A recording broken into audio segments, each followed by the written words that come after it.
That's right. That's right. You know what that music means. It is Fight Hype Live. One of the most important Fight Hype lives in the history of boxing.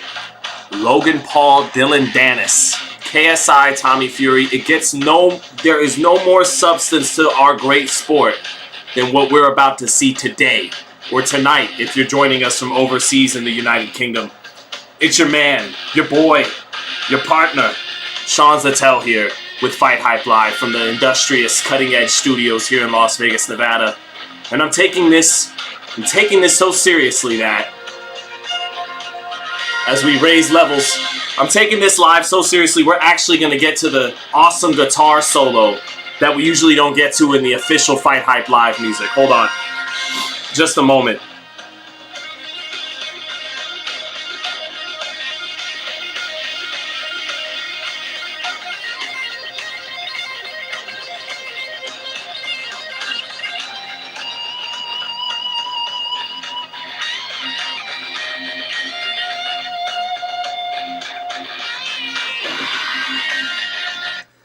That's how serious it was. Hold on, I'm not done, man.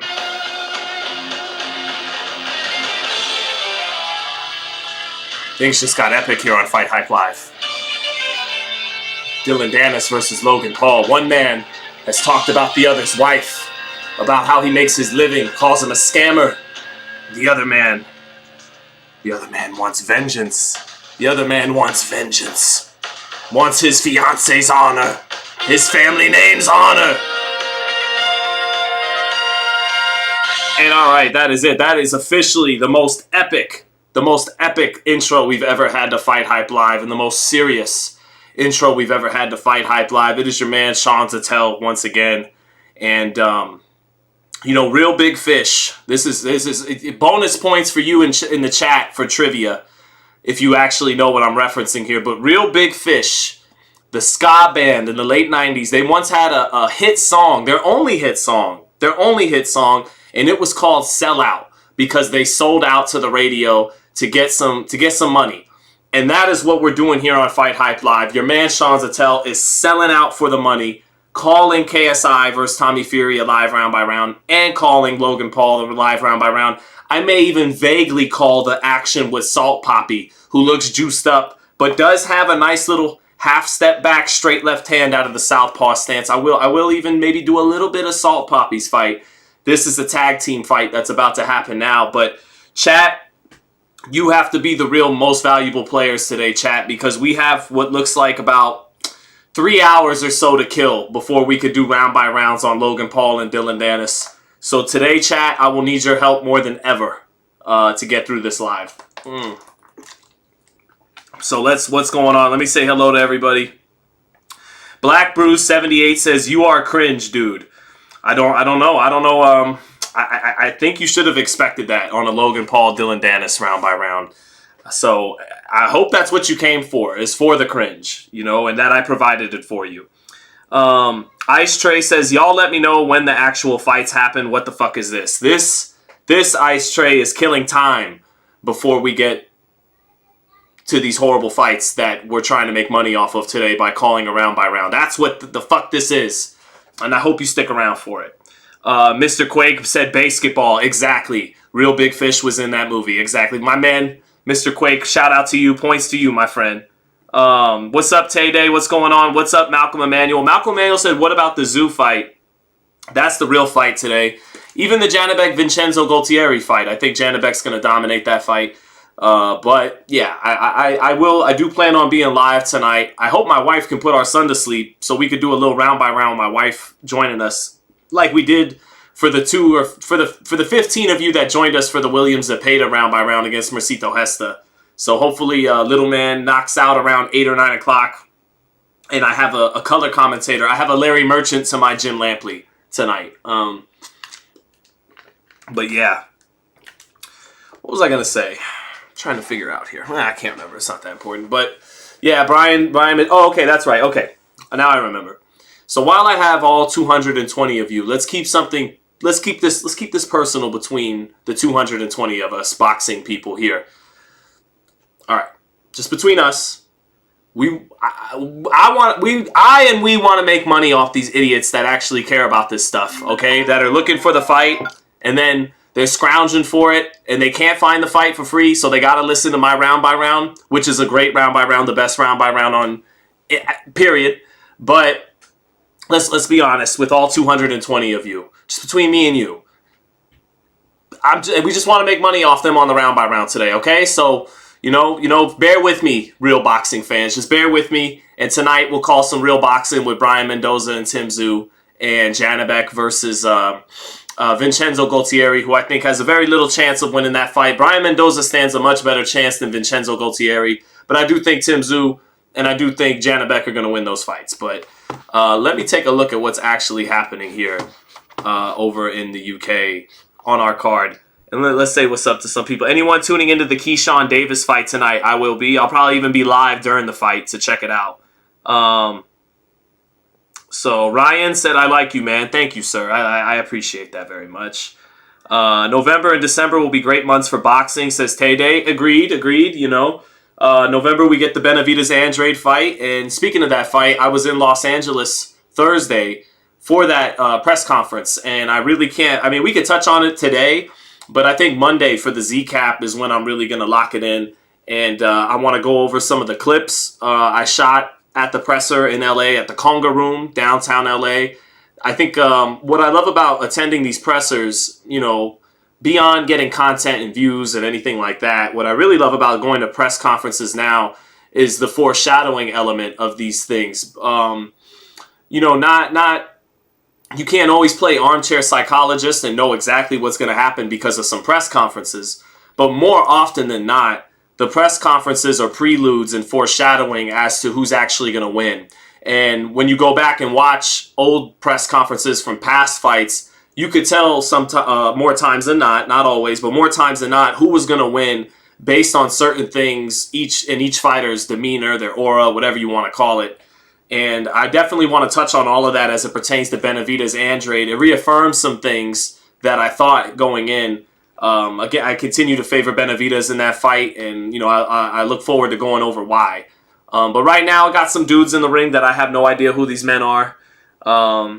Rudy Tupapa says, "What's up, Sean? What's up, Rudy? What's going on? What's up, Caleb? What's up, Caleb?" No Boxing, No Life said Benavidez should beat Andrade. He should, and I believe he will. I saw nothing but signs that point towards that based on what I saw Thursday in LA with Demetrius and David. So, Rudy Tupapa said, I'm going to watch the middleweight unification and the Tim versus Mendoza fight too. Double the championship fights. Owasaki said Drake and Josh. Drake Bell, ? Yeah, Drake Bell. At other times, a young Justin Bieber. Ashton Kutcher in the 2000s. If there's any other ones, I've gotten some other unique ones. There's so you can keep that going. You watching the tag team thing? Yeah, Wayne Fitness. I wouldn't really say I'm watching it. My eyes are on the screen, and I'm more interested in what you guys have to tell me. So this man's name is Pineda and Nickel Wasabi. And all right, my man with the mullet, Pineda, he's coming out, letting go of some bombs. This is pretty bad. Oh, now all of a sudden, Pineda tags out. My man came out throwing bombs with the mullet, looking like Donnie Lalonde in the late 80s when he fought Sugar Ray Leonard, throwing bombs, and then he tags himself out to the skinny fella. Oh, no, I get it now. Now I get it. Pineda and B. Dave. So that was B. Dave with the mullet. When I got into boxing, I dreamt of days like these, calling fights like this. Sean, why didn't Floyd fight Paul Williams? Because Paul was very high risk, very low reward at that time at welterweight. He would have been as tough a fight as there was for Floyd, and Floyd could have made more money or just as much fighting, bigger names for belts, easier opponents. But I definitely think Paul Williams at that time was Floyd's toughest assignment, and it never happened. All right, here comes what I don't know if this is Nickel Mao or Wasabi taking on Pineda. I'm not really gonna call this action like that, Chad. I'll let you. Oh my God, right hand! Just as I say that, Pineda goes down off a right hand from my man. Is this Nickel Mao? Is this Wasabi? I think it's Nickel Mao, but that right hand cracked the shit out of Pineda. Pineda's mouthpiece came out on that right hand. He's woozy. He's on Queer Street. This man, Alex, is it Alex Wasabi, chat? Help me out here. He's beating his chest. He landed a hard, straight right hand that dropped this kid, Pineda. And Pineda hardly knows where he is. He is dazed and confused like Matthew McConaughey in 1995. But here we go. My man with the mullet. He's got to save the day, chat. He clinches. He holds on. Now a little weary of the power of Alex Wasabi. Can the mullet turn it around? B-Dave. B-Dave eats a jab. Oh, but he gets inside. Lets go of his hands. Lands a hard left hook along the ropes. Gets turned around. It's so sloppy I can't call it. And a tackle to the ground. B-Dave tackles this man, Alex Wasabi, to the ground. You're the GOAT. You got me a regular on the Porterway podcast. You put the show on. Oh, thank you, MD. I appreciate that. Okay, Alex Wasabi goes down on a clubbing right hand as he's trying to pull straight back on the ropes, and he goes down. He's smiling. It's more, he is having a mental breakdown, a fit, kind of like Eric Morales in the 12th round against Marco Antonio Barrera when he was falsely called for a knockdown. He had a little mental meltdown before attacking Barrera across the ring. And Wasabi just had that moment going down. So 2 knockdowns in this round. Pineda's been down on a right hand, and Wasabi's been down on a clubbing right hand himself that he partially blocked as he pulled straight back on the ropes. 10 seconds left in this affair. And, alright, chat. And with that first round goes FightHype Live's dignity. 2 knockdowns in that round.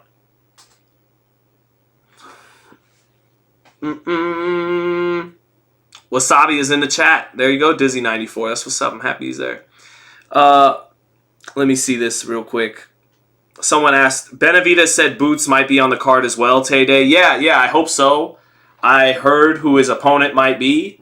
It's a sensical opponent if you look at the rankings, especially for the rankings. That's the hint I'll give you. For the rankings, take a look at the rankings for the belt that Boots holds. And take it from there. And you could probably figure out who Boots would be fighting on that card. Chat, if you take a guess in the chat who Boots will be fighting. I've kind of heard who. I can't confirm, but go ahead and drop it in the chat who you think Boots will be fighting on there. Caleb said, Sean, are those Bill Gates GMO mosquitoes still bothering you, or are you good now? I'm better now. I don't have as many mosquito bites, but I've never known mosquitoes to bite your hands and face and just weird parts of my body I never got mosquito bites at.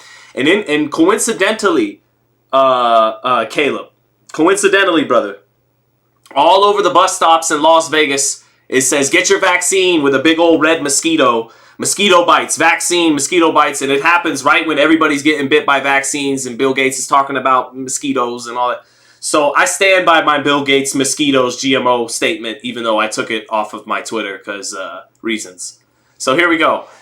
B-Dave back in the ring. Oh my God, straight right hand. And Alex Wasabi is hurt. Alex Wasabi is hurt. He goes to the canvas. He actually landed a straight right hand, but B-Dave with his mullet, the man is relentless. He's like Donnie Lalonde against Sugar Ray Leonard, winging right hands. Alex Wasabi's hurt. He don't want to fight no more. B-Dave is, with his sheer aggression and heart, is beating the fight out of Alex Wasabi and his cornrows. Alex Wasabi is saying, can he hit me like that? Can he do that? What the fuck? What am I doing here? And the ref is saying, this is boxing, bro. This is boxing. That mullet-haired motherfucker just hit you in your mouth. This is how this goes. They box. They're back. Center ring. Ugly clinch. Mullet man, B-Dave, look, is fearless. Is fearless. Jumping in face first, running into punches by Alex Wasabi. But Wasabi landing, a double jab right hand and a sweeping right hand. B-Dave and his mullet is being rocked everywhere. But the man has a chin. The man has a fierceness to him. Oh, Alex Wasabi following up with combinations, landing his jab. Right uppercut for Alex Wasabi. That one hurt B-Dave. And B-Dave goes for the tag. He goes for the hot tag. Billy Gunn coming in for Road Dogg. Needs the hot. He's got to come in and get busy. Oh, man, Nickel Mao. Pineda is in there with Nickel Mao now. Alex Wasabi coming back with some good combinations after getting dropped again by B-Dave. Oh, Pineda wipes his nose, takes a little step over to the right in the center of the ring, lands a jab on Nickel Mal with the purple trunks. All right, I can't. Just terrible action by Pineda and Nickel Mal. Not good skills. B Dave and Wasabi are throwing some blows. We gotta tag those two back in. Prediction for the double main event: I have Logan Paul over Dillon Danis, and I have Tommy Fury over KSI. Yep, I've broken down hours of tape to come to these conclusions. And now the tag back to Alex Wasabi. Pineda, who's a little outgunned against Alex Wasabi. Why is he staying in there? He should make the hot tag. He needs to tag in Bubba Ray Dudley, Matt Hardy, B.A. Billy Gunn, Shelton Benjamin. Who else, chat? Scotty Too Hottie. He is Grandmaster Sexay. He is Road Dogg. He is Charlie Haas. He is, he is the little bro. He's got to tag in Big Bro. All right, 10 seconds left in this second round. Oh, right hand lands for Pineda. Just as I got to put some respect on his name. He lunges with the left hook to the body and flails and falls short, but he lands the straight right hand behind it, putting his punches together. And that'll do it for round 2. Pineda and B Dave with a little bit of an edge in this thing. All right. Boots versus Barrios. Boots all day. Boots beats everybody at welterweight. The only guy that deserves to be a favorite over him is Crawford. Do you guys see, by the way, how everyone's starting to mumble, maybe Boots Crawford. Maybe Boots Crawford. I told you. I've been saying that. I said that before Crawford Spence. All right, but that right hand that dropped Pineda by Alex Wasabi and a swarming Mullet Man B Dave actually got outlanded by Alex Wasabi, but just his sheer will and aggression scoring a clubbing right hand knockdown where Wasabi had his glove up. The man had his glove up, but still couldn't stop the knockdown. All right. I'm selling it, MD. I'm selling it. I gotta be, or else I'll fall asleep watching this. Boots versus Stan Jonas. Boots, Joe Louis. Boots against everybody. Boots might even beat Crawford if he got the chance. But, we'll see. Oh, wait, your guess. I got it. You guys are going back to the guess. Who would it be? Boots against who? I'll say this. His name hasn't been said yet. His name hasn't been said yet in the chat. Hold on. Are you hearing Crawford versus Boots? I thought no, Caleb. I won't even get you guys excited for that. I did not hear Crawford versus Boots. No. Nope. Again, look at the rankings for the belt that Boots holds. Boots is the IBF interim champion. So take it from there. B Dave continuing to swarm. Nickel Mal. Probably not even how you say this person's name. Someone said it. Someone may have said it in the chat now. I can't reveal who, but oh man, winging shots from Nickel Mal, and the referee says, "Hey man, you can't throw punches like that. You can't wing them like that." I don't know what the referee was mad at him for. Good jab lands for Pineda. He gets tagged in by B Dave. I'm sorry, Chad. I will only call the big blows. Oh man, Pineda lands another right hand, and now he's clinching. Nickel Mal is clinching Pineda. Pineda been getting busy ever since getting dropped. Shout out to Pineda. Got dropped in the first round off a tough right hand knockdown by Alex Wasabi. And, he's been doing his thing since then.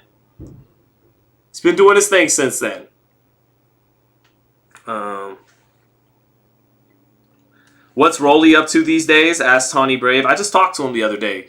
He called me just to talk about boxing. It was nice. I think I don't know. I just, they look at, they want the biggest money for the biggest fight. I don't think they're concerned about the WBA belt that much. I think, my personal opinion, oh my God, 3-piece landed for Alex Wasabi on B Dave. B Dave's got a chin, eats another right uppercut. And B Dave with no real technical, prowess, but the man's tough. The man can take a punch. But anyways, I think that Rolly he would vacate that WBA belt if a good payday came by. So I don't think they're particularly concerned about potentially getting stripped about O'Hara Davies and all that. I think it's not about keeping that WBA belt. They just want big checks. Does that how original, right? Again, yes. Okay, I see some people starting to say the right name for Boots. My stream froze. Normally I'd be more upset, but maybe that's God freezing my stream. You know, being like, what are you doing, Sean? What are you doing, my son? All right, round 4 finally coming up. Don't worry, says commentary is so funny right now. I appreciate that. Tay-Day, haha. No comment. Let's see. Yeah, the name is starting to come up in the chat. The name is starting to come up. Good job, chat. I think you guys may have cracked it. I just can't confirm. Let me see. Kyle Korver, Micah Buxton. That was said a while ago, but you are correct. Kyle Korver's another one. I like it. Let's see. All right, the 4th and final round, but in this tag team boxing match, my man Pineda got up from the first round knockdown with a straight right hand. He's been getting busy ever since then, relatively speaking. Just waiting for this to be over. Chat, just throw things my way, please. Crawford needs to go to 154 and take the belt there. What does Boots do for Crawford? Says Raw Sports and Entertainment. Well, therein does lie the problem. Boots doesn't really do anything for Crawford. Crawford's, if he gets beat by Boots, well, that's not good. And if he beats Boots, people can say, who was Boots really? He was a glorified, he was a contender, but he had never fought anybody, blah, blah, all that kind of stuff. But I do know that is one of the best fights in boxing. Probably one of the top 5, maybe 3 fights that could be made in boxing is Boots and Crawford at 47.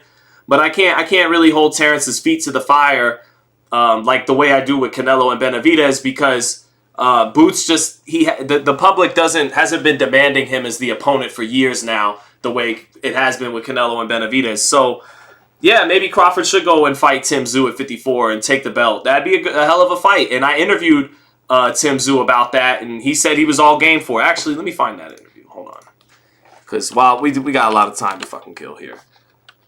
But let me look that up real quick. Oh shit, FightHype's live. All right, chat. Here it was right here. Every time I ran on the field, in regards to Crawford and Tim Tszyu. I feel like we don't have any of the Logan Paul people here yet, so I'm not scaring anybody away by doing this. Hold on. All right, so might as well do this a little bit. This is when I was talking to Tim Tszyu. WBO super welterweight champion of the world. Right, because I'm. Let's see when I asked about Crawford. What's that? Say it again. If Charlo's not coming back to 154, do you want to fight some of the top welterweights moving up, like Crawford or Boots Ennis? Do you welcome those fights, or are you only interested in the 54-pounders? Well, at the moment, I can't talk about welterweights because I'm a super welterweight, so it's not right. If the boys do move up, then I'm willing to take any big challenge there is at 154. You know, I'm probably going to be not going to be too long at 154, maybe for the next year or so, and then I'll eventually move up to 160. Well, Crawford has talked about moving up, so if he gets there in the next year or two, like you said, you think that's a fight. You definitely be willing to fight. Oh yeah, for sure. I respect Crawford. I think he's the top pound for pound fighter right now. Him and Canelo. So yeah, a fight like that's legacy defining, and it's all at stake for me. So yeah, he's down. He'd be down for a Terrence Crawford fight. Oh no, I think I asked him about the counterpunching. And I'll get to Mendoza in just a second, but how would your aggressive style deal with the counterpunching of Crawford? A lot of people think he's the best counterpuncher in boxing. How would you go about that? I know you can't give us away secrets or anything, but how would that look? Yeah, we're gonna have to, a fight like that, you're gonna have to wait and see. It's. And I remember watching Triple G back in the days, and his destructive years, and it was more like, how is He's got some anyone Triple going G to in be him. I've able been to saying that. match that type of stuff? And that's what I am trying to do is to have that destructive style that even the counter punch is going to be like, how am I going to be able to deal with someone like that? So there, yeah. Thought that better answer your question about Crawford and Tim Tszyu. Let Tim, hear it from the man himself, hear it from Tim Tszyu himself. But looks like this fight has concluded, this tag team boxing match. I lost interest by the 4th round and decided to watch my own interview. So there you go. XL Bully Documentary says UK accent is annoying as fuck. Don't worry, XL Bully Documentary. I don't have it in me right now. I gotta feel it. Tommy Fury. Can't do it right now. Do it later. Who's gonna tell? Tim Tszyu email champ. Charlo was supposed to. He was gonna fight Charlo for all 4 belts in January, and Charlo, had his hand injury. Winds up never defending the belts against Tim Tszyu. Gets stripped of one of the 4, deservedly. Hadn't been able to defend the belt in over a year, so Tim Tszyu, he knows he's got to win the belt in the ring. I think in our interview he touched on that and said he doesn't really feel like a champion yet because he didn't win it in the ring. So, but it is what it is. He had to get one of those 4 belts off of Charlo for not making the January date and then never agreeing again to a postponement date or anything and just jumping straight into Canelo at 68. So, he is something of an email champ. Fair enough, but through no real fault of his own. What's up, Jennifer? Saying hello, Sean. Watching from Nigeria. Shout out Nigeria in the house. If he thinks Bud is just a counterpuncher, he's in trouble. Says Midwest Boxing. I don't think he said that. He thinks that. That's me asking him specifically about Terrence's counterpunching ability, which I think is the main quality that makes Terrence probably the best fighter in boxing. Is he's the best counterpuncher in boxing. And counterpunching, you're not going to see any of that tonight, really. Well, you might see some of it from Tommy Fury.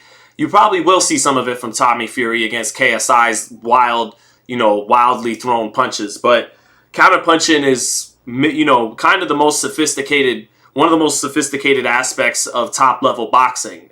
Countering is very hard. There's a lot of world champions that aren't great counterpunchers.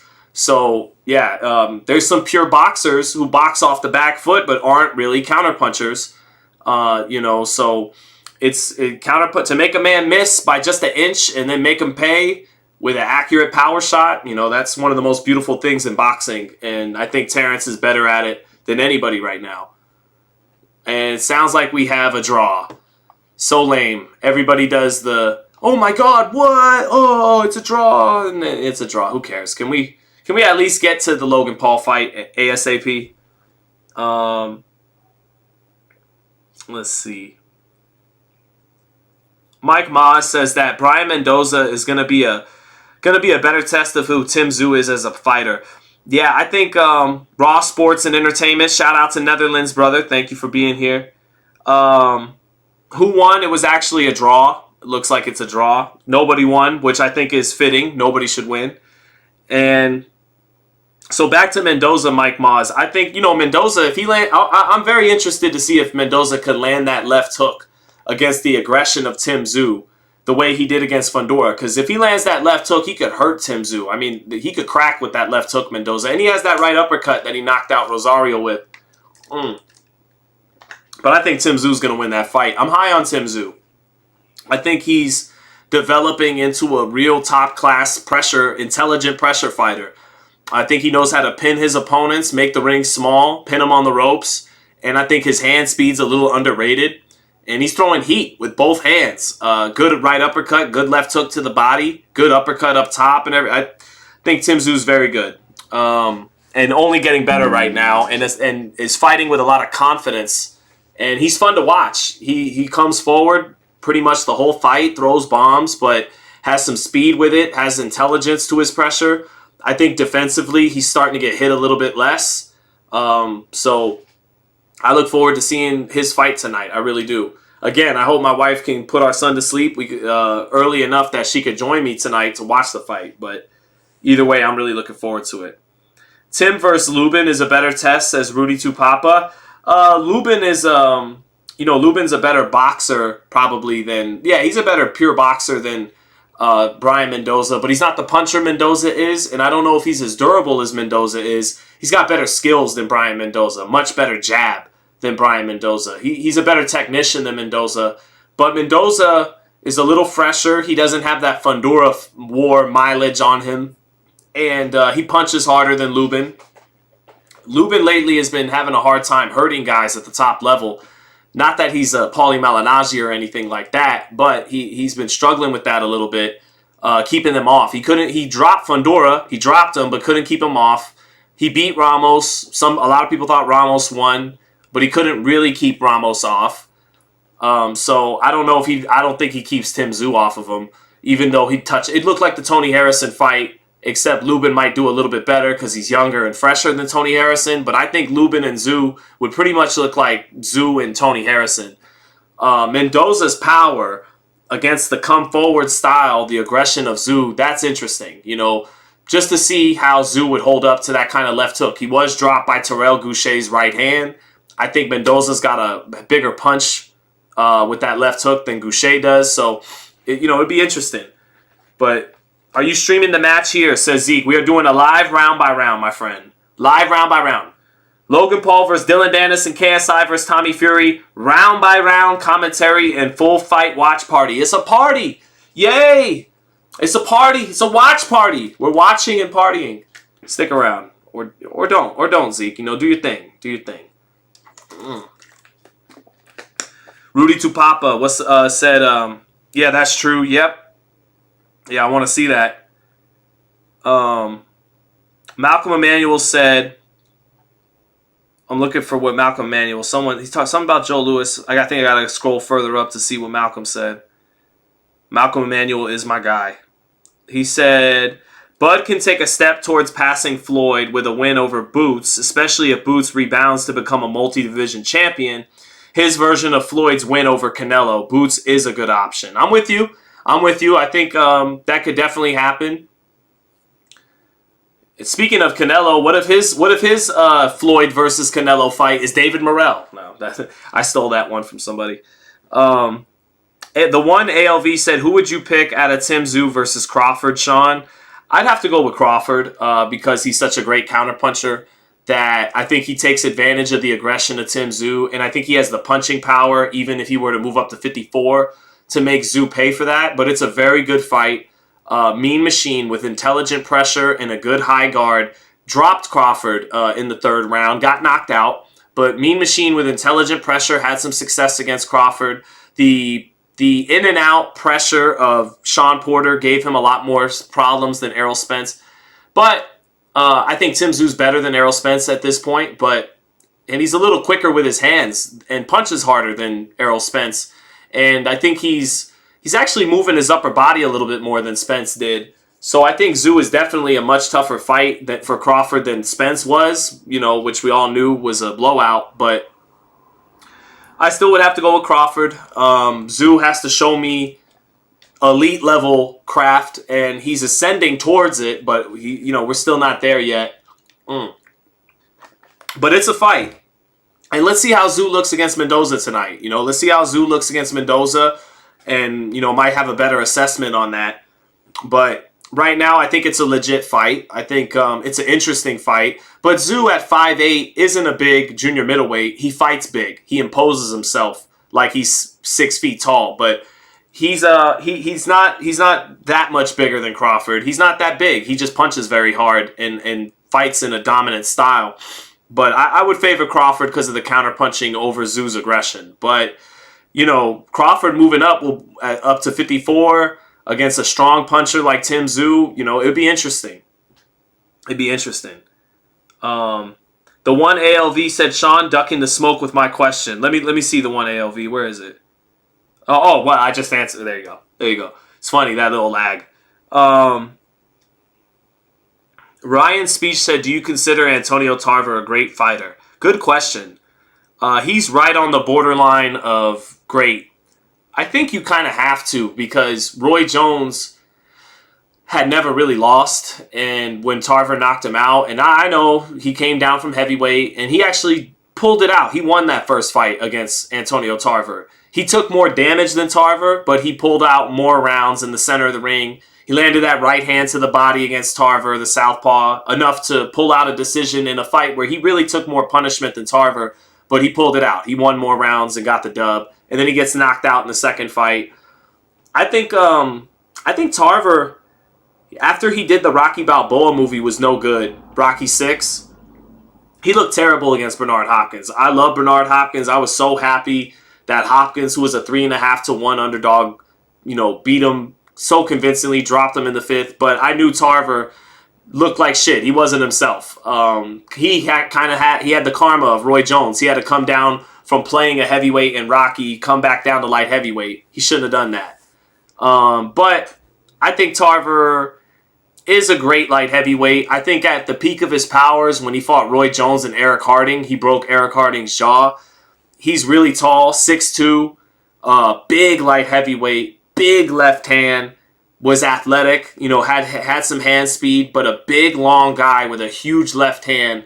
I think Antonio Tarver, the night he knocked out Roy, he'd be a handful for just about any light heavyweight, in history. I think Michael Moore would have pieced him up at light heavyweight. Michael Spinks probably would have beat him too. I think Roy, in his prime, would have handled him better than he did in the first fight. But for example, Sergey Kovalev is kind of like Tarver. Like, he's right on that borderline. Adonis Stevenson. These were light heavyweight champions that were very good, but I don't think we rushed to put them in the great category. I don't think Tarver was as great as Michael Moore or Michael Spinks or Roy Jones or even maybe Bob Foster. He's a little bit like Bob Foster, tall, big puncher, but I do think he would have beaten Kovalev. I do think he would have beaten Adonis Stevenson. So he's better than some guys that were pretty good, but not as great as the true greats at light heavyweight. So thank you for your question.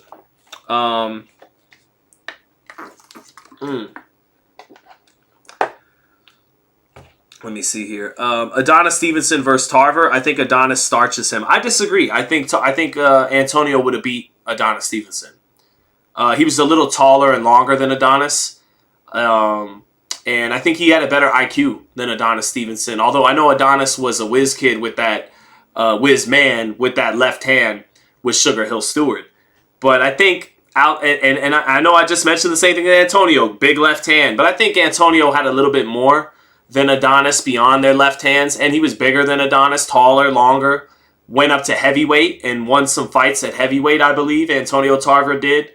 And I think Tarver, with the Olympic pedigree, he won a bronze medal in Atlanta in the '96 Olympics. I think Tarver, with that, he had a little bit more all-around game to him than Stevenson. And even if they are just reduced to their left hands, I think Tarver, the more rangy fighter, the taller fighter, the longer man, the bigger man, would have handled him, would have won that fight. And I think he would have beaten Kovalev too, even though Kovalev had a better jab than Tarver. I really loved Kovalev's jab. There was a time when Kovalev had the best jab in boxing. But I think Tarver would have beaten Kovalev. Kovalev didn't take punches well. Tarver had a better chin than him. And I think was a little bit more of a dog than Kovalev. So, but yeah. Thank you, Mr. Quake. Mr. Quake said, Sean dropping some boxing knowledge. Talk to him. Malcolm Emanuel said, I saw Tarver knock out Roy in real time. I got in trouble for yelling. A lot of people were shook when he knocked out Roy, man. That was the moment the boxing world stopped. And there's two more influencers in the ring, but I'm sorry, chat. We got to just talk about boxing until we at least get the salt poppy. At least. But unless there's someone in the chat who's genuinely interested on who's winning between these two men in the ring, but otherwise, I'm good on calling Butterfly on the neck tattoo guy his fight. His name is Whindersson Nunes from Brazil. So let me know if you give a shit about if he's winning his fight or not, and I will update you. But otherwise, let's keep talking regular boxing, real boxing, until we get to the bullshit that we're going to make money on. Didn't Adonis duck Kovalev, says Joe Lewis? Yeah, kind of, sort of. It was that political thing where Adonis was fighting on Showtime. Or no, at the time they were both on HBO. But Adonis was with Al Heyman. Al Heyman didn't want to make the Kovalev fight for whatever reason. Showtime, HBO, I don't know, whatever the reason was. So it didn't happen. And yeah. Yeah, if anyone ducked anyone, Adonis ducked Kovalev. Yes. We'll call it like we'll do that. Sure. I wanted to see it. I think Kovalev would have won the fight, but he could have got knocked out too by Adonis's left hand. That would have been a great fight. I think Kovalev would have won. Foreman or Shavers, who hits harder? Tay-Day? I'm gonna go Foreman. One ALV said, we're boxing nerds. Thanks for doing the stream, Sean. No, thank you, One ALV, and thank you guys for engaging and helping me get through these next couple hours before we do this for these round by rounds. Nate Dogg says doesn't give two fucks about that entire circus show on DAZN. I understand. Ali Frazier is like the Rock Austin of boxing. Yeah, pretty much. Yep. Let me see. Sean, could you see Elijah Garcia fighting Diego Pacheco in the future? Marshall Z. I would think not. I think not. Elijah is a long middleweight, but he's a middleweight. He's not a middleweight. He's not a super middleweight sucking down to middleweight. He's a real middleweight. Elijah is 20 years old. He will go to 68 one day. But I don't think he's a kid destined to go to 60, 68, 70, 75. I think Elijah is going to be a middleweight for a lengthy period of time. And then when his body needs to move up, he'll become a 68-pounder. Diego, on the other hand, at 6'4", is a couple inches taller than Elijah, and his frame, screams it's going to put more weight on, like Tommy Hearns was able to, and go up 30 pounds and still be kind of thin. Pacheco has that kind of frame. I think Pacheco can go all the way up to cruiserweight one day. He'll go from 68 to 75 to cruiserweight. I don't think they'll ever meet in the same division. I think right around the time Elijah's filling out and has to move up to 68, Pacheco will be long gone from 168 pounds. But I get there's some similarities there. They're both Mexican-American, tall, lean guys who, bring that Mexican style in terms of, willing to put punches together in combination, willing to exchange, willing to take some to land some, although they're both defensively responsible and they're good boxers. I like both of them a lot as prospects, but I don't think they'll ever fight each other because I don't think their weights will clash at the same time. Pacheco's going to far outgrow 68 by the time Elijah outgrows 60. Yeah. Let me see here. Who's going to win? Muhammad Sajid? Okay, so let's get into my official breakdown of the two main events tonight. I think that Dillon Danis has won the pre-fight social media war almost to an extent that knocking him the fuck out isn't even going to fully avenge all the damage this man has done to Logan Paul. Now, I do think that's what's going to... Actually, I think there's two outcomes in tonight's fight with Logan Paul and Dillon Danis. Outcome number one, which I think is more likely, Logan Paul knocks him the fuck out. Or beats the hell out of him. Scenario number two, Dillon Danis gets himself disqualified and causes a brawl and a melee to hang out of the ring, which I think is super possible. Actually, guys, chat, if you really want the beginning of the end of this influencer boxing to happen, it's in play tonight. Not saying it's going to happen. Not saying we're going to be that lucky, but it's in play tonight. It's in play tonight. Why? Because realistically, here's two realistic scenarios. 1-2 punch. Dillon Danis, because he can't box. Now, I know relatively speaking, neither can Logan Paul, but Logan Paul actually can box a little bit. He's athletic, and he has a good jab. Logan Paul has a good jab. He throws it from his hip. He's got an up jab, funny enough. He doesn't fight with a high guard. He's kind of an athletic, good athlete, fights with his lead hand low, and actually has a sharp jab, relatively speaking, given his experience and all that. And he's a good athlete, and he's strong. So Logan Paul should fuck Dillon Danis up. And Dillon Danis, because he can't actually box and is a wrestler, jiu-jitsu guy, I wouldn't be surprised if he does some crazy shit and the brawl breaks out. And if that happens, then Logan Paul wins by DQ, but nobody's satisfied because a bit, and also it starts getting people saying, okay, this circus show is this isn't only clown shit, but it's getting dangerous. Look at this brawl that broke out in the ring tonight, right? That's step number 1 in the co-main. Step number 2 is KSI getting embarrassed by Tommy Fury, which I kind of think is going to happen. If both of those things happen, if a complete shit show breaks out in the Dillon Danis-Logan Paul fight, Dillon Danis tries to wrestle him down and an all-out brawl ensues early in the fight that gets guys fined and starts making serious people go, okay, this is getting dangerous now as well as stupid. That can hurt this thing's momentum, this whole thing. And then if KSI, who's one of the faces of this thing alongside Logan and Jake Paul, gets his ass whipped in embarrassing fashion, doesn't go out like Jake Paul does, actually getting a knockdown in the last round and losing a close decision, but gets his ass whipped in embarrassing fashion, then, we might be on our way to this thing being over. The beginning of the end. But we'll see. So I have a couple of super chats. You guys are too kind on a day like this to give me a super chat. Jim the Boxing Life for $5 says, what did you think of Benavidez versus Andrade? First face-off and size. And Malcolm Emanuel with a super chat too. Since we got time, what do you think of my pound for pound list? Okay, Malcolm, I'll get right to yours in a moment. I'll start with Jim. Jim, what I think of the Benavidez-Andrade face-off? I saw one guy in Demetrius Andrade kind of showing shades of Jermell Charlo against Caleb Plant. What do I mean by that? Being buddy-buddy, wanting to be nice, not declaring victory. Andrade said, and the best man's going to win. That's a kiss of death. May the best man win, said Floyd Mayweather, never. Said Muhammad Ali, never. Said Sugar Ray Leonard, never. Said Roberto Duran, never. Said, do you get my point? Terrence Crawford never said that before he fought Errol Spence. Canelo Alvarez never said that before he fought Jermell Charlo, but Jermell Charlo said that before he fought Canelo Alvarez, and Demetrius Andrade said it Thursday in LA before he fights David Benavidez.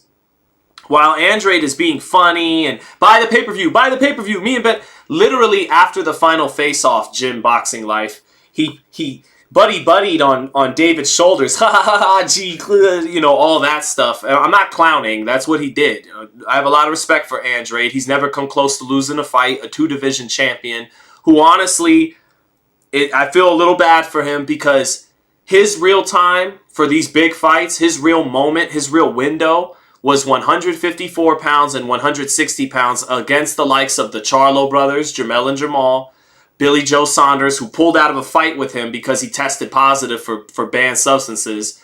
Andrade was going to beat him. That hurt his momentum.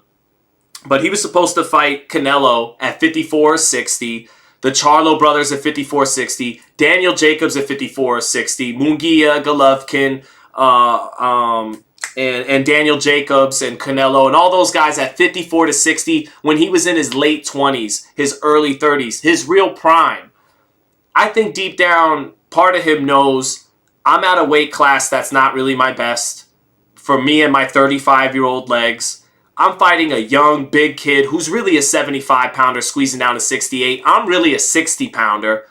So I saw a little bit of shades of Canelo Charlo. One guy playing nice and the other guy more intense with that edge, that fighter's edge, ready to kick some ass, and that was David Benavidez. And as far as the size goes, Andrade looked too small to keep Benavidez off of him.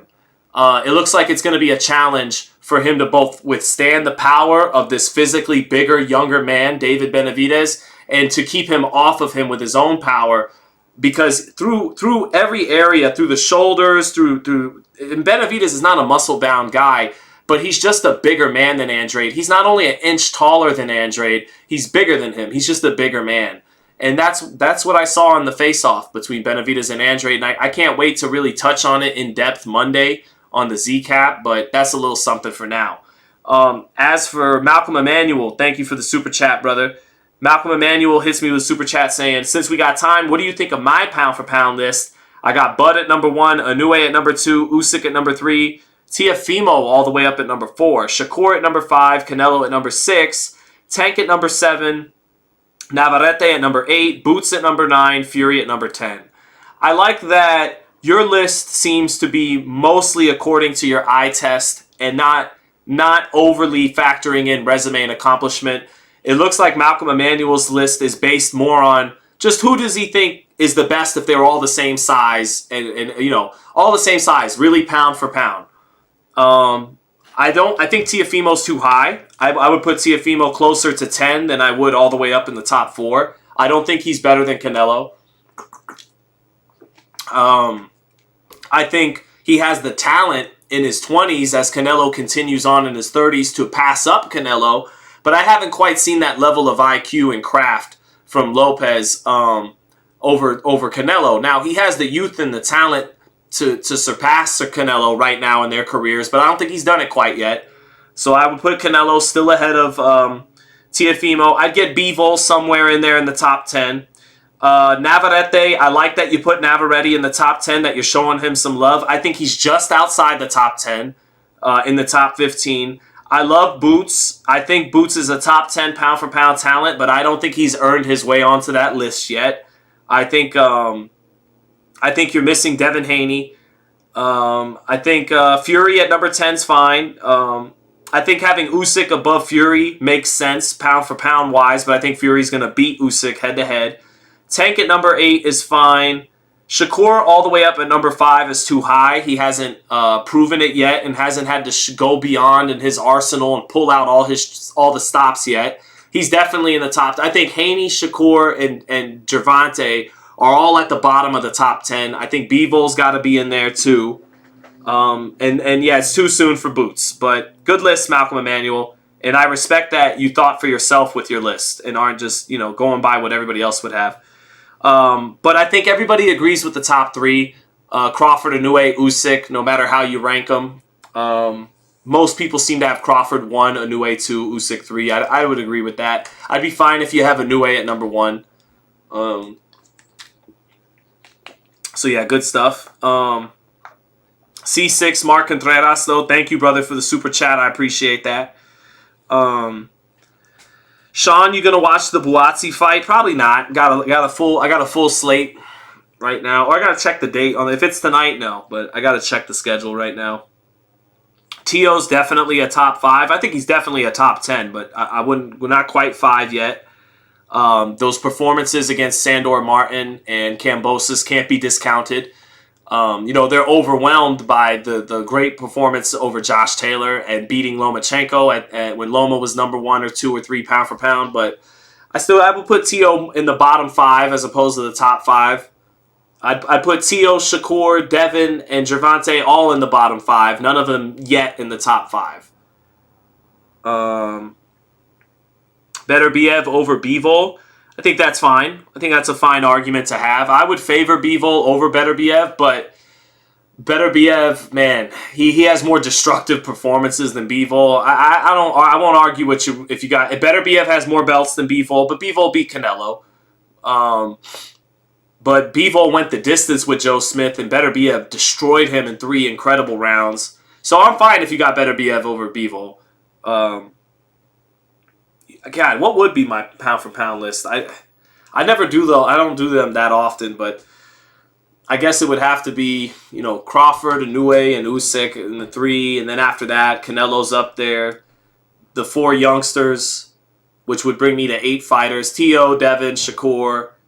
Oh no, that's 3 youngsters: Tio, Devin, and Shakur, and Gervonta. Bivol. I don't know if I got to put Fury in there. Fury's fine. He's the best heavyweight in the world. He doesn't need to be on the pound for pound list. Fury or Beterbiev or Navarrete or Benavidez, all good choices. The winner of Bam and Sonny Edwards. Bam's up there. He's getting up there. Yeah, we know we're missing some guys. Jai Opataya at cruiserweight. He's not top 10 pound for pound yet, but he's on the rise. And if he could get all the belts at cruiserweight, he could get up to the top 10 pound for pound.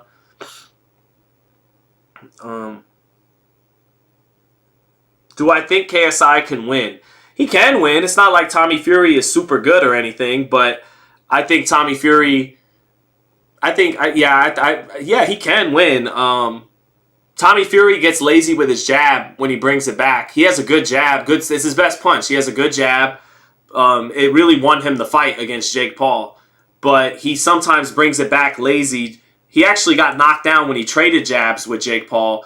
And KSI, like he did against the Joe Fournier guy, I know he hit him with an elbow, but he's unorthodox and he comes crashing in with his right hand. If KSI could be a little wild and shoot that right hand over the top of that jab that comes back lazy sometimes of Tommy Fury, yeah, maybe he could land a right hand, and I think that's the way he makes something happen. Is he eats the jab early, but figures it out as he's eating it, and then shoots a wild right hand over the top of that jab at some point, gets down Tommy Fury's timing, because Tommy will probably get predictable with that jab. But does KSI have the tools and the IQ and the punch resistance to eat that big man's jab over and over again? And we'll see. I don't think so. I think Tommy Fury's going to have an easier time with KSI than he did Jake Paul, but we'll see.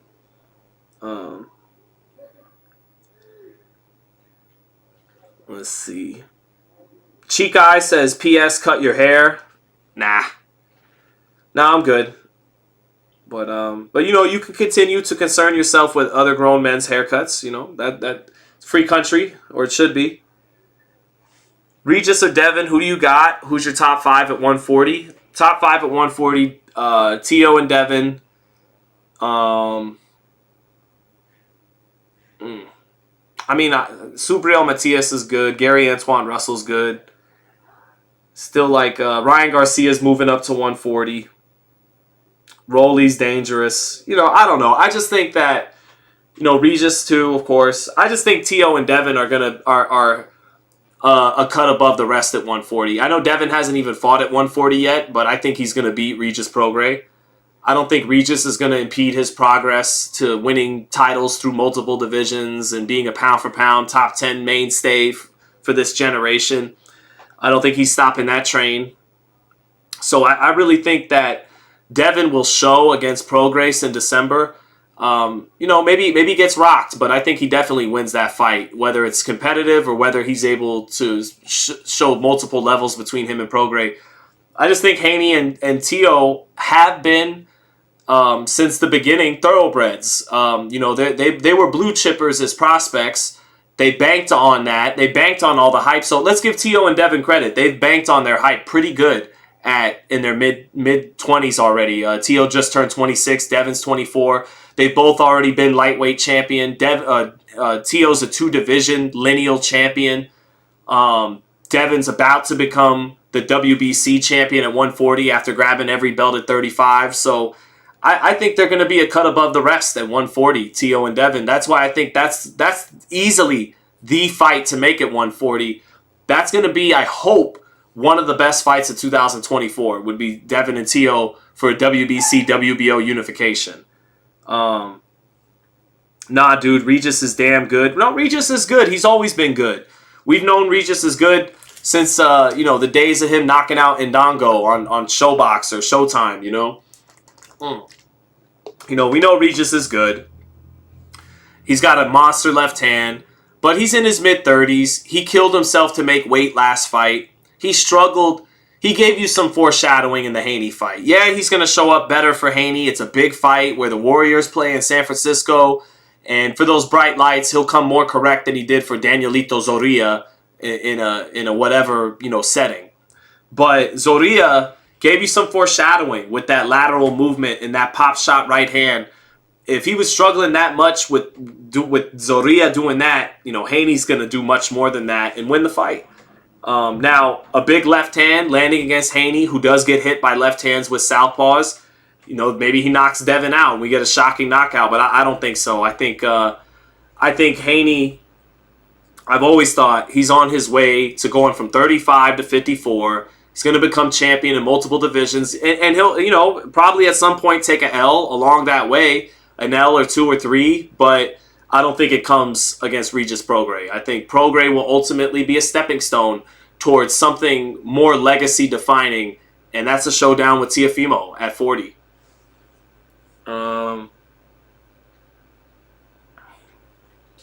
Let's see. Oliver Schofield with the super chat. Thank you, brother, for the super chat. I appreciate that. We're already almost at 100 likes, and I haven't even got to commentate anything that anybody cares about yet. So we're off to a good start, chat. Let's see. Haney can't hurt Regis. Regis can definitely KO Haney. Let's just see about that. Let's just see about Devin not sucking down to 35, being at 140.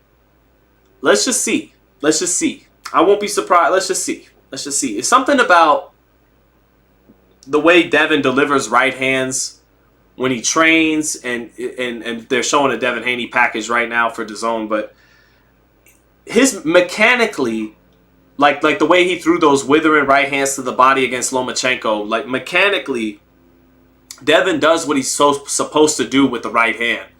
The left hook, he'll slap with it a little bit sometimes. He'll get a little wide with it. But the right hand, he throws it correctly as in terms of a power shot. So maybe with he's not going to become some knockout artist, but maybe being healthier at 140, continuing to grow as a man, and his mechanics continuing to do the right things in terms of delivering the right hand to try to generate some power. Let's just see. Maybe at 140 he has a better pop than he did, boiling down to 35. If not, then that'll continue to be a little bit of an issue for him at some point. But I don't think it'll cost him ultimately in the Prograis fight. I think he'll be able to outbox Prograis. Brum Oscar says, do you think if Canelo beats Benavidez, will they then say he's ducking Better Biev and Bivol? And how was Canelo's gas tank versus Jamel? How does Canelo offset Benavidez's jab? And Jonathan Ruiz also asks, what's Drake Bell doing on my screen? But Brum Oscar, so I won't say that. I won't say that about Canelo. As someone who's been banging the drum for 3 years now for Canelo to fight Benavidez, I'm fully prepared for Canelo to silence the doubters, to look at me after he knocks out Benavidez with a body shot and go, did you get what you were fucking looking for? And me to give him his props. So I certainly won't be someone in the media who now just moves goalposts for Canelo and turns it into the light heavyweights. I'll just give him his praise that day for what would be probably a great fight, But other people, I can't speak for other people. Maybe other people would do that. But I think Canelo would satisfy a lot of people, and I think he'd prove something to a lot of people by beating Benavidez. Now, as for how he would deal with Benavidez's jab, he would deal with it by beating Canelo. He has he's one of the best defenders on the front foot in boxing history. When you think of guys with great aggressive defenses, you think of young Tyson, you think of Roberto Duran at his best, swarming with great upper body movement. And I think you think, Pacquiao, who got hit, but just with his sheer hand and foot speed would give off angles that would make him hard to hit as he hit you with 7 and 8 punch combos. And I think when you think of front foot defense, along with a young Tyson, along with young Duran, I think Canelo Alvarez with that great head movement, constant head movement, he comes forward in the high guard and then moving his head outside of the high guard, doing all kinds of beautiful things defensively on the front foot. Canelo being Canelo is how he deals with the jab. And it's more, to me, it's more of a question for David. Is can you, because Caleb Plant nullified your jab. Now he did it doing something Canelo's not going to do, being on his bike. That's not fair to Caleb. By boxing, by using a lot of smart lateral foot movement and pivoting. Now Canelo can do that, but not at the level of Plant, and that's not how he fights. So it's more for David, who against the only top fighter he faced, Caleb Plant, much different style than Canelo, but Plant took away the jab. So it's more of a question for David, can he get his jab going against Canelo? Because if he doesn't establish the jab and Canelo could get in close at will and get off to the body, it could be a very short and tough night for David Benavidez. So that's more of a question for David. He's got to find a way to get the jab on Canelo despite all the head movement. And he's got to find a way to commit to it and land it with authority to where Canelo's not just doing like he did against Plant and other fighters where the jab is landing at times, but because they're not fully committing to it, because they're afraid of the pull counter or whatever coming back from Canelo, it's pelting him, but it's not catching the eyes of the judges or anybody watching at home because it's not impeding his progress. It's not lifting his head up noticeably. So Benavidez has got to find a way to really, land the jab and land it hard and dictate off of it. And I think he could very well do that. He's always had a very good jab.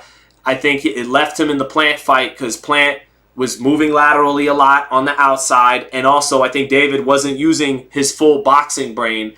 And that's something I want to see David Benavidez do with Demetrius Andrade. Because if David approaches the Andrade fight the way he did the Plant fight, reaching for power shots, he'll probably still win, but it'll be an unimpressive decision. And he'll look sloppy at times by beating Andrade. If he's methodical, surgical, scientific, could still be the Mexican monster, still fight with bravado, still make that evil smile and beat his chest if he gets hit here and there. But be methodical, be technical, be surgical, be scientific with how you break this man down. Don't forget about your jab, and you'll get Andrade out of there in 8 or 9 or 10 rounds. If you go in there macho, I'm the Mexican monster, rah rah, you'll probably miss some power shots and go the distance and win, but not have the kind of impressive performance you want to demand that Canelo fight from the public. And that's the thing with Benavidez in this fight, because Benavidez, he's a guy that grew up loving boxing, not just doing it. A lot of fighters that are great at boxing, they don't love watching boxing, and they'll tell you that. David, as that fat kid, he loved watching boxing, not just doing it. So he actually has a very high boxing IQ, very high boxing knowledge that I think is underrated by most people, but was underutilized by him against Caleb Plant because of that bad blood approach to the fight. And he can't get too caught up in that Mexican monster, I'm going to kill him, I'm going to get the knockout. Don't forget about your jab. Don't forget about all your offensive skills. Be methodical with it, and you'll break this guy boo-boo down and get him out of there in 10 rounds. So we'll see. We'll see what Benavidez does. Right now, there's a guy with a cowboy hat and a pink robe. Oh, it's Anthony Pretty Boy Taylor. It's that guy. And he has a bunch of pink cowboy girls accompanying him to the ring. You can see why I'd rather talk about Benavidez Andrade. The girl is shaking her ass now behind him. Chat, like I said, hopefully it's in play tonight that this is the beginning of the end of influencer boxing. Maybe Dillon Danis gets disqualified and causes a hellified melee that begins to make people weary of putting on these kind of events. And then KSI gets embarrassed by Tommy Fury. But if I'm wrong about both fights and Dillon Danis starts boxing Logan Paul's ears off, I'll call it right down the middle. Same for KSI. If he starts winging wild right hands and smacking Tommy Fury upside his head and knocks him out, we'll call it like we see it. But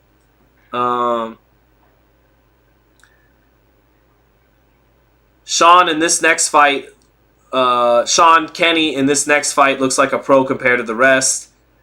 Tay Day says this is terrible. I agree. How's your relationship these days with DBN? I love Skip. I'll say that. I love Skip. Munguia versus Benavidez. Munguia ducked. Ugh. Come on, man. Munguia just, ugh. That's the thing about, and I love Oscar De La Hoya. I love the man. I mean, he's the golden boy. He really is. He always will be, no matter what. But, well, not no matter what. There are some things that, but I don't care about drugs and scandals and all that stuff. I love Oscar. That's my guy. But, as it pertains to Munguia, Oscar sounds totally full of it when he talks about the best fighting the best and promoters got to work together. Boxing needs the best versus the best. But look how you've managed Jaime Munguia's career. Like, that fight with Demetrius Andrade on DAZN for the WBO should have happened. One of many fights that probably should have happened already at this point for Munguia. So that makes Oscar a hypocrite when he talks about the best versus the best, but then he doesn't match his guy Munguia with anybody that people want to see. So He didn't even wind up fighting Danny Jacobs. But,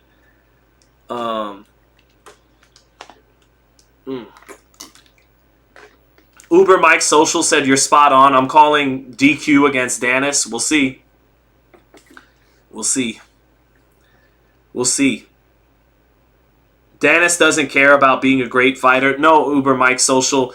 Dillon Danis gives me inevitable inmate vibes. Inevitable inmate vibes. The guy, I don't take pleasure in calling this man this because he has amused me with his Logan Paul berating on Twitter and X, because it's nothing personal against Logan Paul, but I appreciate that he's exposing something about these Hollywood types, you know, like we're seeing it with Will Smith and Jada now. But money isn't everything, you know. Money and clout and doing any and everything to be famous and noticed. That biblical stuff. What does it cost a man to gain the whole world if he loses his soul? What good is all that bullshit you got, Logan? WWE this and the fighting and the prime drink and on YouTube finding the dead bodies and all that shit. What does all that shit matter if you didn't find the right woman in life? Let's what about that? That part, as people would say. But that being said, Dillon Danis gives me scumbag vibes, you know, straight scumbag vibes, like legit scumbag vibes. And he's pulled out of multiple fights. How he did Ariel, he talked out of one side of his mouth with Ariel Helwani, trying to diss him and his wife, but then on the next side try to shake his hand and use him for clout to be on his show. And all, you know what I mean, all kinds of stuff. I'm a real fighter, but hasn't had a fight in 5 years. So, definitely scumbag vibes with Dillon Danis. But I can appreciate his pre-fight assault. He has totally owned Logan Paul, and then in the final face-off thing, he throws the mic right at his head, splits his head open. I mean, he's dominated the pre-fight pageantry. It's just once the bell actually rings, I don't think he could box with Logan Paul. And so I wouldn't be surprised if and people would say, nah, bro, he doesn't want to risk the lawsuit and all the money. He strikes me, he has the look of a fuck-up, of a guy who would do some dumb shit like that and get himself in jail and sued for the rest of his life. I don't wish that on him. I don't take pleasure in saying that. But just like I see that there's water in this bottle, I kind of see that in him. So we'll see tonight. We shall see by that tonight. Caleb said, not going to lie, I need to move to Vegas and find me a little Latina to call mine. That's what I did. Let's see. Sean, what do you think about tag team boxing? That was kind of entertaining. I don't like it, De Leon, but I'll watch tag team boxing if it got us fights that normally wouldn't get made. If the only way I could have seen Yorioka Gamboa against Juanma Lopez back in the day, or Eric Morales against Juan Manuel Marquez is in a tag team boxing match, I'll take them tag team boxing over never fighting at all. But outside... No, I'm not a fan of the tag team boxing. Not a fan of any of this shit. I'm just trying to make money off of it. Hence, we're doing the real big fish sellout thing tonight. But Anthony Pretty Boy Taylor in the ring with Kenny King? Like the former football player from the Raiders? Is that this man's name? Kenny King? Let's see. How about... Bolt Gang, I would say Riches. Although in today's world might be wrong. Tay Day, you're not lying. That's why I'm very blessed and grateful for mine, brother. It's true. Is BT in town? I have an autograph Ring magazine for him, says Todd Whitley. No, Brendan is not in town. Actually, I was thinking of having Brendan for Thanksgiving here in Vegas, but I just don't know if my man feels like spending that money on a flight to come from Florida to Vegas. But I was thinking of having my man True School Brendan rock with the family for Thanksgiving week, and then hopefully get him, hopefully he can get a credential for the Benavidez fight that Saturday, and he can get some content for his channel. Grind with your boy. King Kenny. Jennifer. King Kenny. So it's not Kenny King. Gotcha. King Kenny. Gotcha. Opposite, bro, says $8.50. Appreciate it. Thank you, guys. I know Kenny. I kind of sort of know Kenny King Jr. from the Raiders, so I got a little confused there. Oh, nice little. Okay, Kenny King with a little short right uppercut, left hook out of the clinch. I gotta save the round by round sauce for main event time, but.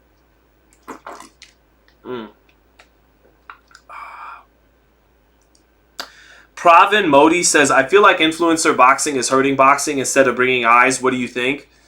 I tend to agree, probably. I don't, like, I'm not sold that anybody watching this shit is, like, I think there's a lot of, I think for the most part, the people that watch this don't really love boxing. I don't think this stuff converts people into watching Benavidez versus Andrade. You know, in other words, I don't think there's that many people that didn't care about boxing but started watching Jake Paul and Logan Paul and said, now I'm going to get into Benavidez. To Jake Paul's credit, by fighting legit guys in the MMA world, in boxing matches, but guys who at least in their sport were legit, and I'm trying to be fair here, and by Jake Paul tweeting about guys like David Benavidez, saying David Benavidez is my favorite fighter, Devin Haney is going to win tonight, I put money on Devin Haney, you know, talking about the big fight, talking about Canelo. I bet you a lot of Jake Paul's audience didn't even know who Canelo was until he started talking about Canelo. So to be fair, and then Jake Paul promoted Amanda Serrano against Katie Taylor. So to be fair to Jake, and I'm not a fan of the whole weird Illuminati, Masonic, he wears the black and white and talks about higher spiritual forces guiding his career. I peep all that chat, and I'm not cool with it. But to be fair to the man, maybe he in fact probably has attracted some new eyes to boxing. But overall, between KSI and his brother Logan and the Misfits boxing series, and the lack of decorum and utter lack of class that usually did play a big role in boxing's culture, save for Mike Tyson biting Evander Holyfield's ear. But you know, but beyond that one glaring moment, I know punches have been thrown at press conferences, but that felt like grown men just, you know, ready to fight. Mike biting Evander's ear was circus shit. But outside of that, boxing's always had a level of integrity and honor, despite the horrible decisions, despite the backdoor ugly politics. The fighters always brought a level of respect to boxing just through who they were as men and the performances they brought into the ring. And I think that these guys have definitely made a mockery of the sport. Even as hard as Jake Paul trains, I heard he trains very hard. You know, he is a carny man. You know, he's like Vince McMahon at the end of the day. He's a carny barker. He wants to draw in as many eyeballs as possible to sell you something. He's a salesman, you know. So, yeah.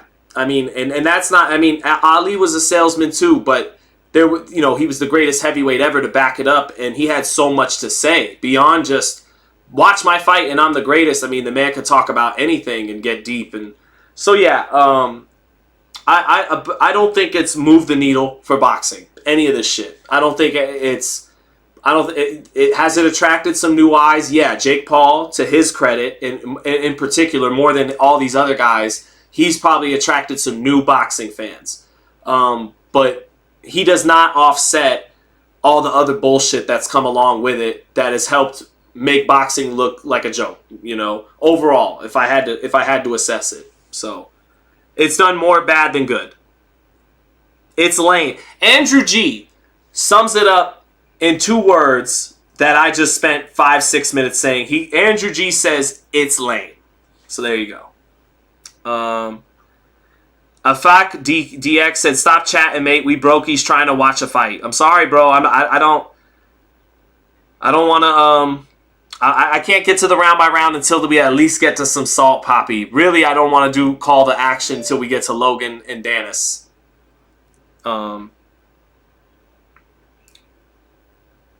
What's it called? Break It 46 said, "It is the nature of the sport of boxing to respect your opponent." Yeah, the sport beats that into you eventually. You know, it humbles you over time.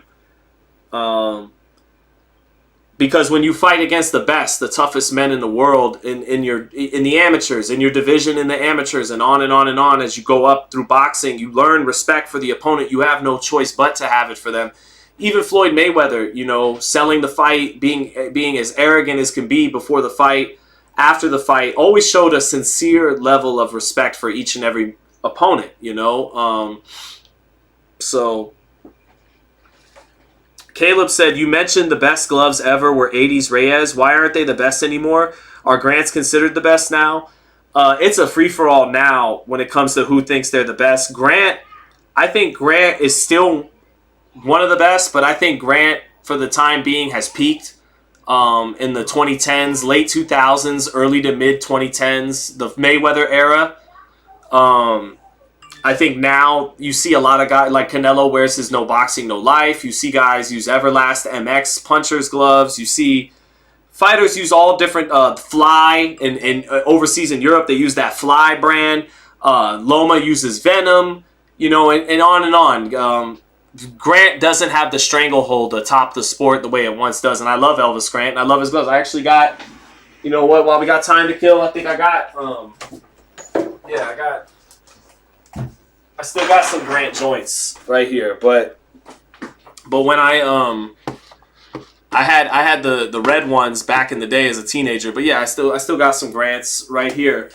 They're the best for catching gloves. If you're trying to catch glove, these are great defensive gloves.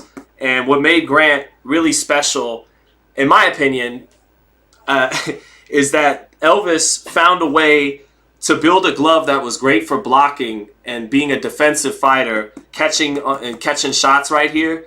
But unlike winning gloves, did it without sacrificing having some punching power to go with it. You could still, these aren't like winning gloves, which are really soft right here, you know, at the knuckles part of the glove. You could still be a puncher in these gloves. Maybe not the way you can with Everlast MX or with old school Reyes gloves, but they're not some big pillows, and they're really good for defense. So they're kind of the best of both world gloves, and they look the coolest with their different design colors and everything. But yeah, 80s Reyes, they don't make it with the same kind of horsehair as before. They use more plastic materials, and the leather isn't as good as it used to be and all that. So Reyes is just considered like their quality kind of cheapened a little bit over the years. The last years that Reyes was like the premier glove in boxing was like the mid 2000s, 05, 06. By the time you got to 08, 09, Grant became the more preferred glove from the top fighters. So good question. Yep. Those were Mayweather's favorite gloves, weren't they? Yeah, they definitely were, the 1ALV. And he loved winning gloves, but then I think like Elvis perfected his glove. Again, Floyd was able to do his shoulder roll with it great. They catch so well on the padding. It's really like protective layer that when a guy hits you on the top and you catch it on the glove, you really don't feel it. And I think Floyd loved that about the gloves. And then unlike winning, he's not, you know, pillow-fisted with the punches. So, yeah. Did Winky Wright wear them Grants? He did. He wore the fresh red Grants. And when Winky wore them, now that was my favorite era of Grant gloves, when Winky was wearing them, because you guys will remember, he used to say in that cool font right here, Grant, in all caps, Grant. And then after a while, he took off the big Grant logo and just left this here. And it still looks cool, but I feel like Grant, they looked really cool when they had that big Grant logo right below this guy. But then back when they first started in the 90s, it was just a circular logo that said Grant in black letters, and then he got this cool logo, and it said Grant in all caps right there, and then he took that off, and now it's just that. But yeah, yep, real boxing talk to kill time, chat. Dr. Boxing said, Sean, what if pro boxing fights were on influencer boxing undercards? Do you think that could build a crossover? Dr. Boxing, no. Because I mean, yeah, it could I guess, but it hasn't before. Devin Haney defended the WBC belt against Santiago on the undercard of Logan Paul and KSI's rematch at Staples Center. That place wasn't even sold out. and it didn't move the needle for Devin Haney. It didn't launch Devin Haney into a new stratosphere or anything. Devin Haney was just Devin Haney. Now, to be fair, Devin had a flat performance. He went the distance against a guy they probably thought he could stop. Santiago was a long boxer who didn't engage a whole lot either. So, huh? Oh, you come in and say bye-bye then. Go for it. I'm going to say bye to my family. But basically, Dr. Boxing, the one time they really did it with Haney and Billy Joe fought Cáceres. They didn't do shit for their careers, so I don't know about that. Come on in. Against the Rope says, yes, it built Devin Haney up. You really think so against the Rope? I don't think it did that much. Yo, look at his shirt, chat. Look at the drip on little man. Look at his shirt. Show what's your shirt got on it? Jurassic Park. Sorry, I always feel weird coming. Okay, what are you gonna go do? What are you gonna go do? Say, go Being to shy? Pumpkin patch. You go to Pumpkin Patch? No.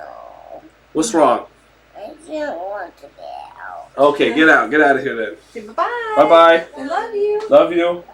Go have fun at the Pumpkin Bye, babe. Patch. Love you. Mommy, Bye. I can make something. Have a great life. I'll see you later. Love you. Sean out here grinding. Thank you, brother. Ryan got that dude out. Did he? I don't think did Ryan, he fought a dude that looked like him on the Canelo Rocky Felding undercard, but that was a different dude. That was Braulo Rodriguez or whatever his name was. Jurassic Park 3. Yeah, that movie sucked, but it's an awesome shirt. It's an awesome shirt. Salute to the young Sean. Thank you, ALV. Thank you, brother. Love to the family, bro, says V Ferreira. Appreciate that, brother. Thank you, man. Ram X says, looks just like him. That's my mini-me. Yep. Tay Day. Thank you, Tay Day. Appreciate it, brother. Jamal versus Jose Benavidez. Oof, Jamal.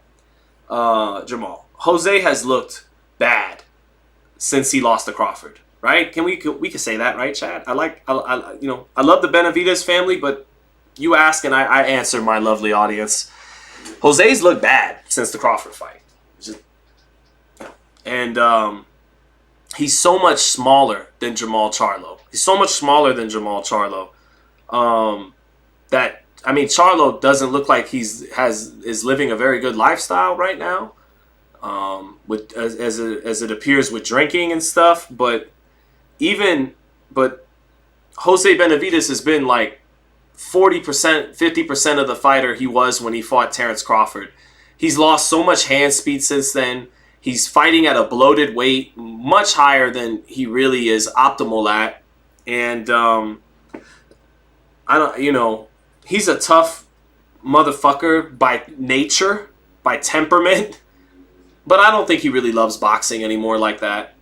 Now, Jamal Charlo, you could say a lot of the same things for him. Like, he was last seen getting hit with uppercuts in a wide win. He clearly won against Juan Macias Montiel. But he's so much bigger than Jose.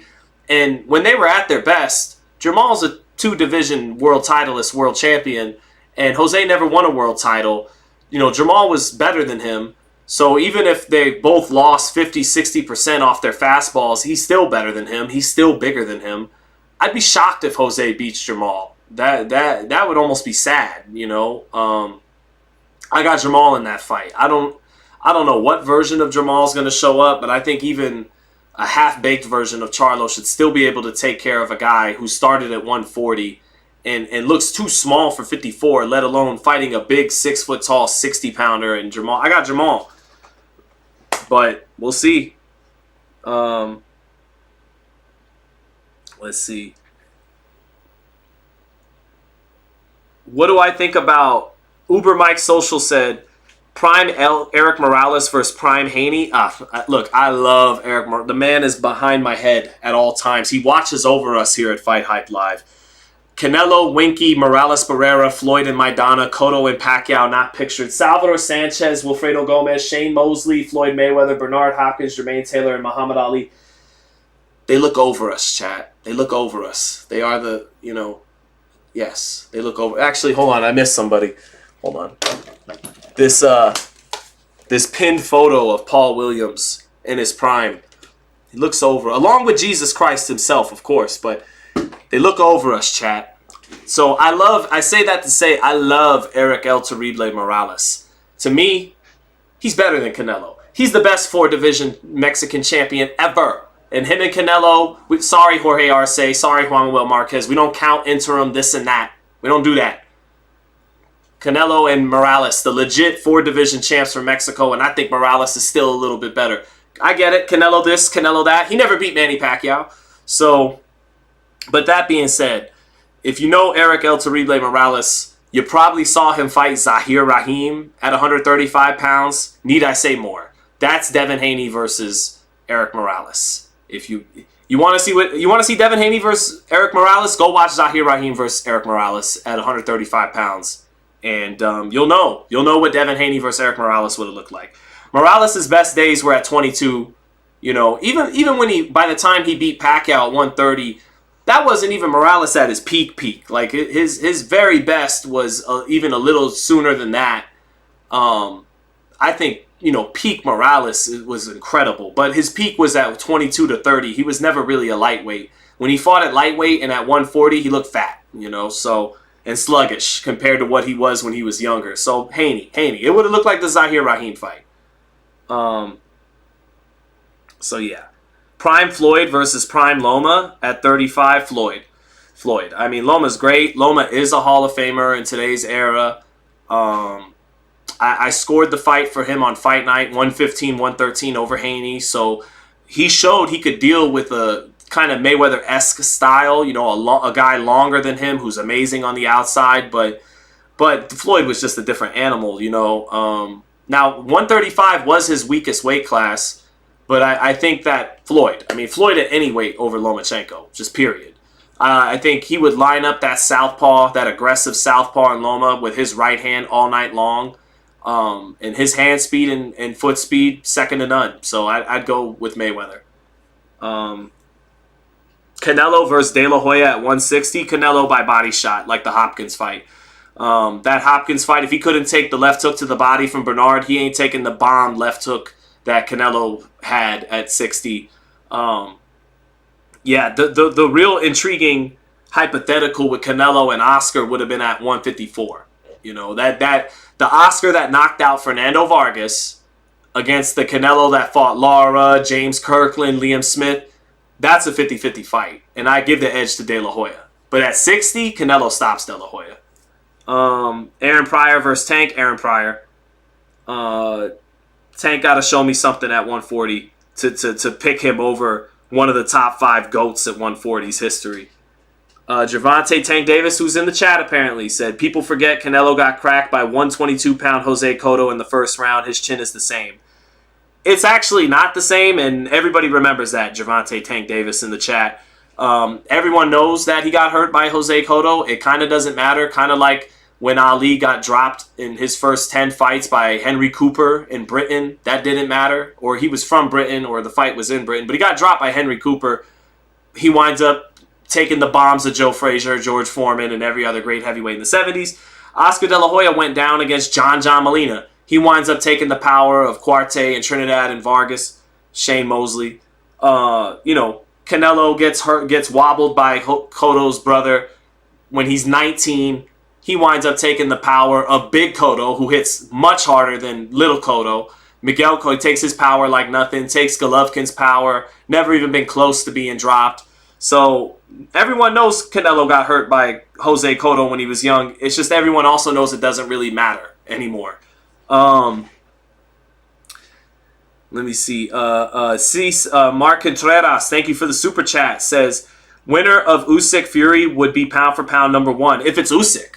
If it's Usyk, yes. If it's Fury, no. Because, you know, Fury has 60 pounds and 6 inches, you know, has 50, 40 pounds and 6 inches of height on Usyk. So he's doing what he's supposed to do.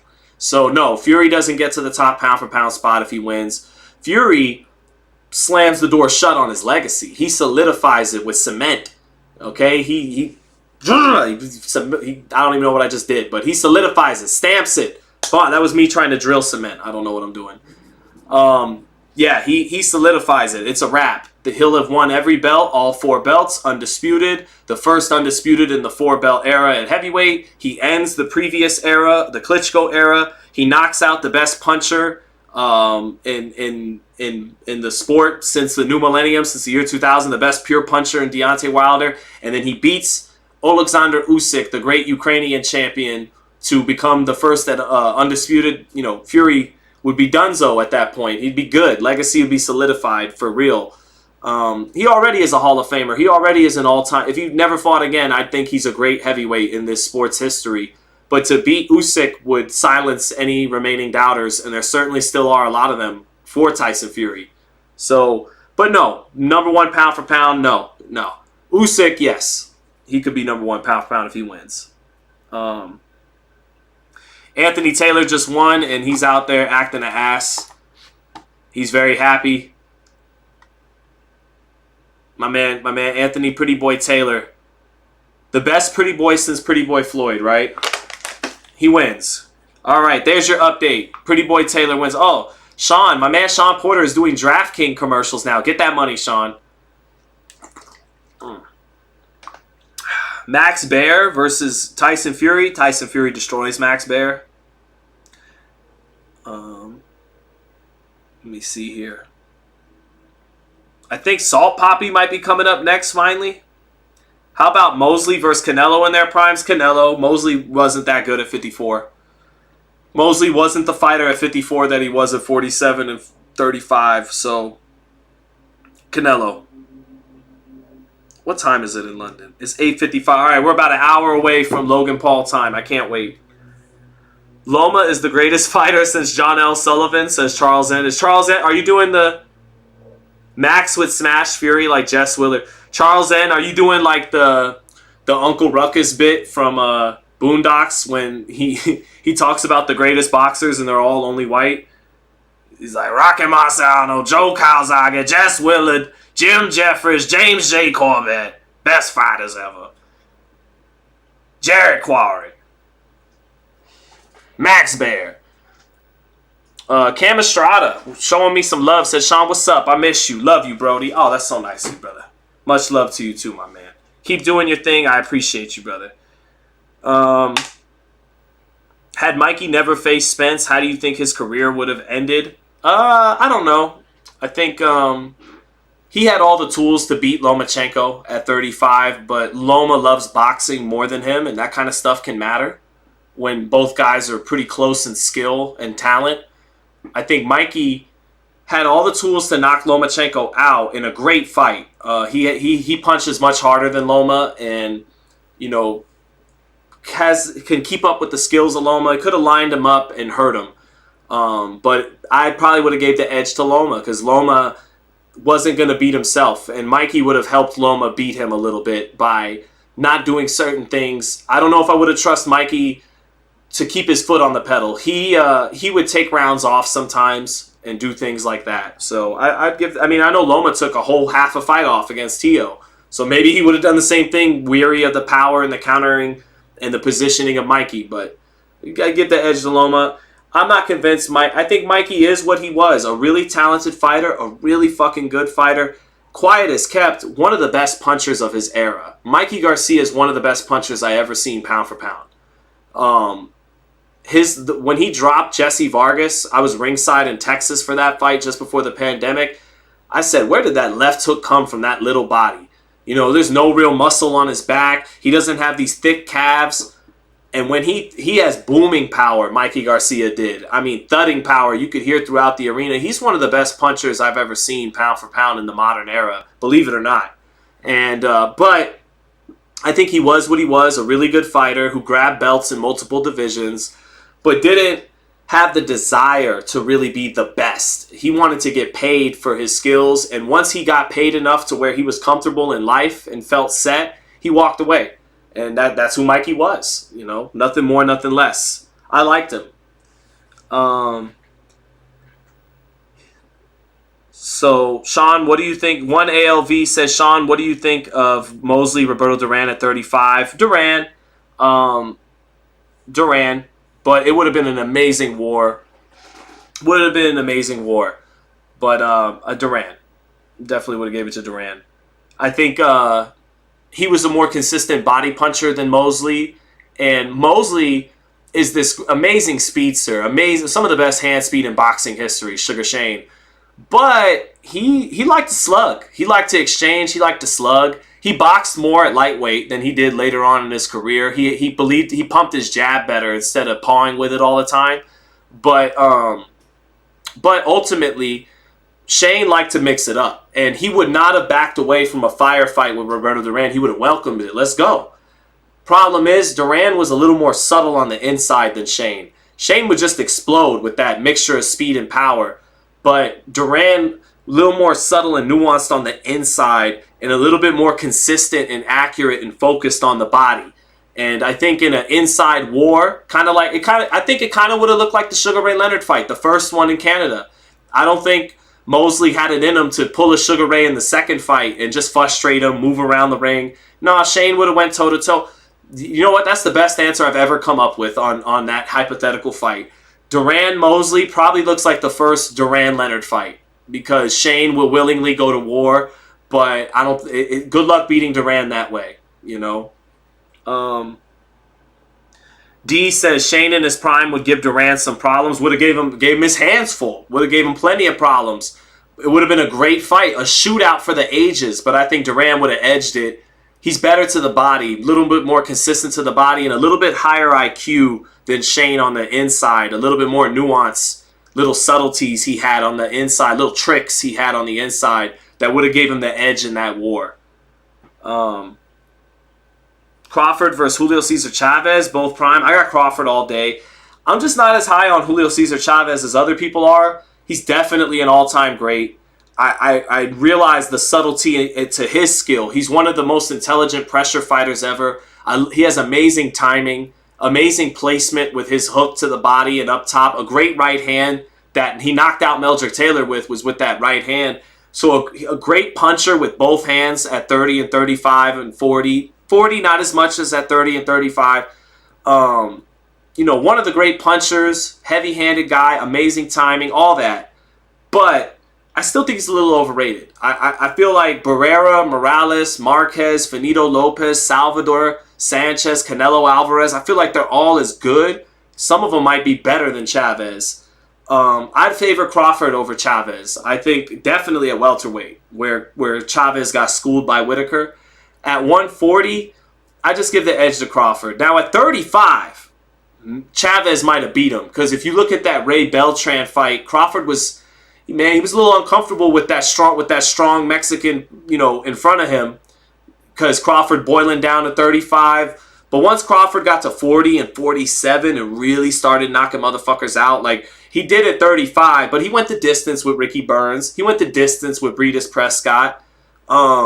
He went the distance with Ray Beltran.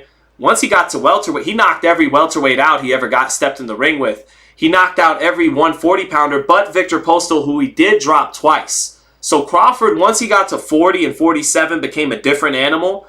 And once Chavez got to 40, he wasn't as fearsome as he was at 30 and 35. So I think Crawford would have beat him.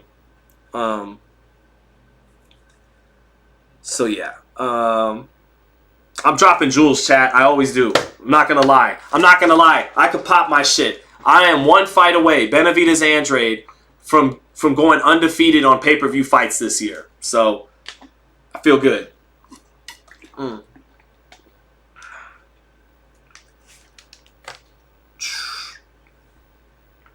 Julio Cesar Chavez versus Marquez, interesting fight. Absolutely. Let's see what's coming up now. We're losing people in the chat by talking about hardcore boxing stuff too much. They came here for the KSI Fury and the Logan Paul, Dillon Danis.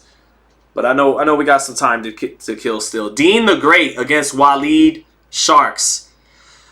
It looks like more hardcore boxing talk must commence, chat. I'm sorry. I can't bring myself to even care about these dudes that much. I will vaguely watch them a little bit until we at least get to Salt Poppy.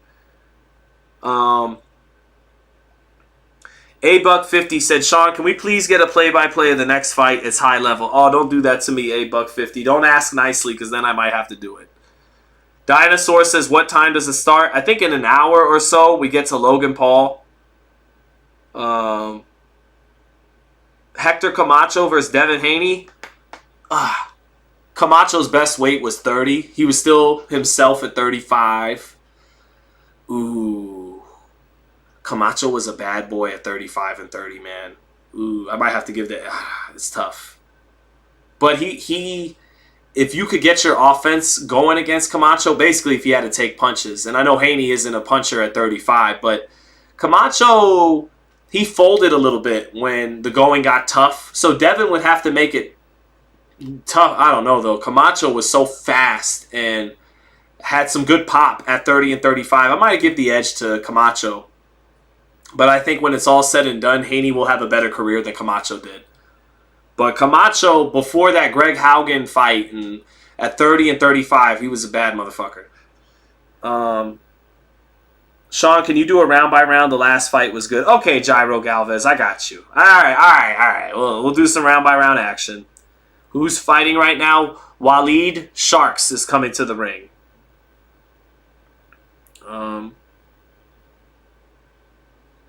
How would Marquez versus Shakur and Devin at 35 look like, Brum Oska? Tough style matchup for Marquez. Styles make fights. Marquez being the counterpuncher is much better when someone's coming to fight as opposed to box. But he's Juan Manuel Marquez. He might have beat both of them. It's not out of the question, but my first thought is bad style matchup for Juan Manuel. I think he did. You even saw in the Tim Bradley fight when Tim, who's usually wasn't a pure boxer, he knew to box Marquez. So that's how those guys would fight Marquez. They would not look to exchange with him. They would not look to fight like Manny Pacquiao. They would look to fight like Floyd Mayweather and Tim Bradley did. And Marquez struggled with those styles. So maybe as great as Marquez is, maybe Shakur and Devin would have beat him. So it's hard to say. Who won, Pineda or Alex? It was a draw, someone lucky. It was a draw. Pineda got dropped in the first round. Then he tagged in B-Dave. And then after getting dropped in the first round, he did okay, Pineda. Wasabi, your boy Alex Wasabi, got dropped by B-Dave. Got dropped by a right hand by B-Dave. And then he pieced B-Dave up. He hit him with a lot of clean combinations. But by the end of 4 rounds, it was called a draw. From what I could see, pretty good call. Because a couple of knockdowns on both sides had happened. Each tag team had their moments, so a good call.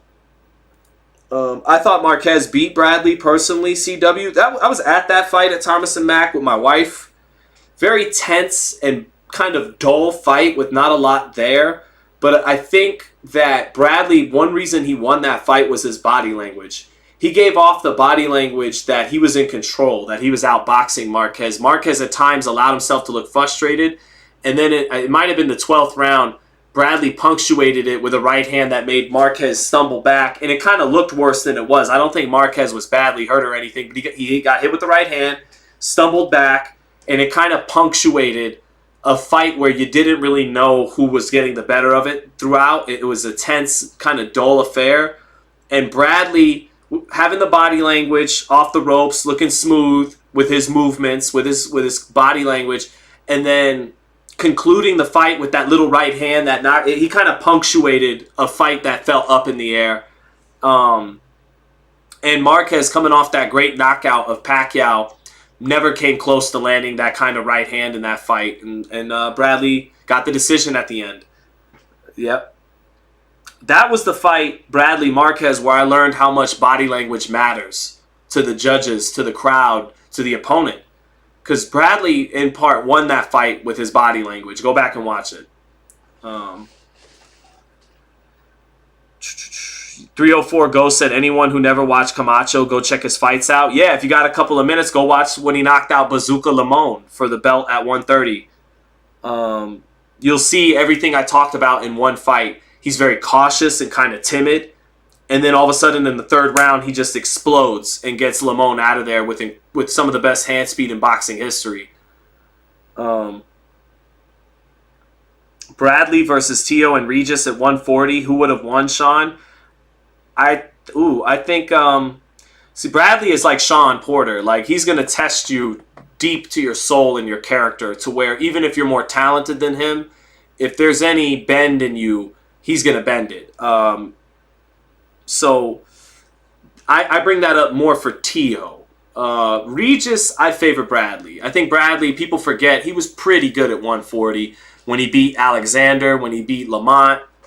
He was pretty good. And was it yeah, Lamont, Junior Witter. He was really good. I think Bradley kind of was faster than Regis Prograis, smarter than Regis Prograis. Prograis obviously punches much harder. That'd have been a tough fight for Bradley, but I think Bradley could have beat him. Bradley and Tio, that's Tio's fight to win or lose. That depends on Tio. Can Tio deal with Bradley being in his chest sometimes? Can he deal with the physicality and the heart of Bradley? Can he deal with the fact that Bradley's going to come out after every round and come at you or adjust, that he could fight? Or can Tio deal with it if Bradley goes Marquez on him and starts boxing? That fight would come down to Tio, you know? Does Tio... Yeah. So, because Tio has the talent to beat Bradley. So, yeah.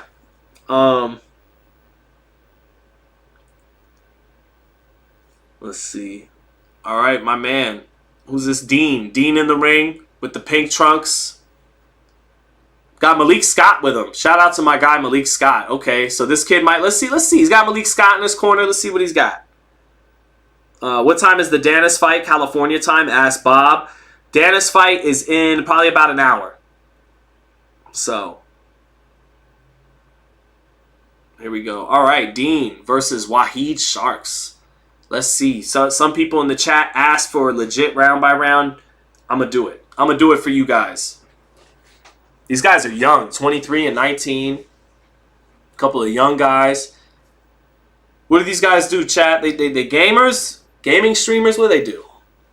Not research for these two. All right, round one. Between Dean the Great and Waleed Sharks. Oh, down go. Dean Great almost goes down. A 1-2-3 by Waleed Sharks. He starts with a jab, right hand, and a left hook and knocks the head up of Dean the Great immediately to start round one. 5-rounder. Nice jab to the body by Waleed Sharks. Waleed Sharks coming out good, throwing some good shots. Oh, right hand lands for Dean the Great. He picking up on the jab by Waleed Sharks. He shoots the right hand counter over the top of the jab of Waleed Sharks and buzzes him. So a couple of heavy shots landed early from both fighters. Now they trade jabs, and not bad skills by these two, to be quite honest with you. You could tell these guys spar and box a fair bit. Nice jab lands for Dean the Great, then he backs straight up, but he backs straight up in a straight line and eats a double jab, straight right hand by Waleed Sharks. They're in the center. Oh, straight right hand lands for Dean the Great. Good hand speed there, and then he ducks underneath a left hook by Waleed Sharks. Waleed landing a jab. Back comes Dean the Great with a jab. Looks like Waleed Sharks is a little bit the better puncher, but Dean the Great got some fast hands. Waleed missing a right hand over the top. Dean the Great falls down to the canvas, ducking down, and then gets leaned down on a little bit. Ref wipes his gloves off. Back in the center of the ring. Double jab by Waleed Sharks. Walks right into a right hand by Dean the Great. Doubling and tripling that jab up a little bit too much. Walked right into a right hand, but took it well. Another looping right hand landing for Dean the Great over the top of that jab again of Waleed Sharks. Halfway through the round, jab to the body by Waleed Sharks. Misses a 1-2 up top, and Dean the Great clinches him up. Works with his free right hand a little bit. Ref breaks him apart. Waleed Sharks looking to apply some pressure. 1-2 over the top, misses for Dean the Great. Misses the left hook as well as Waleed Shark buries his head into his chest. Minute left in this opening round. Waleed Sharks on the front foot, applying pressure. Straight right hand misses. A little bit of a shoulder roll along the ropes for Dean the Great. Made him miss the right hand. Tried to come back with a counter, but got his counter smothered. Ref breaks him apart. 45 seconds left in the opener.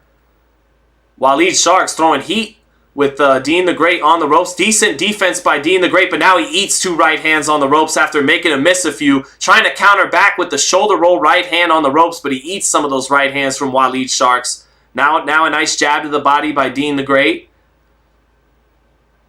Dean coming off the ropes, stepping forward. Straight right hand for Dean the Great, and then he clinches Waleed Sharks after it. And not bad from these two. Some solid hand speed, some solid shots being thrown by both guys. 10 seconds left. Obviously, they don't know their distance just yet. And a little bit of humping action from Dean the Great with 10 seconds left. Nice jab to the body for Dean the Great. And that'll do it for round one. about an equal amount of shots landed by both guys. Dean the Great beginning to get the better of it as that round progressed, but early in the round got hurt by a left hook. I felt like Waleed Sharks hits a little harder, so with the punches being just about even, Sharks maybe edged that round with the heavier shots. I can't believe I'm really doing this. No, I'm just...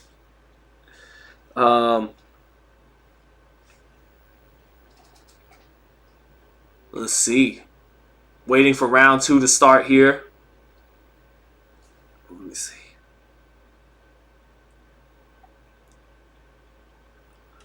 Oh, Logan Paul has arrived with Nina Adgale. He has arrived in the arena. Ooh-wee. Chat, I'm going to get to see Wu-Tang Clan next Friday at MGM Grand. I can't wait. Next Saturday, actually. And that's the day after Super Mario Wonder drops. What a beautiful weekend coming next weekend. Oh, can't wait. Mwah. Bellissimo.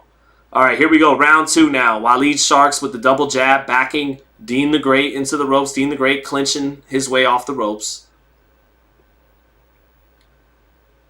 In the center of the ring, Dean the Great pawing with the jab. Makes Waleed Sharks fall short with a 1-2. Makes him fall short with another 1-2. And then he falls into the clinch and works his right hand nicely, does Dean the Great, with a right hand of the body, right hand up top. But Waleed Sharks continues to throw that straight right hand, fearless of what's coming back from the counterpunching of Dean the Great. Straight right hand, and down goes Waleed Sharks. I told you he was coming in fearless, and the straight right hand dropped him to his knee. He is up at 2 or 3. Getting counted right now by the ref, but nice straight right hand by Dean the Great. Walked him right into it. Knew Waleed Sharks was walking in with no respect, and he walked him right into the perfect right hand.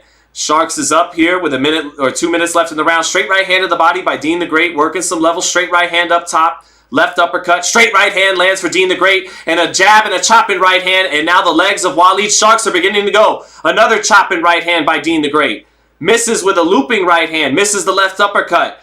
Lands a left hook and a straight right hand. Waleed Sharks is hurt. Right uppercut lands for Dean the Great. Left hook, right hand. Waleed Sharks taking clean punches. Left uppercut landing for Dean the Great.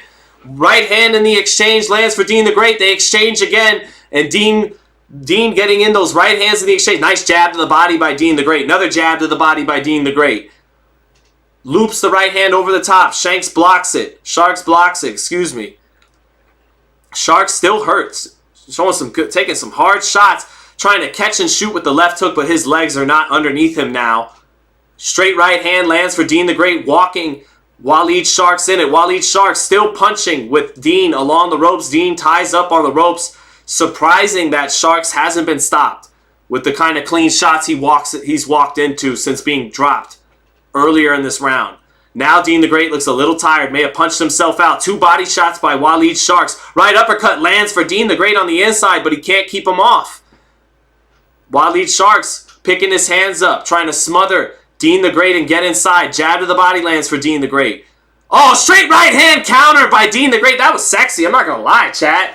He made a miss the right hand, came back with a straight right hand counter, and right on the seat of his pants, down goes Waleed Sharks for the second knockdown off a right hand.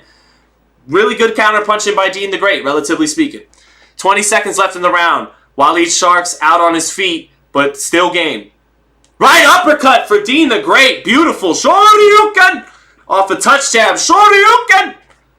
Nice stuff by Dean the Great. You know what, chat? You guys were right to have me commentate this. I got to give some props to this man, Dean the Great. This man, Dean the Great, had a sexy highlight reel. I never had a highlight reel that sexy in boxing. I'm kind of jealous. The man did his best. Shout out to Malik Scott showing his work. Again, both times he walked Waleed Sharks into a pretty nice right hand, chat. You guys, I've been hating this whole stream, right? I've been a hater. I'm fair. That was a nice, those were 2 nice right hands by Dean the Great. Very nice. That's that Malik Scott right there. Not mad at it. Not mad at it. Good stuff. He hit him with the fucking Street Fighter 3 third strike Shoryuken. No, I'm just kidding. If he would have hit him with the third strike Shoryuken, it'd been a combination. KO! No, he didn't do that. It was just a touch, boom. Beautiful setup. This fight probably could be over this round. Waleed Sharks' leg, he's very game, but his legs looked gone after the first knockdown. He took a lot of shots. Here we are in the third round. $1.50, I will give you your props. I did it for you, brother. And now Waleed just is starting to eat counter right hands. Eats the jab, eats a sweeping right hand over it. Now he ducks below. That right uppercut as he ducks below. His legs aren't there. But he's very game. Oh, turns southpaw and lands a right hook, does Dean the Great. And another southpaw right hook. He's kind of good. Another right hook for Dean the Great. He jabs to the body and sets up the right hook up top again. Another right hook up top. He's going to finish this fight southpaw. Walks him into the right hook. Takes a half step back. Jab, stab to the body. Right hook up top. Working levels with his combinations. Good stuff by Dean the Great. I can't hate. I can't hate on Dean the Great. Man got some skills. He's kind of nice. Jab to the body, right hook up top. Ooh, eats a straight right hand, though, by Waleed Sharks. Minute 50 left in this third round, and it is all Dean the Great. Got hurt in the first 10 seconds of this fight by a left hook, but recovered nicely, and he's in firm control of this fight. Little tired now, and Waleed Sharks lands a left hook with Dean the Great along the ropes. Dean the Great showing a little bit of fatigue. Nice little right uppercuts to the body by Dean the Great on the inside. Left hook hits him on the outside. And now Dean the Great looks very tired along the ropes. Halfway through the third round. And one thing Sharks has been game. If he still can find his legs underneath him to deliver some hard shots, he might be able to turn this fight around. Straight right hand lands for Waleed Sharks. Dean the Great slow on the counter. And Dean the Great is getting tired. He's tired, chat. Minute left in this third round. Oh, nice counter right hand by Dean the Great, but he is fatigued. Not as sharp on that counter. Again, little less than a minute left in this third round. Waleed Shanks, jab into the chest again. Weary of the counter, jabs to the chest again. Dean the Great, fatigued, steps over to his left. Oh, they exchange right hands. Sharks getting the better of it. He is bleeding bad from his nose, but he's game. He's game. Got to give him credit. Oh, right hand, chopping right hand by Dean the Great. Not thrown with the same precision now that he's tired. Starting to get a little wild on those right hands now. But the blood is flowing from Waleed Sharks' nose and mouth. But he's tough. Another, straight right hand hurts Waleed Sharks because he is tired too and getting sloppier on his attack. Walked into another right hand. I'm surprised he's still standing. He's very game. The referee is going to take a look at this kid, Waleed Sharks, now get him looked at by the doctor. He's taking some hard shots. All right, no, never mind. The referee just said just put his mouthpiece back in. We don't need a doctor. It's an exciting clown show, says Joe Lewis. It is. It's not a bad fight. 1-2 by Sharks out of that break, but not landing cleanly. And Dean the Great shakes his head, and that's it for round 3. 2 rounds left. Dean the Great in firm control of this fight. Up, what would the score be? 29-26. No, excuse me. 29-26. Yes, 29-26. Or 30-25. Tommy Fury coming in now with the headphones and the black puffer jacket. Looking like the old Colin Kaepernick headphone ad. When it was like, you can tell everybody. And Colin Kaepernick was walking in all slow-mo. Go ahead and tell everybody. I'm the man, I'm the man, I'm the man. And that's how Tommy Fury is walking in right now. Like, he's the man, he's the man, he's the man. Oh, corny song. Here we go.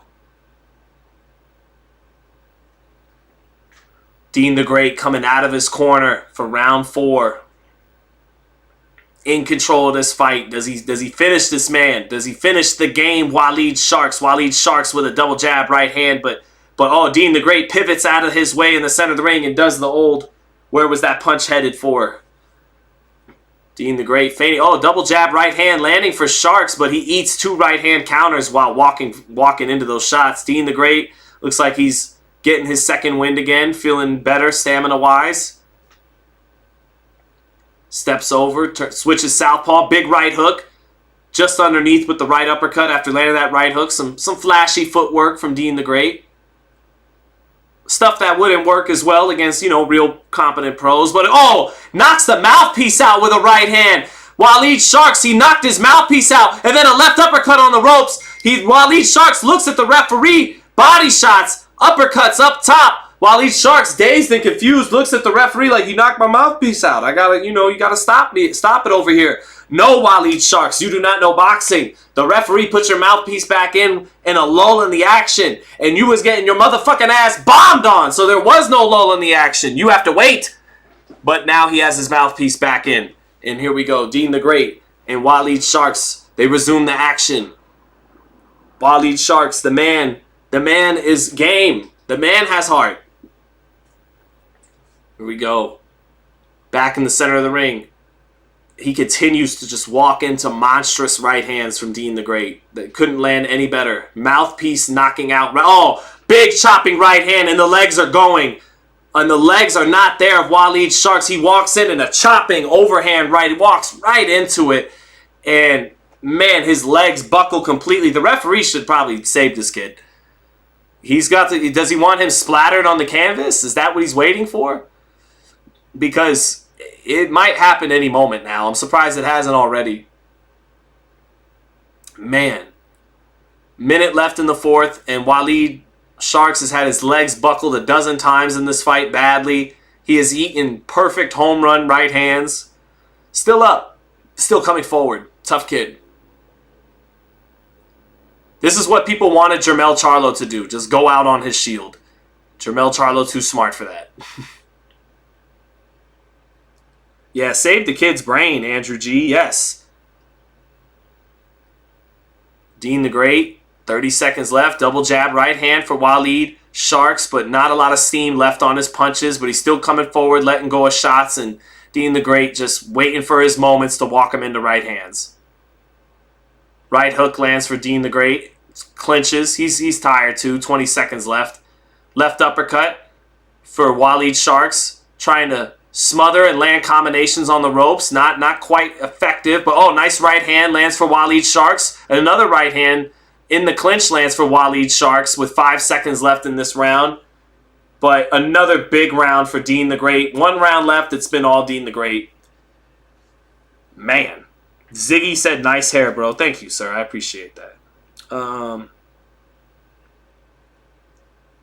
So is Waleed Sharks' chin amazing, or is Dean the Great Paulie Malignaggi's power? A little bit of both. I think this kid Waleed Sharks is a tough kid. He doesn't want to go down, But also it's, Dean the Great. These punches look hard and they look good. I mean, some of them he's throwing, turning over the knuckle, putting the shoulder into it, but some of them he's not getting his legs all the way underneath it, and some of it's technique, but some of them he is. Dean the Great has landed some hard fucking right hands that get any of our attention. We gotta be fair here. Yeah, here's on a replay. I mean, he came down on it. He didn't even throw the straight right hand. He looped it a little bit, sat down on it, and buckled the knees of this kid Sharks. He's hit him with some hard shots. Let's give the kid some credit. He's got some whiskers.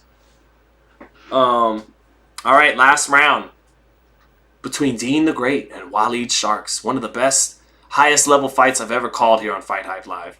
It actually hasn't been a bad fight.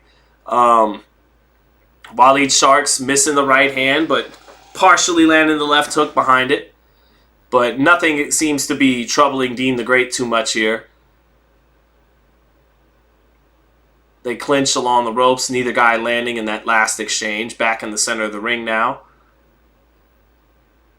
Dean the Great sitting on the counter, leaving his chin exposed, but having enough athleticism to just roll the shot and shoot back the straight right hand.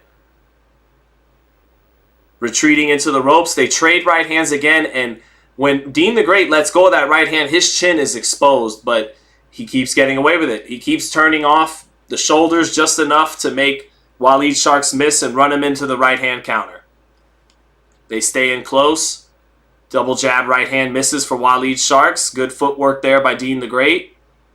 Dean the Great makes a miss on the ropes. Falls to his knee to make the ref separate him.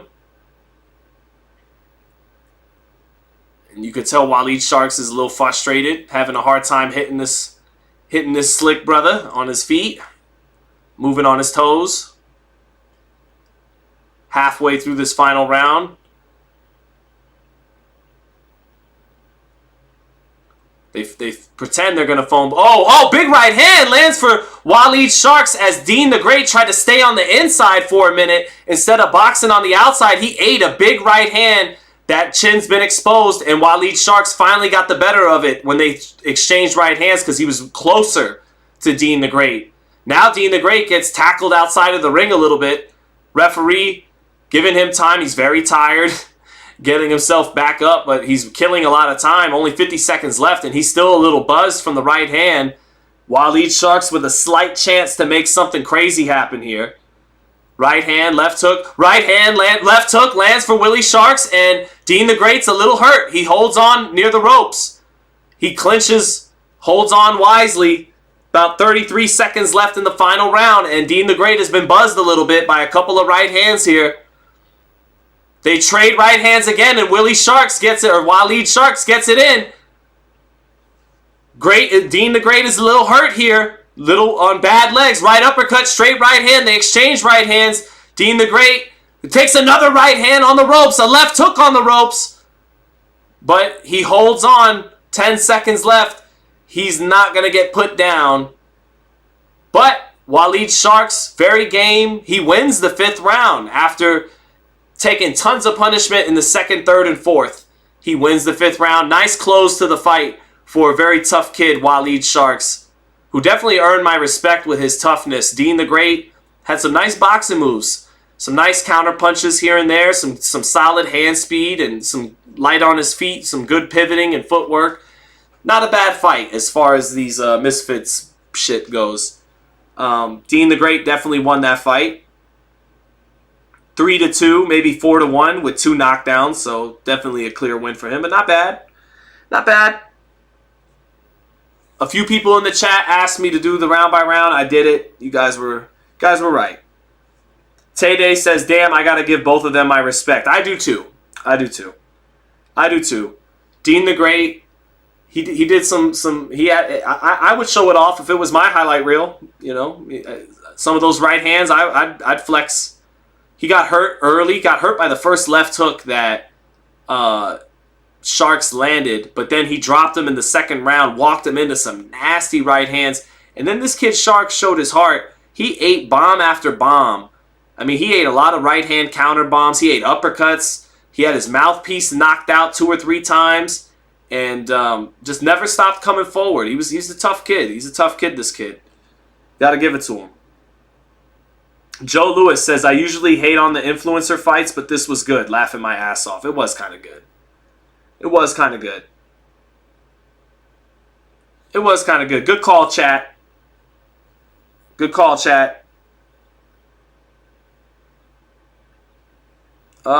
Oska said, "Give Bob Arum some credit. He took a risk with Pacquiao, making him climb all these weight classes, and it paid off." Well, yeah, Bob deserves credit. He did an amazing job with Pacquiao. But he was complicit in holding up the Mayweather fight in 2010 and 2011 because he didn't want Manny to do the drug testing. And I don't think I don't think Al really wanted to work with Bob, and I don't think Bob really wanted to work with Al, and I think they were both happy to hold the Mayweather-Pacquiao fight out as a carrot to continue to improve the pay-per-view sales of non-Mayweather-Pacquiao opponents. That's just what I think.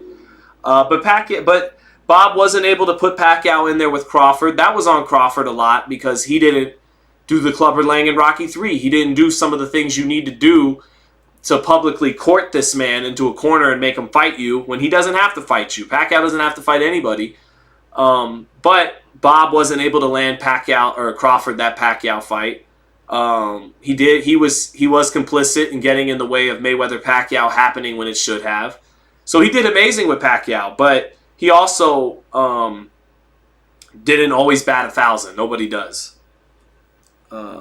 Hi, Derek says, "I'm a big fan of you." Thank you, Derek. I appreciate that, brother. 3 Pumps says, "You calling fights tonight?" What's up, 3 Pumps? I will be. Yes, I'll be back for Zoo and Mendoza and Janabek. So here comes the final verdict. And it obviously should be the kid, Dean the Great. Obviously. The winner by unanimous decision. Ladies and gentlemen, let's hear this chat. Hold on. I gotta turn off desktop. I almost messed up there for a second. Chat. Almost got me slipping. Just putting the audio up a little bit so I can hear who wins this decision.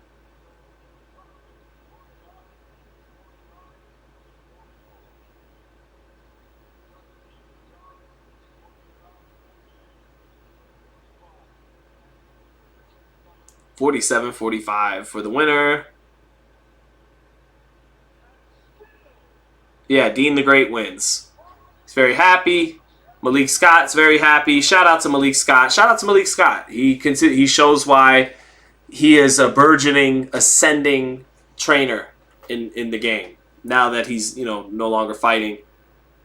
A little bit of sugar in the tank of Dean the Great with his dance, but that's okay. That's okay, because judging by some of the right hands he landed tonight, he would probably get the better of me.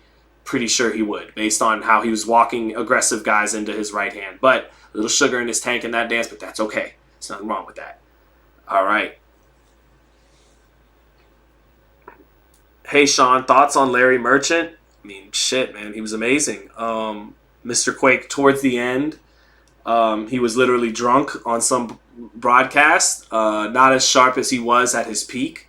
But Larry was a poet. Was actually a poet. His soliloquies, his monologues would be poetic.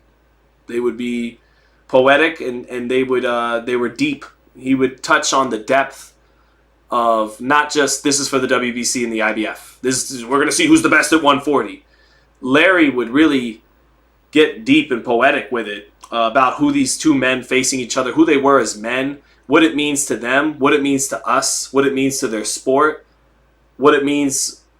But what they represent as men, what they stand for, what this moment's all about at every layer. So Larry Merchant was brilliant in the 90s, in the 2000s, in the 2010s, and towards the end of the 2000s. He'd be drunk on broadcast sometimes, a lot cynical. But I love Larry, and he was incredible. He was a part of the best boxing commentary team I will ever see, maybe ever. The HBO Golden Days. So Larry gets a lot of hate. A lot of people think he was racist because he never, in their eyes, gave Floyd Mayweather his due. Larry was never going to do what Showtime wound up doing, just always praising Floyd. Even if all you deserved was praise, that's not in a true journalist's DNA. A true journalist wants to speak truth to power. And good storytelling, because that's what great journalists do, right? They're storytellers. The best stories come from what? Conflict and tension. Not from... The best story isn't he was just great and he was amazing and his balls were nice and hangy and he won every time and he was just amazing. And, that's what a lot of athletes want to hear. A lot of athletes think the job of a reporter is to tell beautiful stories about them. Larry wasn't, I don't think it's that Larry was racist with Floyd, because Larry loved Evander Holyfield. He loved Sugar Shane Mosley. He loved a lot of Bernard Hopkins. He'd be back, and Bernard got it with Larry. This old man is a hard ass. He's challenging me. And Bernard would sometimes, he made Larry look stupid sometimes. Larry, quit being ignorant. I had to fight this man or I'd be stripped of the mandatory. And they would have their back and forths, and Larry would hold his ground. But Bernard, being an old school Philly guy, understood where Larry was really coming from, and that's why they respected each other at the end of the day. A new school athlete like Floyd, he's like, yo, I'm making HBO all this money. Why are you talking shit? I'm helping you make big checks. And Larry's like, just because we broadcast your fights doesn't mean we're partners. And he talked about that with Mike Tyson. He said Mike Tyson, when he left HBO for Showtime, a big reason was Larry Merchant. Because Larry, if you go back, and this is how great HBO was in their heyday. They told you Mike was about to disintegrate, was about to implode. They told you in 89, before 1990. Go back and watch the first fights Mike has with Cuss out of the picture, with Kevin Rooney, fading or out of the picture entirely with his new Don King crew. And you could tell HBO, if you read between the lines in their feature pieces, is like, yo, Mike Tyson's starting to go downhill. Like this, they grasp as excellent storytellers the foreshadowing taking place before their eyes in 88 and 89, before what happened in early 1990 with Buster Douglas. In today's sport, with the way they cover fighters on ESPN, DAZN, and Showtime, they do too. Now, ESPN with my man Tim Bradley, he'll get real. But outside of him, for the most part, everyone else, and this isn't a diss, it's just calling it like it is. They're on there. They almost are infomercials. Gervonta Tank Davis is from the hard streets of Baltimore and is both a knockout puncher. You know, like they do this infomercial shit. They don't give you that which is much more provocative, the truth. But the truth hurts feelings. The truth pulls no punches. And that's missing a little bit from all these feature pieces in boxing and all this. So Larry Merchant and HBO weren't afraid to do that, even if it jeopardized their relationship with Mike Tyson, and even if they jeopardized their relationship with Floyd Mayweather, which it both ultimately did. I, as a media guy, have the utmost respect for their presentation, because if it came down to giving you the real on this guy, Floyd Mayweather, who more often than not wants to find a way to not fight the number one fight you want, but fight someone else and make money. They didn't pull punches on that. And Floyd had his side of the story that him and his fans and people that love Floyd, they state very well. Again, they have a great argument as well, but HBO didn't give a fuck. And if Larry thought the fight was boring, he was going to say the fight was boring. Think of where we're at in media now. That's old school media, right? They didn't care. New school media, Pat McAfee, right? He's supposed to be the Dundada. This man's paying millions of dollars for Aaron Rodgers to come on, and he's kissing his ass. Larry Merchant, old school media, never going to pay you for an interview, going to ask you hard questions. Pat McAfee, new school media, where we're trending towards. I'm going to pay you, and I'm going to kiss your ass. So I love Larry Merchant. I hope you guys pulled a lot from my rant about why I love Larry Merchant. So here we go. Now we're waiting for, I think, Salt Poppy's up next. Then we finally get to the main two fights. Thank the Lord. I'm not. Nina had over 500 dudes, says Ziggy. Yeah, well, indeed. He touched on something deeper than there. Let's see. He's hard but fair, said Mr. Quake. Exactly. And even if he was wrong, he was wrong sometimes. Sometimes, he ultimately wound up being wrong about Floyd. Larry never thought Floyd would become the superstar he did. Nobody did. So he was wrong, but he was right about some of the things he said about Floyd too. He once said about Floyd, as he was making his way to the ring, a self-made man who worships his creator. Beautiful. That's poetic. That's beautiful. That's a way with words. And that's something, because Floyd wouldn't like it, even though it's true. Floyd wouldn't like it, even though it's something of a compliment. You're a self-made man. I'm giving you that. I'm granting you that. But I'm also going to jab at you for your narcissism. Fair enough, right? Now, Showtime would have never said that about Floyd. And that's a big reason why Floyd wound up going to Showtime. But I'm saying that cutting, truthful edge is missing. Not just, outside of my man Tim Bradley, but that's missing right now in boxing, in media, period. Logan Paul is backstage with Ariel Helwani. He's got a little cut right here along his head. Let me hear what he's saying. Let me see. My man is juiced to the gills, in phenomenal shape. Looks like an action figure.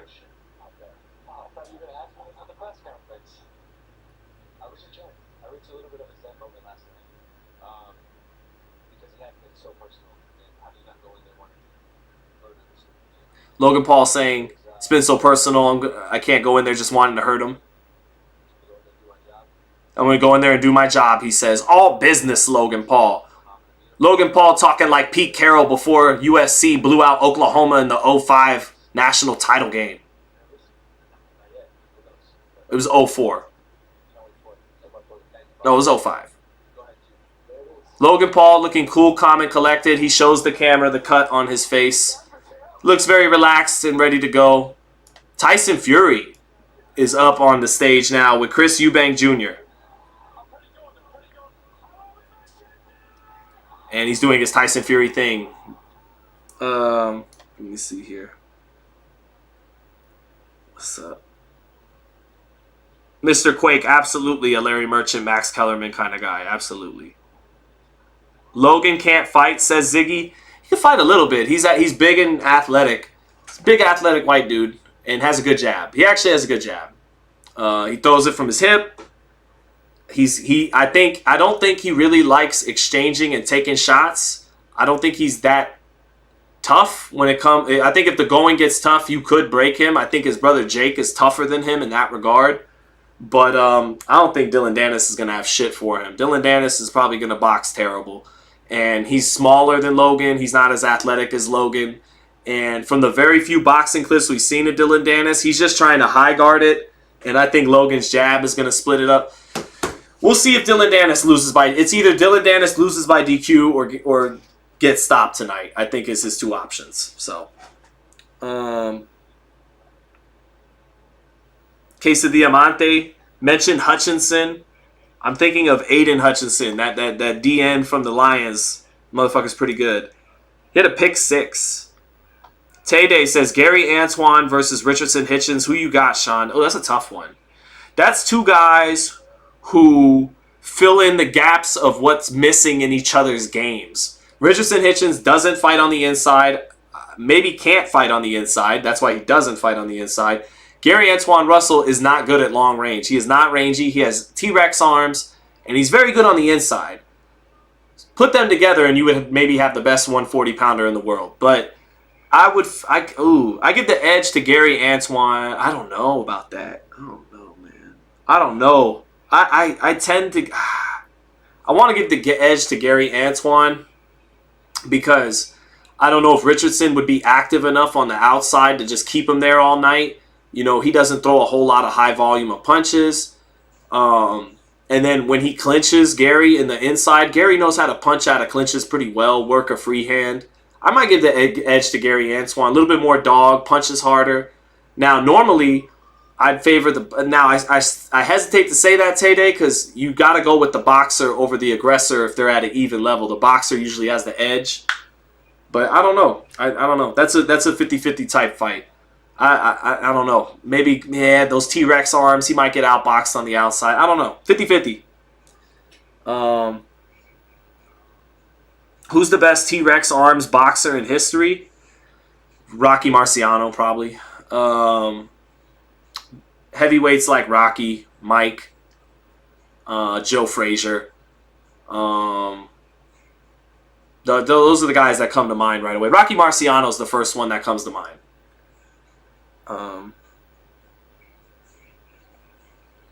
What is Tyson Fury talking about? He looks a little thinner. He looks a little bit thinner than when he was super fat for the presser with Ngannou.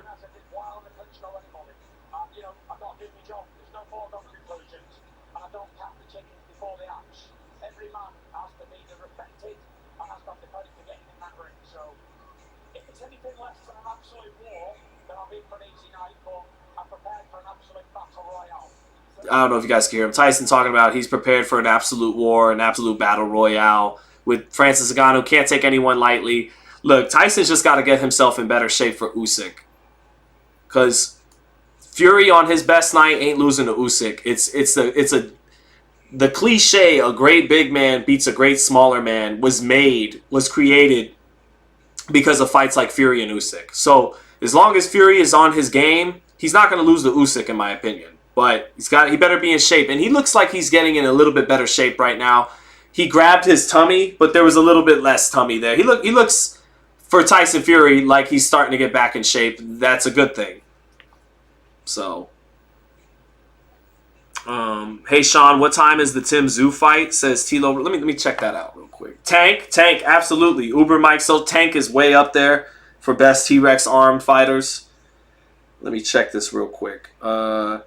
Tszyu Mendoza, main event time. Let me check. sorry, chat. Maybe I should have checked this all together. We could have done this as a family. Let me see here. What's the start time, motherfucker? Doesn't tell me. Let's see. Timzu.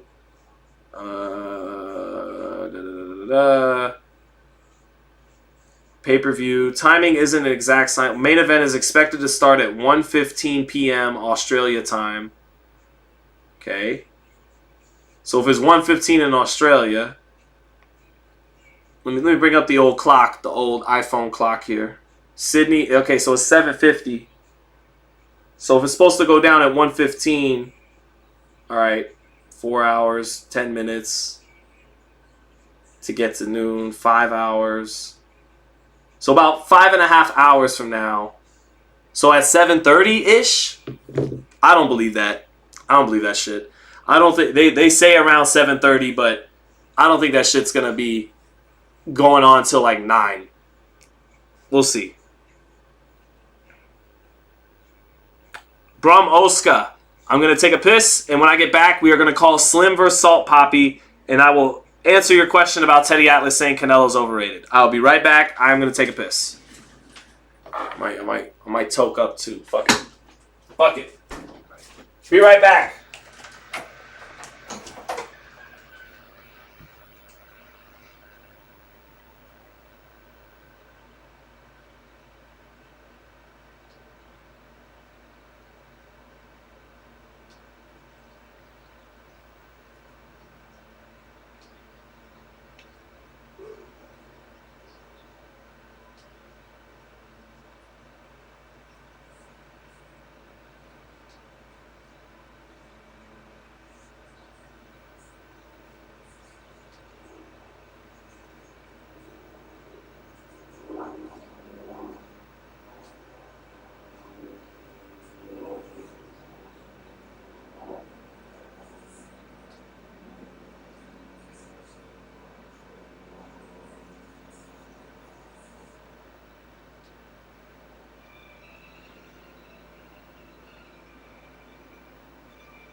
I'm back. I'm back. Welcome back. Welcome back. Welcome back. All right. We back. Manny Pacquiao, T-Rex arms, absolutely. All right. So, my man asking me, what do you think, Sean, of Teddy Atlas saying Canelo's the most overrated Mexican fighter in history, and him saying he's not even in the top 15 of greatest Mexican fighters of all time? Well, I love Teddy. I think more times than not, 80% of the time, Teddy is a brilliant boxing mind that tells you wonderful things. And then the other 20% of the time, he just says shit out of left field. This would be one of the times in the 20%. Canelo is arguably the best Mexican fighter of all time. I'm not sure I'd quite put him there yet, but he's easily, without a shadow of a doubt, top 10. Probably top 5. And when it's all said and done, he may have the accomplishments to lay claim to number 1. So I definitely disagree with Teddy Atlas. But Teddy, I try not to focus on the 2 out of 10 times he says something really crazy and absurd. And I try to just love Teddy for the other 80%, which is this wonderful boxing mind, like I was talking about with Larry Merchant, deep and challenging of the fighters. So I love Teddy. I expect him to get some stuff woefully wrong and to say some things absurd sometimes, but more times than not, I still think Teddy Atlas is that dude. I'll always love Teddy. So I just see how hard was that? No one does that in today's society anymore. The minute they disagree with someone, they're ready to tear them down and ad hominem attack them. It's like, I just don't agree with his take on that at all. But I still got a lot of love and respect for Teddy. Here comes Salt Poppy now. The man looks like he has lip liner on a little bit. Babyface Salt Poppy lost a lot of weight. A lot of people think he juiced up in the last 10 months, transforming his body from being chubby and fat into a guy who's, buff. So that is the word on the curb. And because it's just influencer boxing, I don't care to mention speculation that other people have. I mean, I did that with a new A too, right? So Salt Poppy is not going to be saved from it. By the way, chat, has anyone checked VADA's website to see if Inoue's test cleared from the Fulton fight? You know, the same VADA that in 1 month's time busted Alicia Baumgartner, the same VADA that has every other fighter's test results that's fought since and tested for VADA up and posted and clear. Does anyone anyway, not since June of 2022. So interesting. I won't use the S word. I won't use the suspect word. Just interesting that it's October. What day is it? It's the middle of October. The man fought July 29th against Stephen Fulton.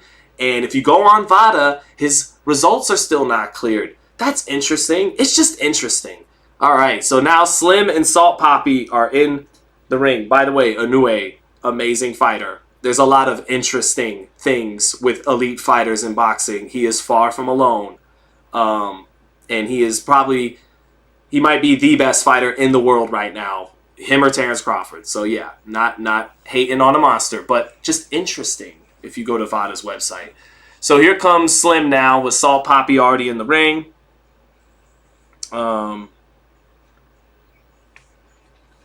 We shall go.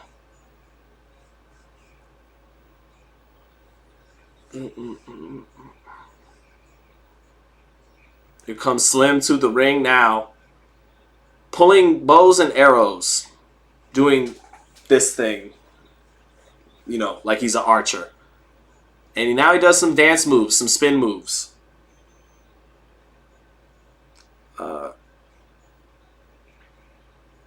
FMG seems to think he was Uber Mike. Well, FMG also had IV issues in the Pacquiao fight. They all do, pretty much. So, again, I feel it's not picking on the monster. It's elite level sports thing that I think we're not realistic about. Like UFC just stopped with USADA. Why would UFC stop with USADA? Well, of course, because Conor McGregor's coming back in October. But why USADA? Oh, could it be because USADA is actually... let me make sure of this, but I believe is backed by the United States, like an agency backed by the United States of America, USADA, United States Anti-Doping Agency, whereas VADA is just voluntary. You're just volunteering to do it with, you know, some former Las Vegas doctors who have a really cozy relationship with Victor Conte, you know?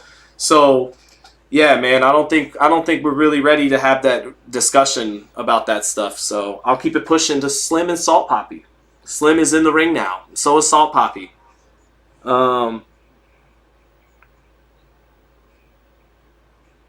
Let's see. Seeing friends fight, do we get that often in boxing? Says Queso Diamante. We certainly used to back in the day. Friends used to have to fight each other all the time in boxing when there was less routes to make serious money. You know, now sometimes it used to not happen too. Rocky Graziano and Jake LaMotta never fought because they were friends. But Jake LaMotta said that was more on Rocky's end than his. Like he was down to fight, but Rocky was always like, "We're great friends. No, we shouldn't fight together." And Jake's like, "Nah, he's scared." But no, that used to happen back then too. But I think it used to happen more often back in the day. Friends fought each other because you had no choice if you wanted to make some serious money. You couldn't avoid this guy or that guy based off friendship.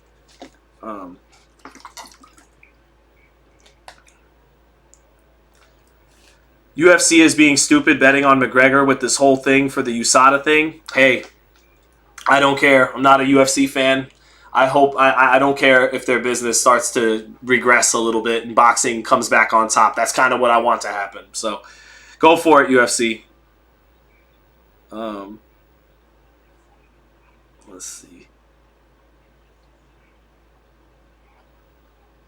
Let's go. Here we go. Salt Poppy banging his gloves together. Dude has transformed his body in great shape. He always had the look, though, of he kind of, even while being fat, you know, some fat dudes, you could tell they're kind of buff beneath the fat and that they could get in shape, whereas, you know, some fat dudes ain't got an ounce of muscle on them. It's just, they're just doughy. He kind of was built up top already in the chest and the shoulders, even when he was fat. So it's kind of not surprising that he was, I mean, a lot of people think he's juicing or something, but it's not surprising that he was able to get in good shape quicker than you'd think, because I think he already has some muscle on him and just needed to take some pounds off, and that muscle will come through. So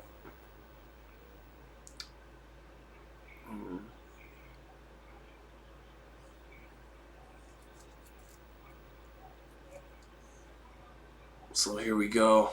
All right, getting ready for round one between Slim and Salt Poppy. Salt Poppy got a nice little southpaw left hand when I've watched him, especially if you're coming forward on him.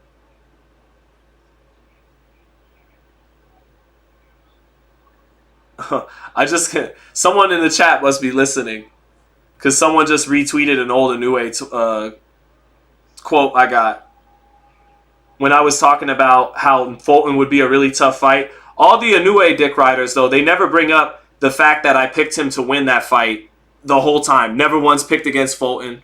Always picked him. Always talked about how special his power and speed and balance and skills and timing and all that stuff. How he might be the best bantamweight of all time since Idor Yorfe from back in the day. All that shit. I've tweeted about that. They try to turn it into something it's not because their feelings are hurt about, I don't know, some false idol they have. So here we go into round one with Slim versus Salt Poppy. Southpaw Salt Poppy, much shorter, bending down, lead hand low, pawing with his jab a little bit. Slim, very ugly movement and style, hands up, moving over to his left, backing in and out of range. Salt Poppy jumping in ugly with his shots, pawing with his jab, but didn't really have the patience to establish any distance with it. He just jumped in ugly there. A little bit of a scuffle, neither guy getting off. Now Salt Poppy got into the body after Slim reaches with a long right hand. Salt Poppy coming forward. Jab to the body by Slim. Long jab. Now they clinch again. And this fight, not with the level of skill early on that that fight with Dean the Great and the other kid, Waleed Sharks, had. Those guys were throwing some good shots early on. This doesn't have that yet. Straight right hand falling short by Slim. And now Salt Poppy times him into the ropes with two left hands, one to the body, one up top, and his version of a Pacquiao flurry, letting go of it with Salt Poppy on the ropes, taking two body shots, and Slim on the ropes taking two body shots. Not taking that combination well by Salt Poppy, who did his best Pacquiao there, using that southpaw left hand multiple times and backing his man straight up in the corner. A break in the center of the ring. So, Slim landing a straight right hand but getting countered with a left uppercut to the body and a little short left hand up top. Not having the kind of power that Salt Poppy has on his shot, sitting down on his left hand early. Straight right hand, and he eats a check hook, does Slim. Eats a check right hook from the southpaw Salt Poppy as he tried to reach with a straight right hand. Salt Poppy with a better, despite being the shorter man with shorter arms, a better sense of rangy, distance than Slim.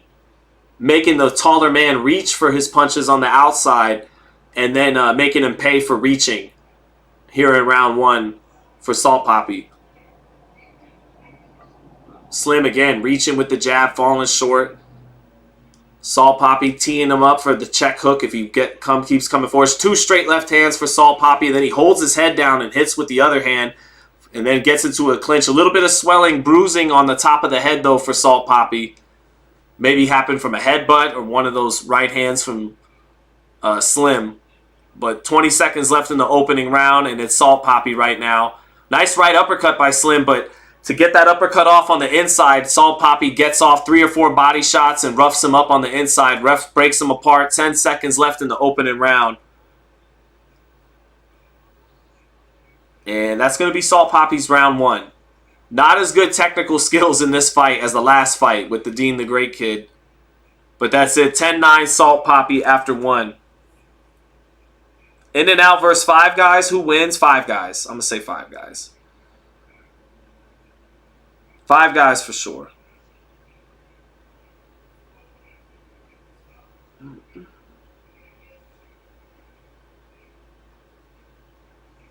Yeah, man. I think Kev, this guy named Kev. Are you in the chat, Kev? Let yourself be seen. I feel like this dude Kev on Twitter, he heard me a little while ago and retweeted an old tweet. Slim is gonna gas, says MMA Grinders. KNP says got good boxing genes. Slim got hard Salt Poppy, I think, does more than Slim. I think Salt Poppy kind of has a nice left hand that he sits down on. He's got some talent for boxing. I expected, from what I've seen of these guys, Salt Poppy to win. All right, round 2. And again, Slim, despite those longer arms on the outside, he can't establish anything on the outside.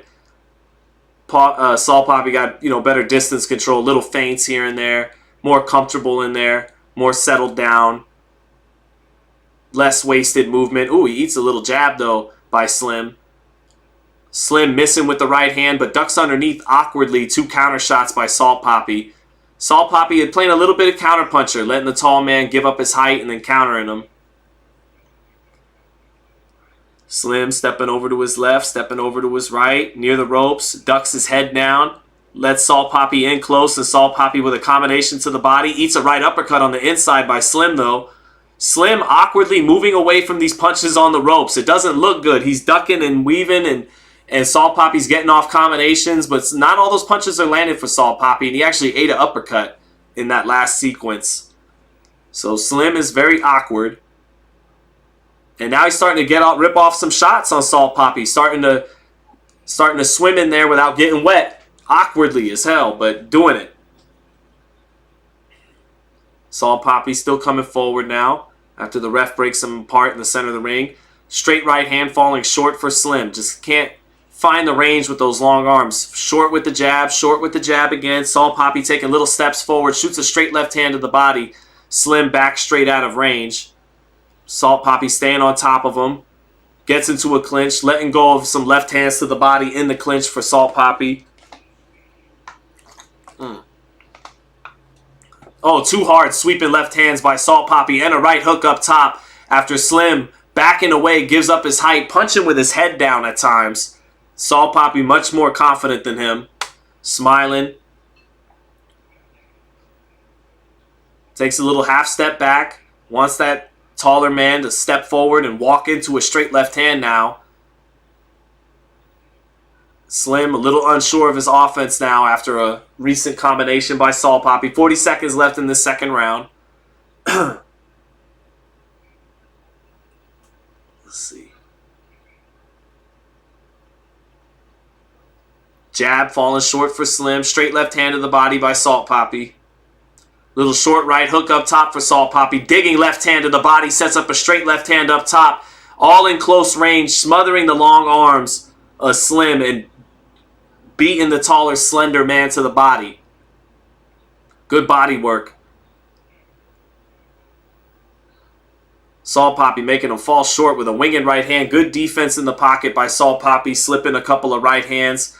Winging right hands by the tall Slim. And that's it for round 2. 2 rounds to zip for Salt Poppy. Just a better sense of distance. Harder punches. Better thrown punches. He's just better than Slim right now. But he doesn't look amazing. He's not impressing me as much as the Dean the Great kid did in the last fight. Ziggy says I'm getting sleepy. I understand why.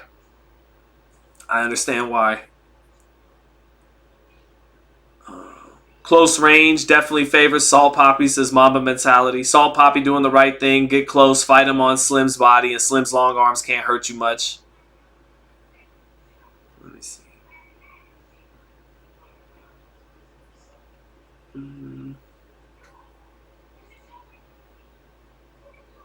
Yeah, it'll be nice when we get to the main 2 fights, man. Get to some fun circus fireworks. Game over, Slim, says Ziggy. Yeah. But then we'll see, though. Round 3. Salt Poppy, little up jab from his hip, little sweeps the right hook behind it. Now he gets inside and hammers the body a little bit on the inside with the left hand in the clinch. Slim back at long range, still game. Gloves up high. Almost walks right into a left hand, but doesn't. Keeps punching as he comes forward and lands a nice left hook in between all those punches. Then lands another left hook, sweeping right hand on the inside against Salt Papi. Just by letting his hands go more often as Salt Papi tries to snipe with a shot here and there. And Slim outworked him in that exchange. Good moment there for Slim. Oh, straight left hand in between Slim's combinations, trying to let go of his hands again. He ate a big left hand that knocked his head up. Eye-catching punch there for Salt Papi. Ref breaking them up. Ref getting mad at Salt Papi or whatever for him trying to charge past him and get back in range. 2 minutes left in the third.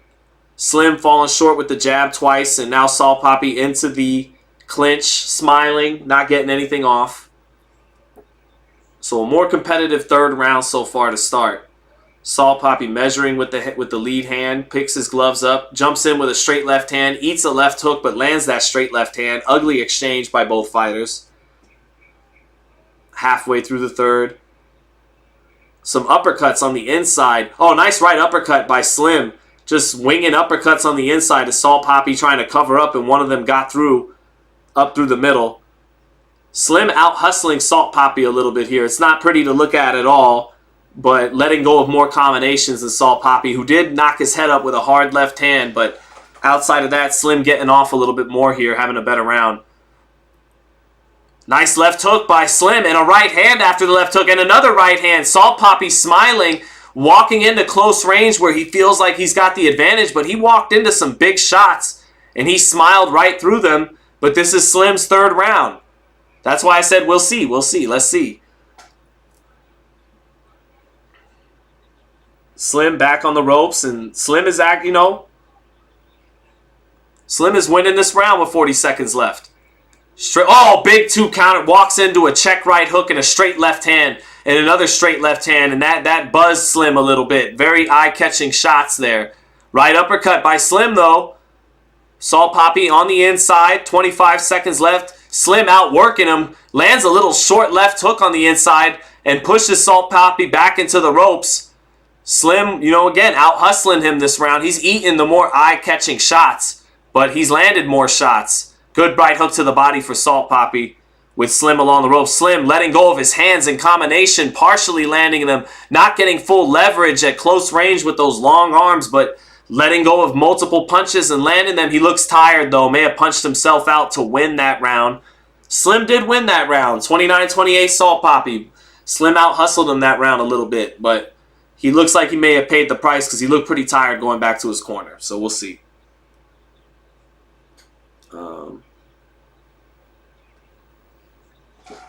Let's see. Yep, Logan versus Danis next. Ziggy, tell your friends to jump in the FightHype live chat. It's one of the most important ones we'll do all year. No. Let's see. Which Slim won? 304 Ghost? Not yet. He's in the middle. He's about to head to the fourth round with Salt. Was there another Slim? That shows you how little I know about this stuff. Showing a quick ad for Chantel Cameron, Katie Taylor, the same day David Benavidez fights Andrade. I got a feeling Katie Taylor might turn the tables right there. She's been looking good in training. All right, round 4. Oh, straight right hand lands for Slim off the jab. Salt Papi's hurt. He shakes his head. Swinging right hand. Straight right hand again lands for Slim. Salt Papi is hurt. He's covering up in the high guard. Slim has a chance to win this fight by upset right here. Those two straight right hands, Salt Papi not defensively responsible there. He got buzzed twice, despite his smiles.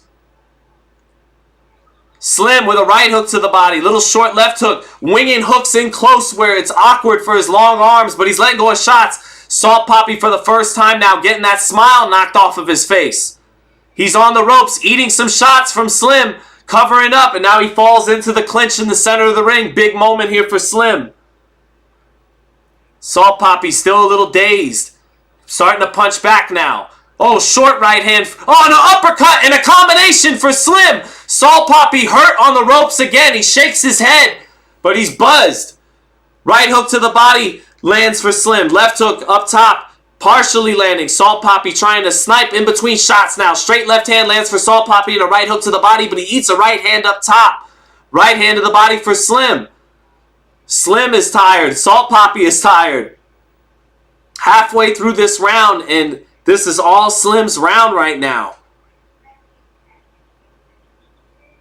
Salt Poppy picking the gloves up, trying to regain control, eats a couple of jabs, lets go of a combination, but his legs aren't underneath him. He's falling forward with his punches. He lands 3 straight left hands against Slim, but not the same power. Another short straight left hand and a right hook for Salt Poppy, getting off some good work inside of Slim's chest right now. And the ref breaks him apart. Minute left in the round. Oh, left uppercut to the body for Salt Poppy, but back comes Slim in the inside with a combination to the body and to the head, winging those shots in close with those long arms. Salt Poppy touching. Left hand to the body in close, backs Slim onto the ropes. Right hook. Oh, straight right hand. Another straight right hand. Down goes Salt Poppy. Slim punching with 2 straight right hands off the ropes. Salt Poppy not defensively responsible. His legs are gone. He looks out of it. The referee gives him his gloves. Slim's about to finish him off right here. Jab lands. Knocks his head straight up. Another jab lands. Another jab lands. Right hook, left hook. Salt Poppy clinching after being dropped here in the 4th. Sweeping right hand, left hook, right hand, left hook, and the referee stops it with 10 seconds left in the 4th. Salt Poppy not able to make it out of the 4th round. It's a 4th round TKO for Slim. That's why I said, heading into that 3rd round, I said, wait, let's see. While Salt Poppy was in control, but Slim began to out-hustle him in the 3rd. Salt Poppy not defensively responsible, got hurt. I think maybe for the first time in these, I know he lost, but I think he really got hurt for the first time by some of those right hands by Slim. And he thought he was in close range where this tall guy with lanky, awkward punches couldn't do nothing.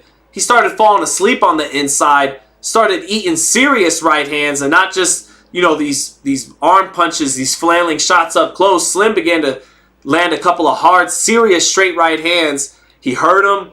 And then winds up knocking him out here in this 4th round. Dropped him. Salt Poppy was dazed and confused and couldn't recover. And wasn't allowed to get to the final bell or the bell in the 4th. And that's it. Knockout in the 4th round for Slim. Damn. Mamba Mentality says Slim needs to call out Jarvis. I don't know who that is, but you're probably right. Man. Why did the stupid ref stop it? Says Manny Napolo. Well, Salt Poppy was slow to rub the gloves back on the referee. He was out of it. He was pretty hurt. And he wasn't returning fire. And the referee, he's not keeping that mental clock of 10 seconds left. He sees a man not defending himself who just got dropped and badly hurt. And he's not defending himself, taking a barrage of punches on the ropes. So he stopped it. So Salt Poppy ain't no Tyson Fury that you got to give the benefit of the doubt until he's out and asleep, So he stopped the kid from taking further punches, and the better man won. Slim won. He wanted that more. You could tell he wanted it more. Salt Poppy hasn't looked good in his last 2 fights, says 3 or 4 Ghosts. Well, that's because he's just not good, relatively speaking. I get, I know he had some nice straight left hands. In these influencer fights, but let's not confuse them for actually good. Or Slim's not good. Slim is terrible. This guy is terrible. If he were to, fight actual boxers, it would be terrible for him. But he's tough. He was awkward, long, and he did his thing, man. He won this fight by knockout. But yeah, he's not good. 304 Ghost facts.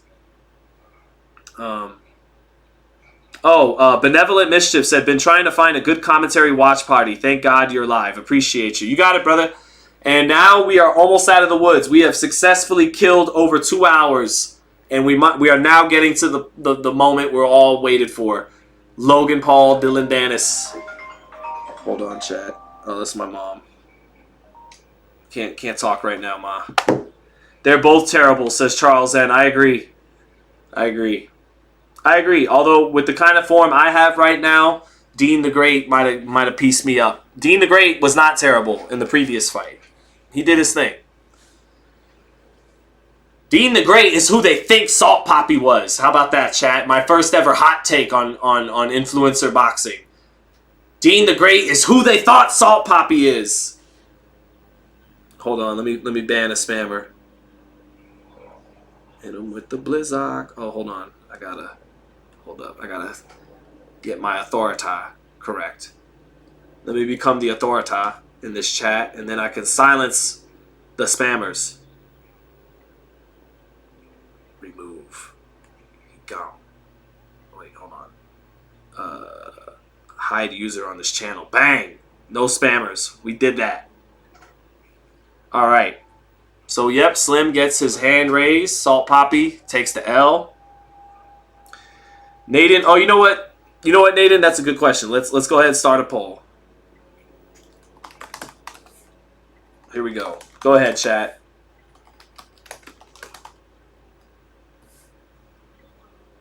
All right. The poll is live. Naden0511 asks, who do you got? And Thomas DeFew says, can Dillon beat Logan? No, I do not think so. I don't think so. Dillon Danis has never showed us anything in a boxing ring. He's a jiu-jitsu guy. Logan Paul is, you know, crude, raw, but is a good athlete and has some hand speed, actually has a good jab, and is a good athlete.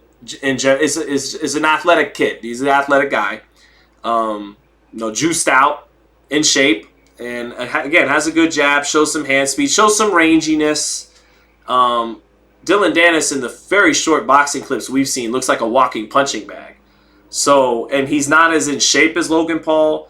He hasn't ever boxed, unlike Logan Paul. Logan Paul's actually been in the boxing ring, under the bright lights a couple of times, to his credit. So, yeah, I think definitely Logan Paul's going to win this fight. Now, the question is, does Dillon Danis get himself disqualified by doing some crazy shit that makes a brawl happen? I think that's like 40% in play. 60% chance he gets beaten up and humiliated by Logan Paul. 40% chance he gets himself disqualified. If I'm wrong, good on him, because he certainly destroyed Logan Paul in the pre-fight buildup. I mean, he has destroyed this man in the pre-fight buildup so much that knocking him out, it almost doesn't overwrite everything he's pulled out up until this point, but it will, basically. So I do think that Logan Paul is going to shut this dude up in the ring. If he actually gets in there and boxes him and takes his ass whooping like a man and doesn't, turn it into some crazy shit happening. I think Logan Paul is going to win. I think Dillon Danis, in the few clips we've seen, looks like a walking punching bag. Walks up in a high guard that is going to be split in 2 seconds by anybody. And maybe if he gets on his whole plan is probably to take the fight to Logan and get the fight on the inside and smother him and make it an ugly fight. But when you have no defense and no jab or no head movement coming forward and you just think you're going to catch punches, you're not going to catch punches. You're going to catch them with your face. So, yeah, that's what I've seen. So we'll see. I'm not exactly staking my reputation on my prediction of these fights, but that is my prediction. So, yeah, I think Logan should take care of this kid, and he'll get his vengeance in the ring. But damn, does he have a lot to make this dude pay for? Because he killed him in the pre-fight, from all the stuff about Nina.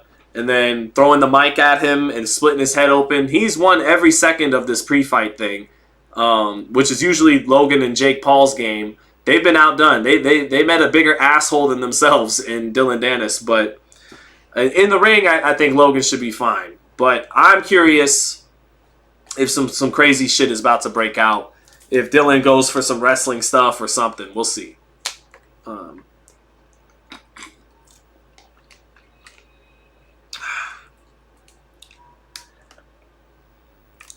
304 Ghost said Dillon can box. Will he win? Time will tell, but he can fight. That's for sure. Okay, 304 Ghost. We'll see. Fair enough. We'll see. What about Zhu and Mendoza? I got Tim Zhu. I think Tim Zhu's really turning into a very, very good fighter with very educated pressure. He throws heat with both hands. Now, it's an interesting style matchup because Mendoza, he should be able at some point to have an opportunity to land and get that big hook off that he knocked Fundora out. And if he lands it, what's that look like for Tim Tszyu? I want to see what that looks like. But I think Tszyu will win that fight. I think Tszyu's just better than Mendoza. He is becoming very accurate, pinpoint power puncher and he knows how to set it up to the body and to the head. He knows how to pin a man on the ropes with intelligent pressure and cutting the ring off more. He's cutting the ring off better, catching punches better and better on his way in, and getting more and more accurate. Kind of like now he's not Canelo, but kind of like how Canelo's so accurate at placing the left hook to the body, placing the power shots. He's becoming a very accurate power puncher. So I think Tim Tszyu, but styles make fights, and it'll be very interesting if he gets hit by that hook from Mendoza. I want to see what happens.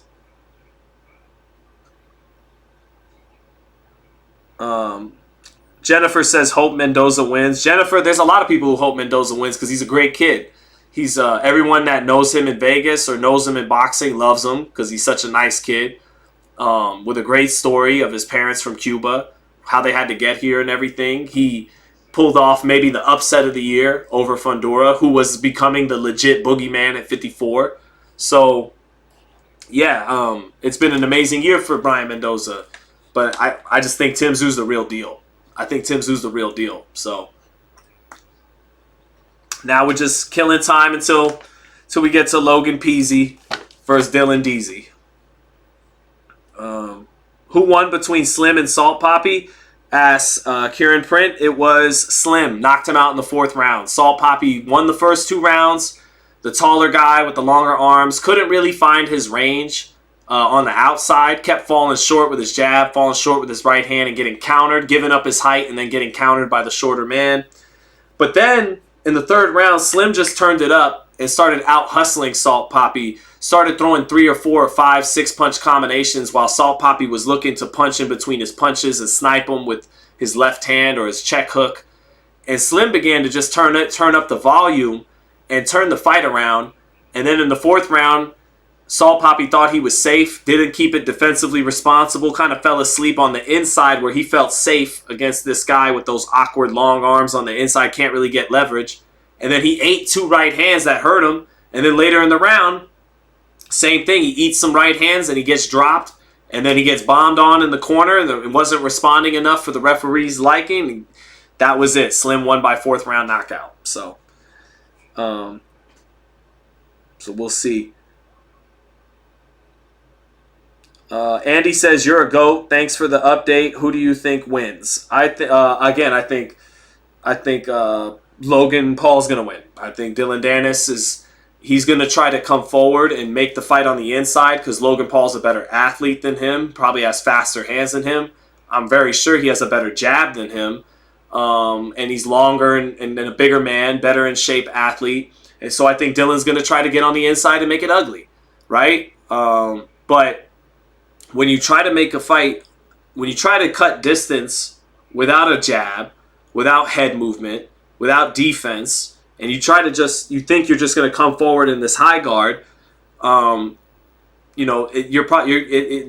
high guard's going to be easily split. You're going to be eating punches on the outside, coming forward, trying to cut the distance, walking into shots, eating punches. That's how I see this fight going for Dillon Danis. And the question is, once that starts happening, does he make something crazy happen?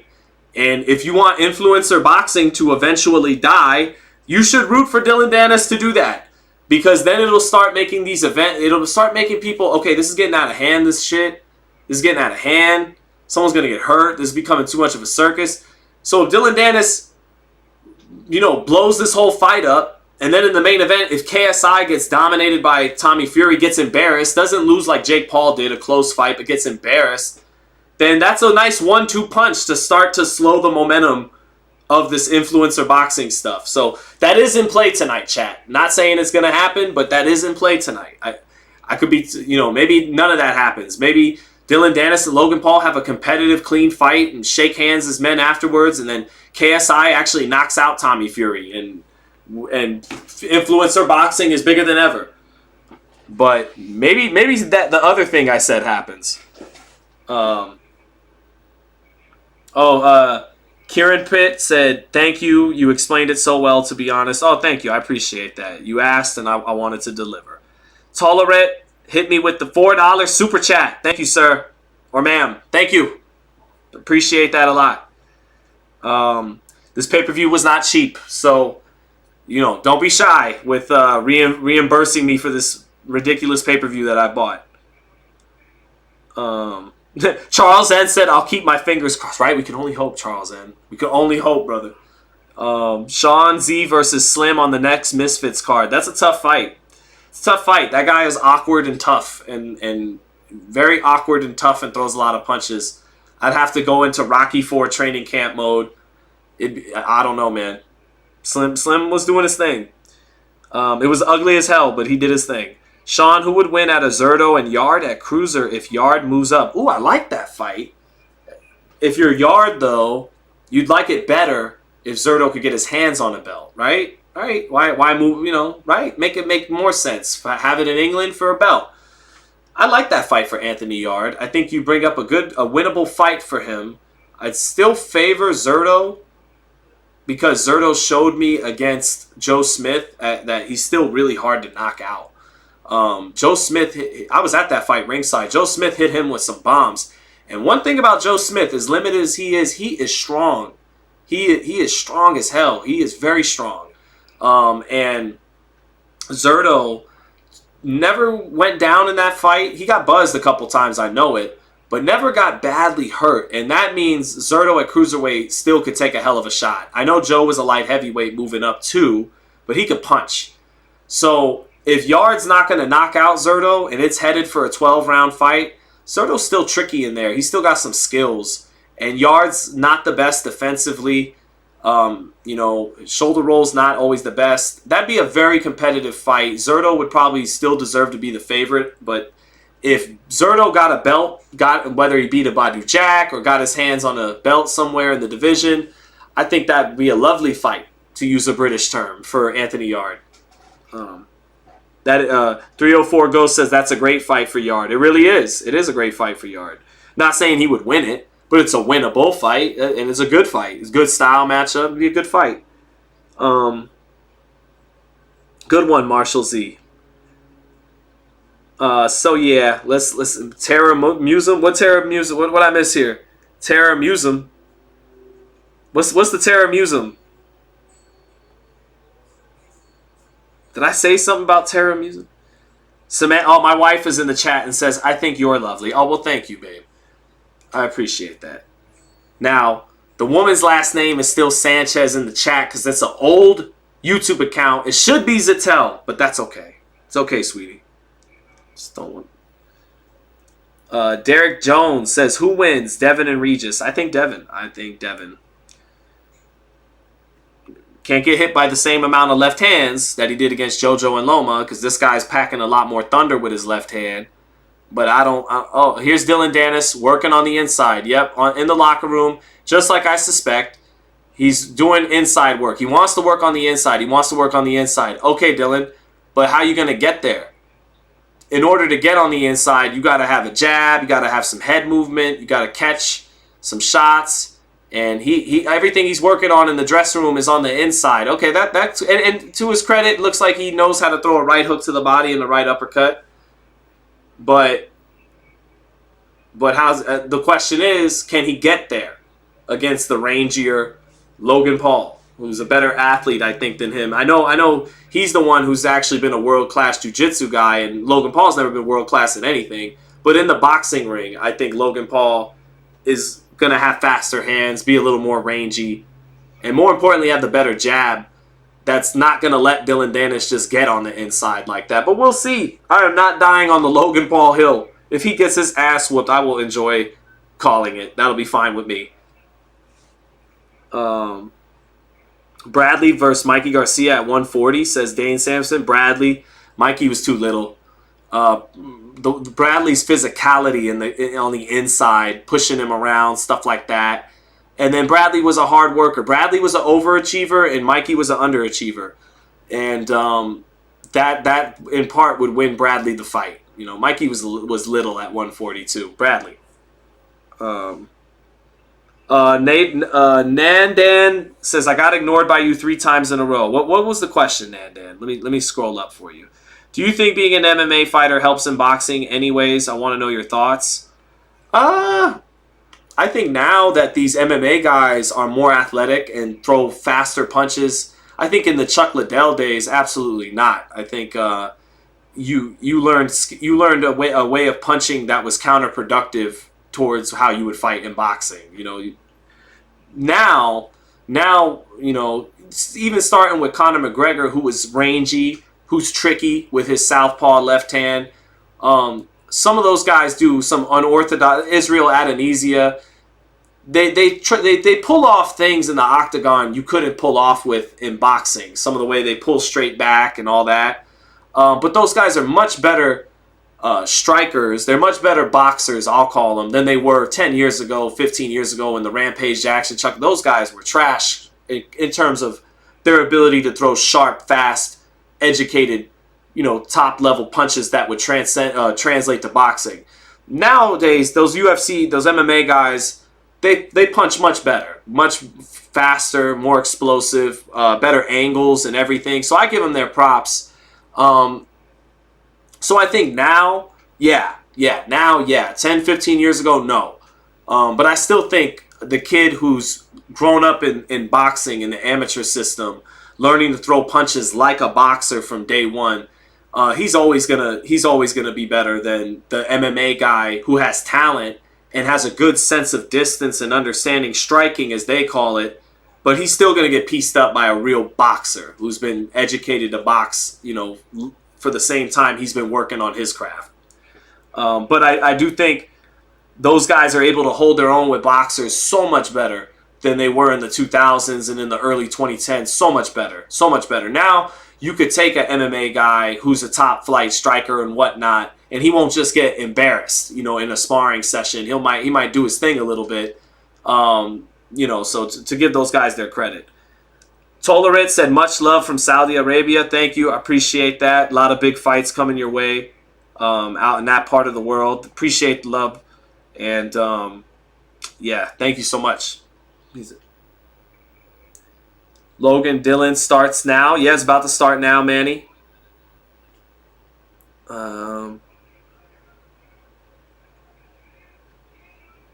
Let's see. Fansly.com/primecard. What is the zone advertising dating now? That's okay.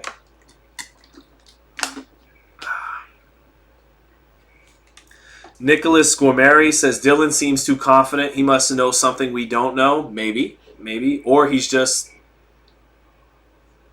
convincing himself that he's this big, badass, real fighter who hasn't fought in 5 years. You know, and, you know, until reality's about to hit him right now. But, or you're right. Or he has punked this man throughout the lead up to the fight. He has beaten him verbally. He beat him by Logan throws a water at his kneecap. He throws a mic at his head. Maybe it's just more of that to come. Maybe you're right. Maybe Dillon Danis has just got this dude's number and is about to beat his ass. I don't think so. I think it's about to be humiliating for him. But we'll see. It's a win-win for me. On one hand, a guy who's been talking shit for 3 months gets totally embarrassed. Or on the other hand, Logan Paul gets embarrassed. You know what? I'm good. I'm looking forward to this a little bit.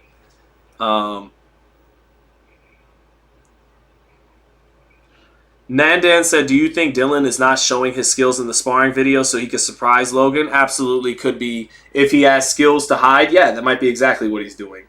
But even just from the clips I've seen of how he throws punches and how he holds his high guard, I'm like, I don't think so.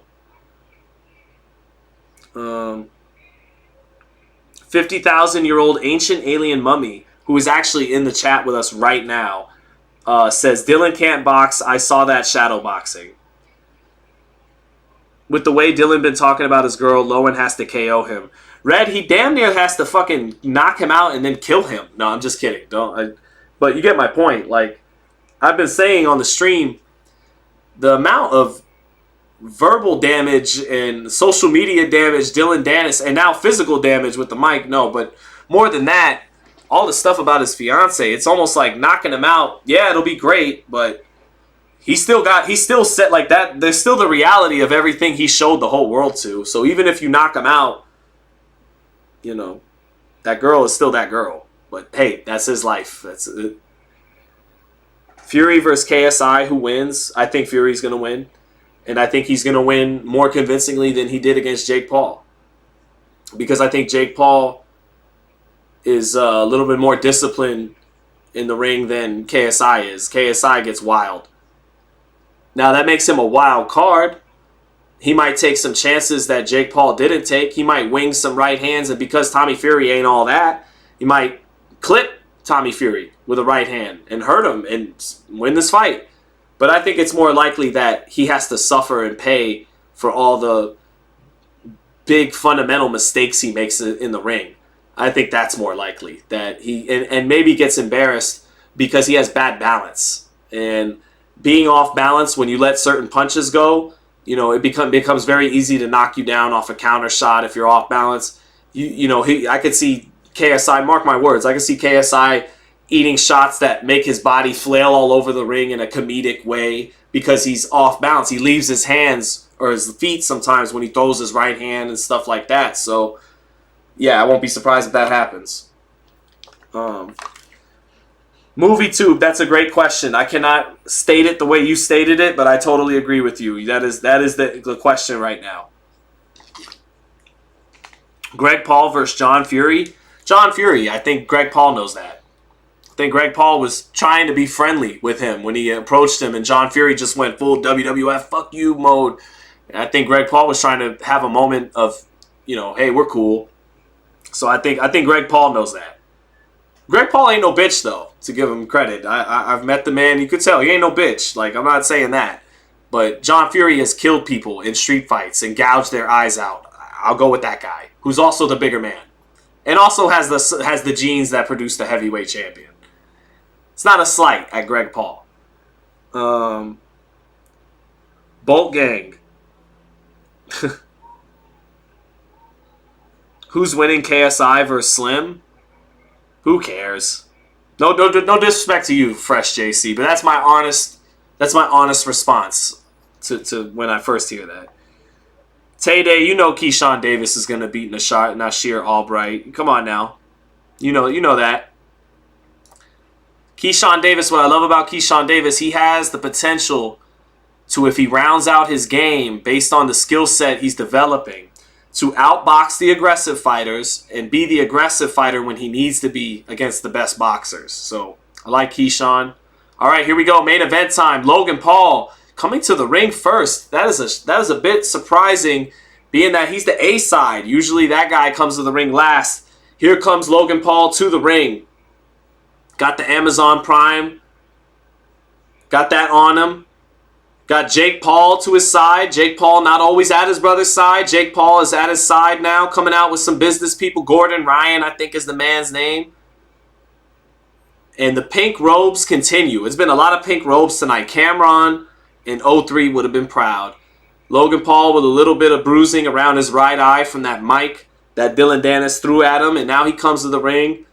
He's had to withstand a big-time personal assault from Dillon Danis in the lead-up to this fight that has made mainstream waves. I think people who aren't watching this fight and may never watch this fight or its highlights have gotten wind of all the stuff Dillon Danis pulled on Logan Paul in the lead-up to this. He does not look disturbed or bothered or tense. He looks happy, like a guy that knows this is his moment now, where he does the talking. So it's a guy who usually humiliates his opponent, who usually, makes a spectacle of himself to promote a fight. That was Dillon Danis this time, and Logan Paul just, at a certain point, it's like he knew he couldn't win that argument, so he plans on winning this argument with fists in the ring. One I believe he will win, indeed, but Dillon Danis is a wild card, might pull some wrestling midway through the fight that makes a brawl break out. Stay tuned, because that could happen. Dillon Danis is coming out as the A side, surprisingly. And it's actually kind of fitting for this fight because he has carried this promotion. And here comes Dillon Danis coming to the ring now. Doesn't have the physical size or shape that Logan Paul does. A smaller man. Not in bad shape, but not in the kind of shape Logan Paul is in. Has a bit of a shady demeanor. Does Dillon Danis, but we've all, let's not lie to ourselves, we've all been amused. And now he's smiling, raising his gloves up high to everyone in the arena. He has been an amazing troll in the lead up to this. Whether you agree with what he's done or not, I think everyone's at least been amused. And now he makes his way up into the ring, got the black and cheetah print on his robe and on his trunks. And he looks ready to just go, looks ready to make this a street fight, does Dillon Danis. Coming in with the tough guy exterior. With his chest puffed out. And we'll see if he can back all that up. I am skeptical that this guy is going to back everything up. But we shall see. If he does just that, then it's going to be a huge night for him, for Dillon Danis. A huge night. If he can make good as an underdog. Matter of fact, let me check the odds last second. I would imagine he is a legit underdog tonight. Dillon Danis, Logan Paul odds. And let's check the chat to see. The chat has it only 63% for Logan Paul out of 400 votes. Only about 60% of you think Logan Paul is about to win this. Logan Paul is a minus 500 favorite. Dillon Danis plus 400. So Logan Paul a heavy favorite, but not a Buster Douglas, Mike Tyson type of favorite. But a big favorite. A big favorite. So here we go. Michael Buffer in the ring, set to introduce both men. And we will start with this round by round after center ring instructions are all done. Dillon Danis still talking. But the time to talk is over, brother. You did that very, very well. But now we're going to see if you can fight. In the boxing ring. We're going to see. Because my man prepared to be memed for the next 12 months incessantly. If Logan Paul takes your head off right now, man, you got a lot of shit to live down, my friend. But if you back it up, Dillon Danis becomes a star. Logan Paul smiling up, very muscle bound. And if Dillon Danis can make this an ugly fight on the inside, Logan Paul gasses. He definitely gasses later in fights, carrying all that muscle mass. I don't think Logan Paul likes taking punches. Dillon Danis seems like a tougher guy, demeanor-wise when it comes to taking punishment. Looks like he could take some punishment, but again, if he's looking to come forward with no jab and no head movement, he's going to walk into a lot of punches from Logan Paul, I think. But they're just finishing up this national anthem, and we shall get started.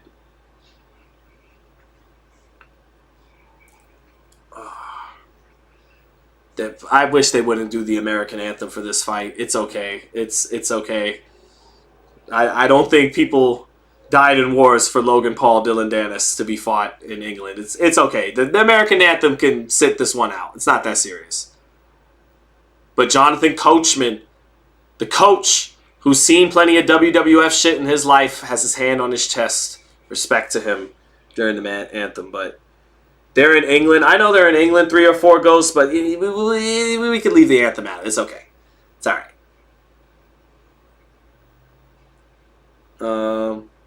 Brits booing the national anthem. Are they? Why? We're all in bed together. We're the West. We're the evil West Empire. You can't boo us. All right. Logan Paul now getting his introduction. USA flag behind him.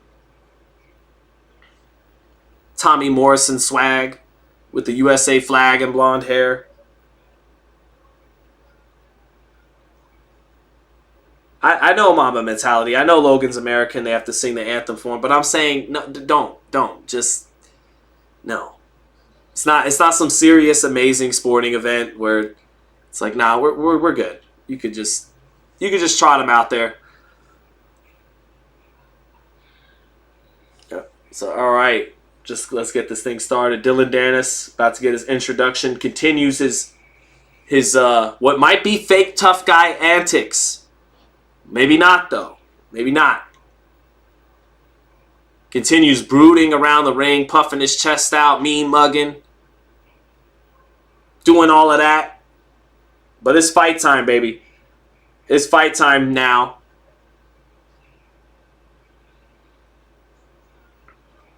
Again, hasn't competed in a competition for 5 years. Logan's been in some boxing matches at least. Although I can't recall, what is the last Logan Paul boxing match? Was it Floyd Mayweather? Logan getting introduced first. Just weird. I don't know why all of a sudden he's doing the introduction first. Maybe the foreshadowing is just bypassing me too much. Dillon Danis has dominated this thing since the contract was signed. He came out last. He's getting introduced last. Maybe he just made Logan Paul his bitch. I don't know. Dillon Danis getting introduced second. This is just interesting why this would happen. Did Dillon demand that in the contract, or else I won't show up? And since he never does show up, they did it. They're like, okay. It's crazy. 50,000-year-old ancient alien mummy is in the live chat right now and says he's got goosebumps. Do we all have goosebumps, chat? It is time. It is round by round time. Finally, both fighters center ring. The talk is about to be over. Dillon smirking in the center of the ring. Logan still giving a look like, yeah, bro, I'm about to fuck you up. All right, enough of all that. Enough of the posturing and the antics. Can we get going here? Logan, the referee looks annoyed because Logan won't return to the center of the ring to hear instructions and touch gloves. Yep, looks like Logan is refusing to touch gloves. All right, now he's back in the center of the ring. Referee giving instructions. And they're talking. They're saying something to each other. They keep talking. These guys can't help each other. The ref tells him to touch gloves. Good luck with that. No. Doesn't happen.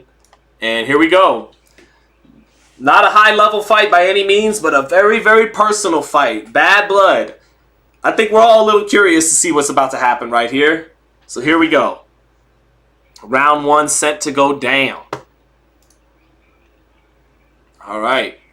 Logan Paul sticking his tongue out. Dillon Danis looking a little bit more ready to fight, demeanor-wise, to be quite honest with you. Logan blowing a kiss to his girl in the audience like, it's cool, baby. I got it. We'll see if you got it. We'll see if you got it. Round one. Here we go.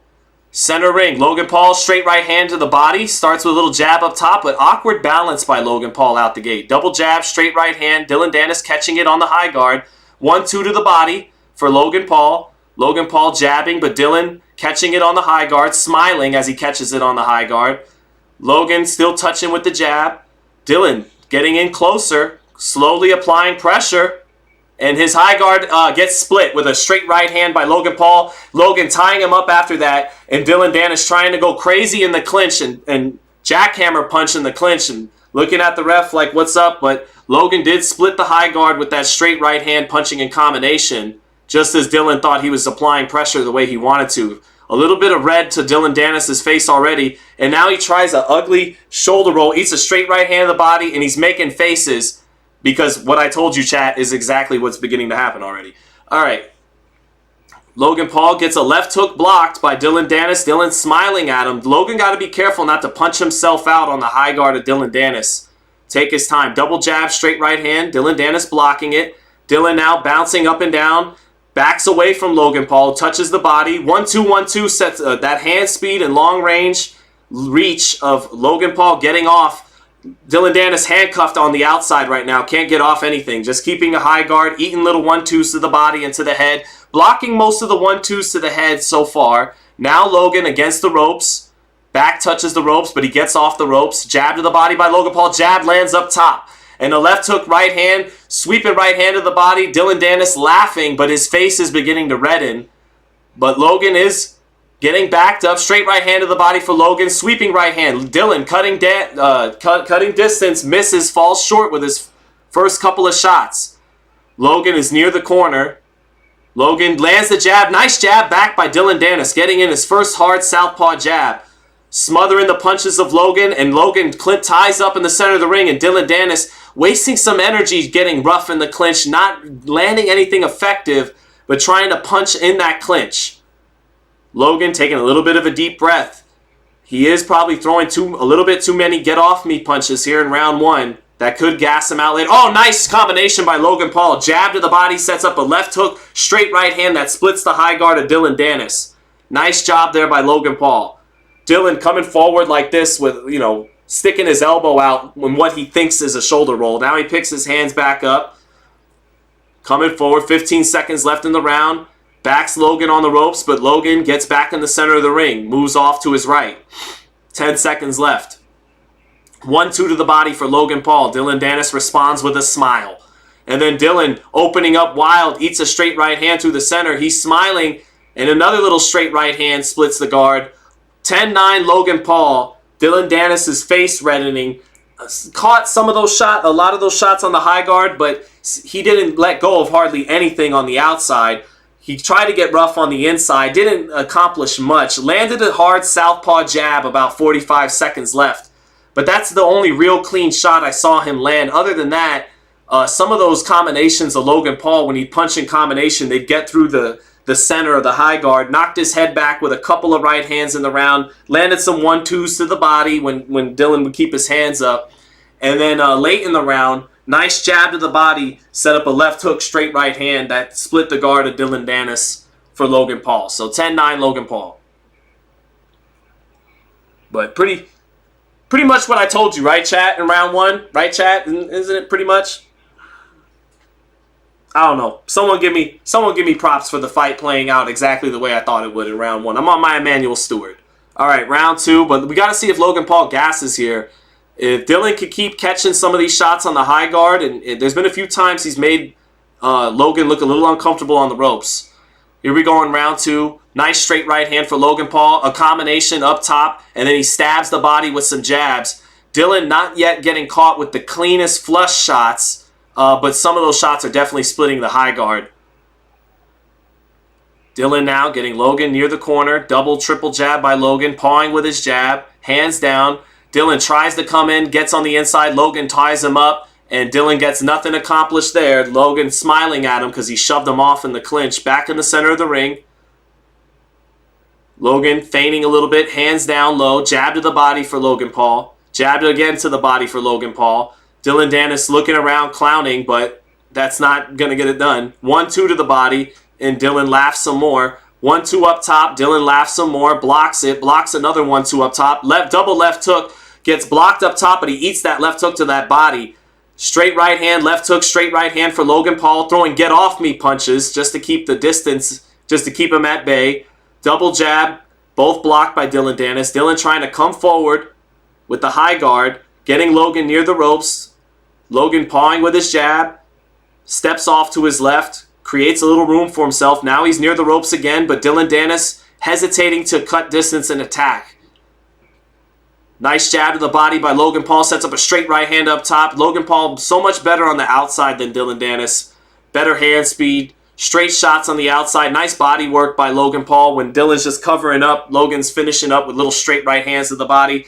Dillon Danis, though, making Logan a little uncomfortable with the pressure. And he's making Logan waste some energy, catching some of those combinations on the high guard. But some of them are splitting, and Dillon's getting nothing done right now. Minute left in the second. Logan nodding at him. Dillon continuing with the high guard. Eats a jab to the body, and then looks at the crowd and says that's all he's got. Falls, moves backwards some more, does some antics, but he's not punching. Logan just controlling the fight with the jab a little bit, pawing with it, backing up, back into his right. Oh, nice jumping in with a left hook by Logan Paul. Baited him with a touch jab, jumped in with a left hook and a right hand. Dillon Danis is hurt. Dillon Danis is hurt. Logan exploding with a combination with Dillon on the ropes, digs to his body as Dillon covers up top. Dillon not defending himself, getting bombed on in the corner by a barrage of punches. His legs are beginning to leave him now. Dillon getting bombed on in the high guard. Punches splitting the high guard. Getting beat from pillar to post. Straight right hand splitting the guard. Body shots. A 50 punch barrage by Logan Paul. Dillon Danis stunned and hurt by those punches. Logan has to take a breather, and that's it for round 2. Dillon Danis was close to going down there. 2 rounds to zip for Logan Paul, and the fight is going exactly the way I thought it would, Jim. So yeah, pretty much what I told you guys was going to happen. He was going to come forward in a high guard with no jab and no defense, and Logan has a much better jab, has faster hands than him, and is just taking off on him from the outside, and Dillon Danis sucks and has nothing, really. So it's basically a map. Now the question becomes, chat, now that he's getting his ass kicked, will Dillon Danis try to get himself disqualified? Will he give us some action? It's leaning towards no. Logan Paul's beating the false bravado out of him right now as we speak. So all that's left for Dillon Danis to do is to get disqualified and get himself sued for the rest of eternity by Logan Paul's lawyers. I'm game to see it. Is he game to do it here in round 3 coming up, chat? Let's see. All right, round 3. Dillon Danis has a decision to make. His false bravado is beginning to be sapped from his body. He comes forward in the high guard. He's like, oh, shit. Logan Paul, like, yeah. Logan Paul furrowing his brow a little bit, like, yeah. I told you. Jab to the body for Logan Paul.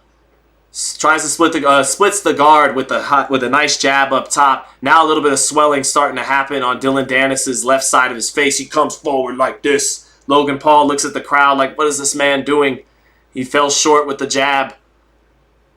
There you go. Dillon Danis actually uses the jab. It landed a little bit there. He has refused the jab on the outside. Just wants to come forward and smother the shots. You got a jab. Logan with a 1-2 with a jab. Keeping Dillon, whose left eye is starting to swell up on the outside. Dillon staying on the outside now. A little straight right hand to the body for Logan. Reaching with his jab. Now Dillon starts coming forward again in the center of the ring. Jab to the body lands for Logan. Another jab to the body lands for Logan. Jab to the body lands for Logan. Oh, beautiful move by Logan. Dipped his weight off and landed a left uppercut as he baited a jab by Dillon Danis and ran him into a little left uppercut there. So, nice move there by Logan Paul. Dillon Danis clinching him, gets nothing done. Back in the center of the ring now, halfway through the third. Logan with a little bounce, straight right hand to the body, falls short. Dillon back by pointing his elbow out, shoots a jab out of that weird stance he does, and it falls short. Now Dillon falls to the ground and says, come and bang me, come and do me missionary style. Complete clown shit from Dillon Danis as he is losing this fight and can't come up with anything to change it. And what a surprise. Dillon Danis is making an ass out of himself. He's back up in the center of the ring now. Dillon, don't do that. Just get yourself disqualified. Dillon with a wild right hook, flailing with that punch and falling short. And then looking at Logan like a clown, like, yeah, if it would have hit you though. Right, bro? If it would have hit you, bro, would have hurt. Straight right hand to the body by Logan Paul. Minute left in this third round. Logan measuring with the jab. Straight right hand to the body. Left hook to the body. Not sitting down on those shots, but just touching up the abdomen of Dillon Danis. Dillon leaving his elbow out there. Falls short with a jab. Picks his hands back up. 1-2. Splits the guard a little bit. Left hook partially lands for Logan Paul. Dillon. High guard. Logan with his hands down at his waist. Does a 3. Spins. Turns his back. And now Dillon Danis says, oh, you're running from me. Logan did do a 360. He did turn his back for a second and then reset his positioning near the ropes. Sweeping right hand to the body lands for Logan. And Dillon, through all his clowning, isn't taking any chances. So, you know, he could act like, oh, straight right hand lands through the center for Logan Paul. 1-2 for Logan Paul with Dillon just coming forward, eating punches in the high guard. And Logan with a feint. That'll do it for round 3. 3-zip, Logan Paul. It's all Logan Paul. The highlight of the round was Dillon Danis falling, you know, down, saying, come do me missionary style in the middle of the ring. Like a total clown. Not surprised. Not surprised at how this fight is going at all. Again, the drama remains if this man has enough balls to get himself disqualified, but I can see it. He ain't gonna do it. He won't do it. reality's starting to set in on his delusion. Like, I'm not going to win this fight. And if I do try to do some dirty shit, I don't even know. This dude's pretty strong. He might just slam me anyways. Everyone's going to jump in and beat me up. And then I'm just going to be sued for the rest of my life. Maybe it's, let me just take this ass whooping, is what I'm starting to see from Dillon Danis. So, yeah. All right. So far, my sellout attempt hasn't really worked. There's only 400 people here. I thought we could get like 10,000 in here. Oh, Dillon Danis letting go of a big right hook. Almost caught Logan Paul to start round 4 when Logan decided to exchange. The right hook does land for Dillon Danis that time. Over the lazy jab of Logan Paul. So first good hook there landing for Dillon Danis. Still coming forward to start round 4. Logan touching with his jab, but not effective with it just yet. They trade jabs. That time, Dillon actually jabbing with Logan. Logan landed his jab, though, and Dillon fell short. Nice jab from Logan Paul. Straight right hand, 1-2. Catching it on another 1-2, another 1-2, another 1-2. Some of those shots getting through the high guard for Logan Paul.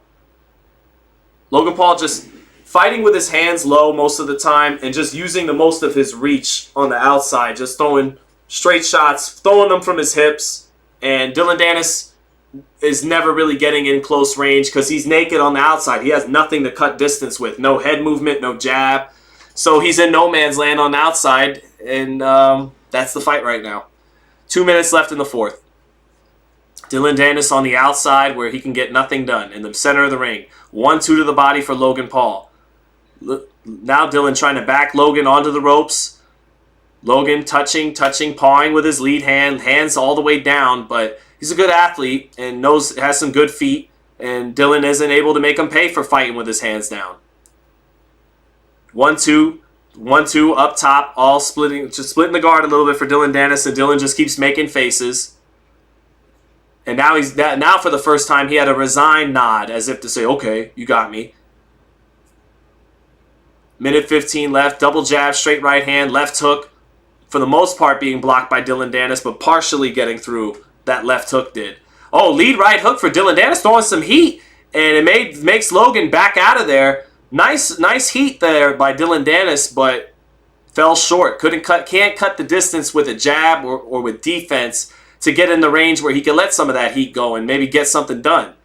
Double jab by Logan Paul. One to the body, one to the head, straight right hand, following it up top. Big right hook, swing and miss for Dillon Danis. 45 seconds left in the round.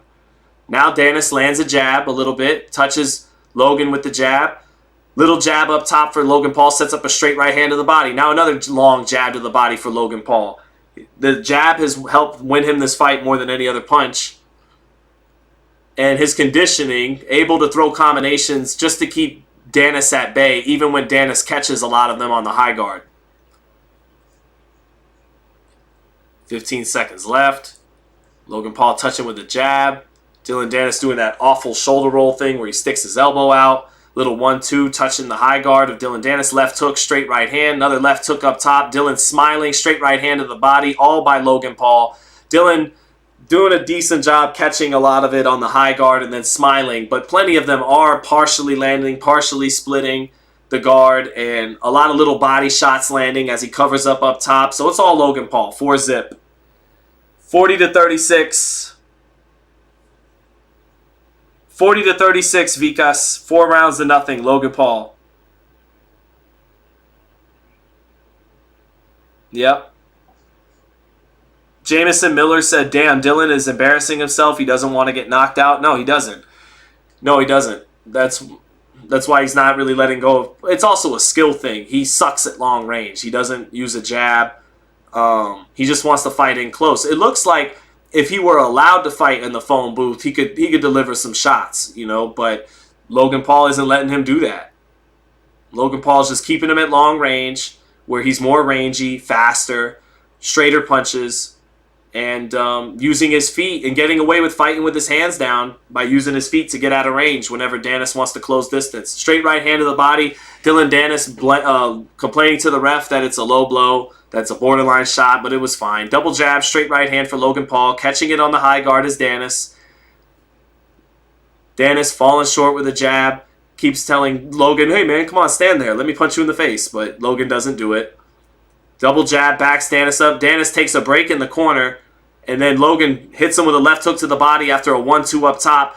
Left hook, right hand to the body. Dillon Danis is smiling, saying, come on, more. Stay in there. Oh, left hook lands up top for Logan Paul, and Danis tries to punch his way out of the corner with a big right hook, and enough to back Logan Paul out of there, but Logan Paul got off on him with about 15 punches or so before Danis, exploded out with a right hook. So Logan not smart enough to keep the fight at long range all night long, not staying on the inside with Dillon Danis for more than a second or two. They're back in the center of the ring. Danis, obviously frustrated, poking his elbow out, picks his hands back up.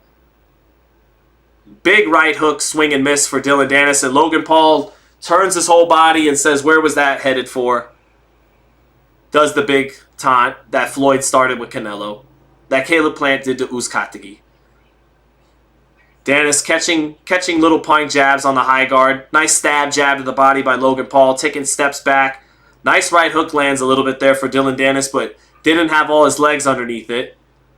Minute 20 left, 1-2 for Logan Paul. Dillon Danis catching some on the high guard. Right left hand lands for Dillon Danis as he cut distance with Logan near the ropes, but Logan returned fire, landed a right hand at the same time, and continues to dictate range in the center of the ring with his jab. Lead left hook gets blocked by Dillon Danis. Danis with his hands down, starting to breathe heavy, swelling around his left eye, a little bit of cut around his right eye. Got hurt in the second round and since has, fought timid. Straight right hand to the body for Logan Paul. Dillon Danis missing with a slow counter. Danis committing hard to these punches. Big left hand, but not coming anywhere close to connecting on Logan Paul. He just can't find the right. Big right uppercut by Dillon Danis. Gets the crowd's attention, but didn't land it. Hit nothing but air. Logan Paul, long and rangy. Good jab by Logan Paul. Bouncing up on his toes. 25 seconds left. Jab to the body by Logan Paul. Staying on the outside. Staying on the outside against the shorter man. Moving off to his left. Moving off to his right. Straight right hand to the body. Sets up a left hook up top. Dillon Danis takes it well. Straight right hand knocks that Danis back as he blocks it with the high guard. Logan back in the corner. And that'll be it for round 5. Uh-oh, Dillon Danis acts like he's going to get physical with Logan in the corner, but he just gets pushed back to his own corner and walks back. He thought about it, chat. He thought about it at the end of round 5, doing some crazy shit with Logan, but he decided against it. Break It 46 says, great commentary. Thanks. Thank you, sir. Appreciate it.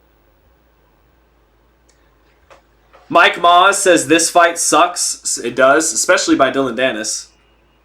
Barron says, Logan on PEDs. 5 rounds to nothing, 50-45, Logan Paul. Very easy fight to score. Had Dillon Danis hurt in the second round.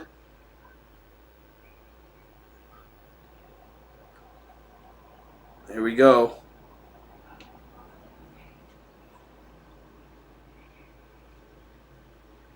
All right, final round coming up. Dillon Danis raises his gloves to the crowd like he's got something to be proud of. And here we go, 6th and final round. Will Danis try to win this fight, or will he just make it to the final bell and talk about how Logan fought like a bitch? Feels like the latter. Jab to the body. Danis is on the ropes, covering up. Continues to make faces like he has all fight. Now Logan following up with a combination. Splits that high guard with a couple of right hands and left hooks, but not able to land the kind of thudding shot that can help end the fight if Danis is just going to fight to survive in the high guard and not really take chances and not really open up an exchange.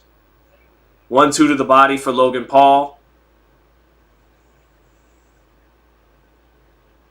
Jab backs up Danis into the corner. Left hook to the body lands for Logan Paul. Set it up off a little 1-2 up top as Danis picked his gloves up to block the 1-2. Danis backs out into the center of the ring. Drops both hands. Backs away from Logan Paul. Backs away from Logan Paul. Backs away from Logan Paul. Isn't trying to win this fight. Backing away. Making faces. Minute 50 left. Oh, little sneaky right hook counter by Dillon Danis, but Logan Paul with the athleticism to pull his chin straight back in time. But Dillon still trying to sneak a little right hook in there, trying to make Logan Paul come to him and counterpunch. Dillon goes for Logan Paul's legs. Here we go. Here we go. Dillon Danis went for Logan Paul's legs. Minute halfway through the fight. Security's getting in the ring. Security's getting in the ring. The referee calls timeout. Logan Paul goes back to his corner chat. Here we go. Referee calls for timeout. Dillon went for it. And he takes a point away from Dillon Danis for trying to take him down. Takes a point away from Dillon Danis. Dillon Danis went for the takedown. Minute left in the fight. Ref resumes action. Logan Paul, lead left hook, gets blocked by Dillon Danis. Straight right hand lands for Logan Paul through the center of the high guard. Dillon, short with a right hook. Will he try it again? Logan Paul landing 2 right hands. Dillon Danis winging monster hooks. And Logan Paul nowhere near getting hit by him, making him come up with nothing but air. Logan Paul with hand speed, pinning him in the corner. Dillon Danis throwing a right hook after eating a barrage on this high guard, eating some body shots. 30 seconds left. Danis has let go of some big hooks this round. Another big overhand left by Dillon Danis, hitting nothing but air as Logan Paul keeps his distance and sees it coming. 20 seconds left. Logan Paul not trying to get in close, get a takedown risk. 10 seconds left. Logan Paul, little straight right hand to the body. Dillon Danis tired, backing away on the ropes. And Dillon Danis does nothing at the bell. And little left hook lands for Logan Paul. Dillon Danis gets Logan in a headlock and tries to bring him down. And Logan punches him while on the ground. Dillon Danis goes after Logan Paul after the bell. Swings at security. He did it, chat. He did it at the last second. He misses like he missed Logan Paul all night. And now, wah. Dillon Danis is in the corner, tied down by security. He tried to put Logan Paul in a headlock and wrestle him down, and he failed, and then fell on the ground on his back, and Logan hit him with a little bit of a right hand on the ground. Logan Paul is up on the corners, shouting out, and now a brawl. Chat, I somehow got both right. I said one thing could happen or the other, and they both happened. I'm the fucking best. Anyways, Dillon Danis loses what looks like a unanimous decision, 60-53, with the point deduction in round 6 for trying to take down Logan Paul. Dillon Danis is lucky he's not getting stomped out by all of security right now. He's in the corner getting his face scrubbed down, and he woefully failed on trying to do some crazy shit in the fight. He also waited too long to do it, till the last round. Logan Paul won every single round by having longer arms and much better hand speed and actually having a jab. Dillon Danis didn't have a jab. Logan Paul just was rangier all night on the outside, made him hit nothing but air, pulled his, had enough athleticism to pull his chin straight, had the reflexes to pull his head back from the occasional bombs by Dillon Danis. Danis was hurt bad in the second round, got through it, but yeah, Logan Paul wins this fight. And there's some security members who just want to beat somebody up on Dillon Danis' side now, but calmer heads look like they're prevailing slowly but surely. And Jake Paul saying, get that fucking guy out of here, talking about Dillon Danis. So yeah, Dillon Danis made a complete ass of himself. Not surprised at all. Yeah. Ryan's speech says you called it. Alan Bolton said spot on prediction. Hey, what do I know? Yep.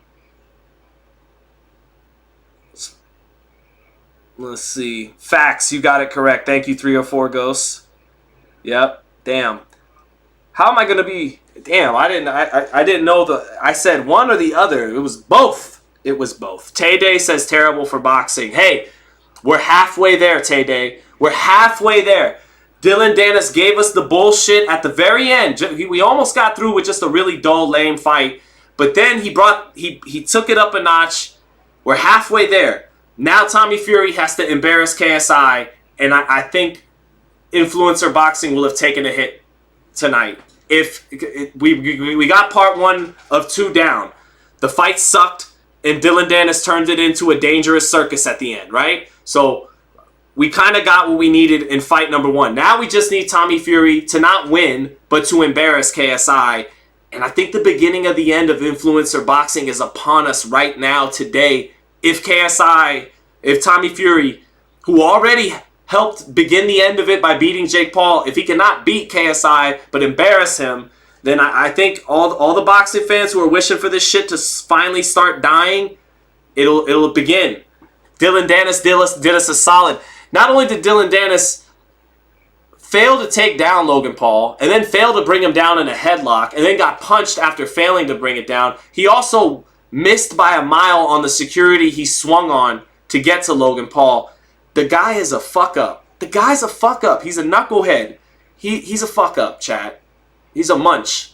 So, yeah, Logan Paul did what I thought he'd do. He won the fight on the outside. So, yeah. This fight was like high school fights. Yeah, XL Bully documentary. You're right. Sean, you probably could beat Dillon. It'd be a good fight. It'd be a legit fight. You didn't hear me say I'd beat the Dean the Great kid. I even said Slim would be tough with all those punches he fucking throws and how awkward he is. This guy, yeah, I think I might beat him. Talking all that crap about Logan Paul's fiance just to get beat up, says Carter Newberry. Indeed, but, bro, everything he said about that girl is still pretty much true. I mean, he's still, all those receipts he showed, it's a great for you, Logan, that you won the fight, but you might, I said, you know what Logan should do? Logan right now, if he really wants to win tonight, he should have Nina come in the ring and say, baby, I just want to tell you something. And get on his knees and go, bitch, get the fuck out of here. Get out of here now. You know, he's if he did that, then, you know, I think he'd really be the winner tonight. But that's okay. It's okay. It's his life. And he won. Let's hear what Ariel Helwane has to say to Logan Peasy. Let me hear some of this.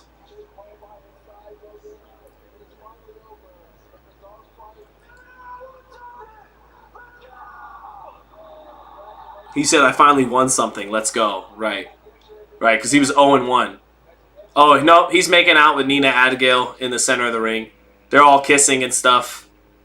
So, you know, all's well that ends well for him. Winner? No, he did win by DQ. He did win. He won by DQ. I'm the greatest. I'm the greatest. Sorry. Oh, fuck yeah. Even on these stupid fights that don't matter, I can't help myself but to call it so perfectly. Logan won by DQ. Oh, yes. I knew it. There we go. I thought he was going to get I thought I was going to go the cards after all. He won by DQ.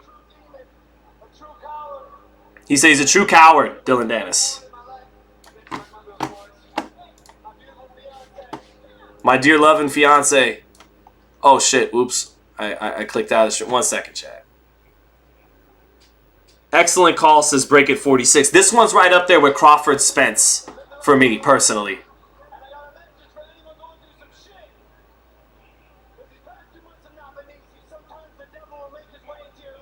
Now Logan Paul's talking about the devil like he didn't fucking sell his soul to the fucking devil in Hollywood. Right. But anyway, Logan Paul talking about the devil will come and get you and blah, blah, blah, blah, blah. And it was tough these last 2 months for anyone going through shit, you know. Buy my prime drink.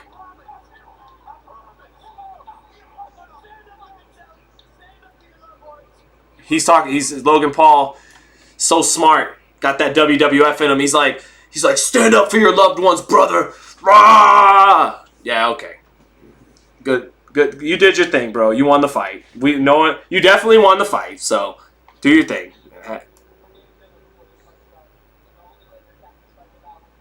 This dude is an actor. He's going through the range of emotions. Dillon Danis is walking back, all sad and dejected and swollen. He said, I put you on a leash and took you for... How's it feel to be put on a leash and taken for a walk? Says Logan Paul. Wait, showing how much of the bigger man he is. No, I'm just kidding.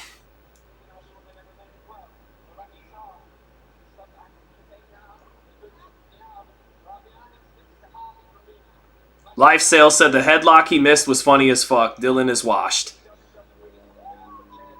Oh, Vishnu saying, what a weird YouTube. No one replying who won. Logan Paul won. He won every round. He won 6 rounds to nothing, and then Dillon Danis went and got himself disqualified at the last moment. So he was just too good for him on the outside. His hand speed, his jab. Dillon Danis loaded up on big power shots and seldom threw them, but when he did throw them, he usually hit nothing but air. He clowned a lot throughout the fight. He got hurt in the second round. After he got hurt in the second round, he stopped trying to apply pressure as seriously as he was early in the fight. Logan Paul's calling out Conor McGregor.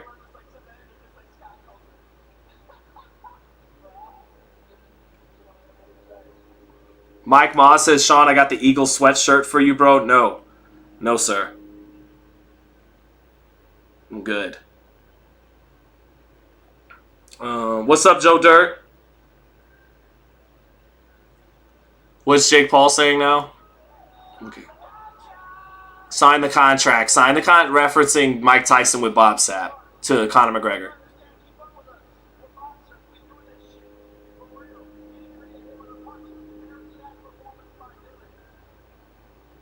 Yeah.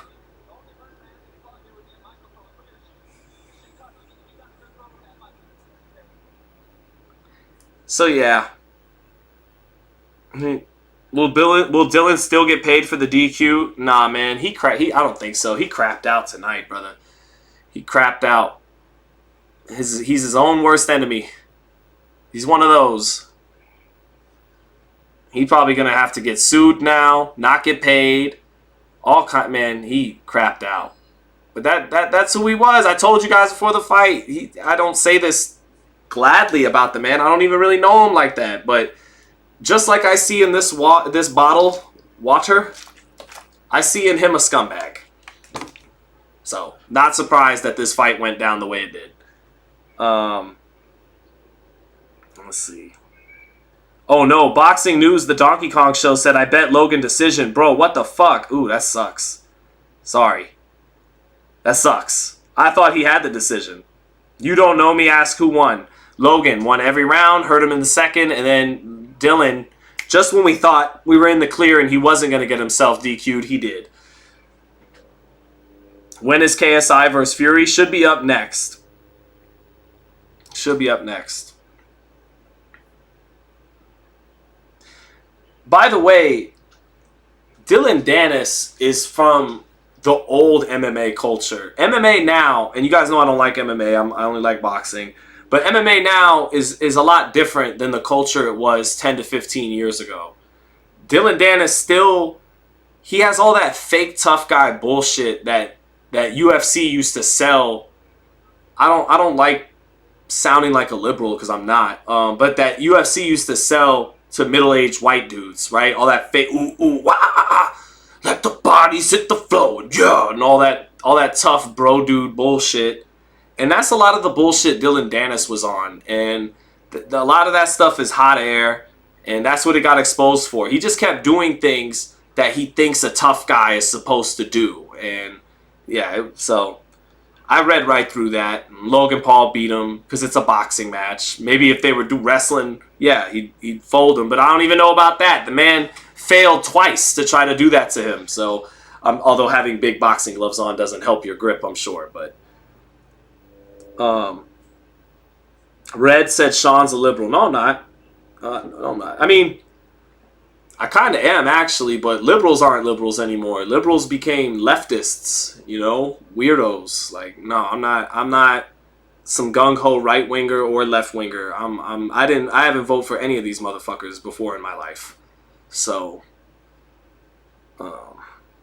I'm liberal in that you can do what the fuck you want as long as you leave me alone, as long as you let me live my life and, live and let live kind of thing. I think that's what the libertarians were on or whatever, but I don't vote for any of these fucking people. So anyways, but back to this very much more serious topic on influencer boxing. Main event time is almost upon us. KSI and Tommy Fury, we are halfway home to a good night for real boxing.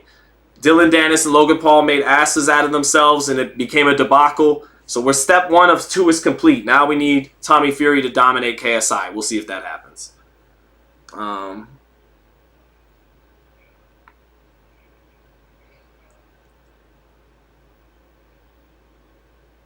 Tay Day said he was doing the same antics Nate Diaz was doing, but at least Nate put up a fight. Right, Tay Day, exactly. Tay Day, like, he comes from that old MMA culture, like when Nate was in his prime and, you know, that all that stuff, and he did all that. But unlike a Nate Diaz, he's not really a tough guy like Nate Diaz is, you know. It's just a different, like, MMA culture back, but it's different now. But before, it was like 80s, cliche 80s bully culture. Kind of some of that shit, and to a boxing guy, where our great fighters, Marvin Hagler, guys like that, Jake LaMotta, they typify real masculinity. They're the definition of men's men, you know. And some of this MMA shit from 10, 15 years ago that Dana was selling to mostly, you know, white people, biggest demographic in the country, make the most money off of them, was, you know, like false bravado, fake tough guy, 1980s bully, tough guy shit, you know, and because in the casual public's mind that watches Rocky, and they think of fighting as that, right? And what's beautiful about sinking your teeth into boxing and learning how much it's really not about that. That it has so much to do with respect and discipline, and the best tough guys in boxing. They would just say it with a little smile. Marvin Hagler just put his, you know, in the photo op, just put that fist up to your chin and then look and smile, and I'm gonna knock him out.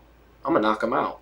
And you knew they were nothing to play with and all that. You know, they would do photo shoots dressed to the nines, and, you know, like with a glimmer in their eye, like, I'm a nice guy. You'd feel warm and approachable asking this guy for a picture, introducing your kid to him. But, you know, behind that smile and that, like Muhammad Ali would do, that's a bad motherfucker. And there's always been, and it's lessened a little bit in boxing, and I hate it.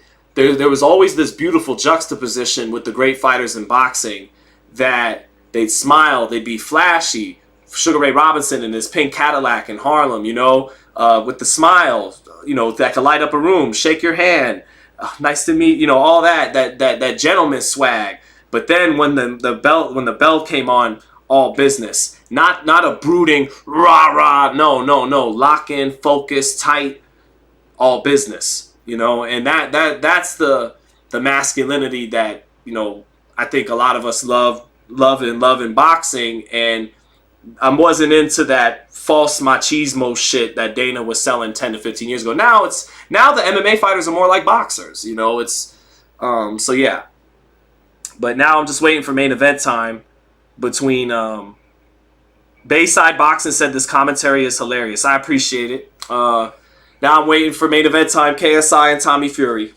And we gotta change the poll. Man, we had over 1,000 votes, and only 66% picked Logan Paul. That means there was over 340 people that actually thought Dillon Danis was gonna win that fight. So let's see this time now. Let's start a new one.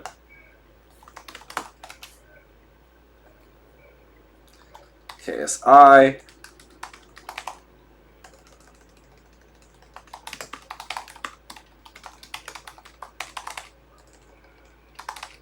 There we go. All right, chat. Poll is up. Poll is up. There we go. 9 to 5 mentality in most of those old school fighters, says Chichi Torres. Absolutely. Let's see. Nate's a real gangster here in Stockton. You look at someone wrong, you either throwing hands or getting shot. Real talk, says Joe Dirt. Yeah, absolutely. I never would question that. I damn sure didn't call Nate a fake tough guy. It's just more overarching point about the culture Dana White was kind of creating and marketing. But now here comes Tommy Fury to the ring. Got the Halloween colors. Got the black and orange, does Tommy Fury. The man can complete. He can hit for the cycle tonight. He already beat Jake. Actually, to hit for the cycle, he'd have to also beat Logan Paul. But he has beaten 1/3 of the influencer boxing monstrosity, the biggest of the three. He beat Jake Paul, but it was a close fight. He got dropped in the final round. Deserved to win that split decision, but he did get dropped in the last round. It wasn't super impressive. He got the job done. Barely. So he beat him. Now tonight he takes on one of the two the second of the third of the axis of evil. He takes on KSI, Logan Paul's conqueror. That's why KSI is the main event and not Logan Paul. And here comes Tommy Fury to the ring. A gentleman. We were just talking about how boxers were gentlemen and everything. Tommy Fury's a gentleman. He is a gentleman. And I was happy for him that he won that fight with Jake Paul. Once Jake started making jokes about his daughter, I bought your daughter a gift. Now that's that passive aggressive shit. That's not that's not a real gift because he's being a nice man. He already was saying things when his daughter was born. He added Molly and his girl Molly and said just in time to see her daddy get knocked out. That's foul. That's fuck showbiz, fuck boxing, fuck. That's not fight talk. You don't talk about a man's kids. Ali may have called Joe Frazier an ugly gorilla, but he never talked about his babies, you know. And Ali crossed the line when he did that in most people's mind. So point being, that's where this influencer stuff really does make a mockery of our great sport, because real fighters would never do that. But Jake Paul did that, and Tommy Fury humbled him a little bit. He beat him. Let's see how it goes with KSI. Lots of ridiculous antics before this fight. Could this be the beginning of the end of influencer boxing after what Logan just did? And if KSI gets dominated here tonight or embarrassed, which I think is definitely in play because he has bad balance. KSI leaves his feet when he punches sometimes, and that makes it easy to knock him down off a counter. So we'll see. Jennifer, I'm sorry. I thought I'd spice the poll up a little bit, you know, just a little. Yo, son, who won out of Logan and Dillon's? Ask KJ Johnson. Logan did. Easy. 6 rounds to nothing. And then Dillon got himself disqualified in the last second.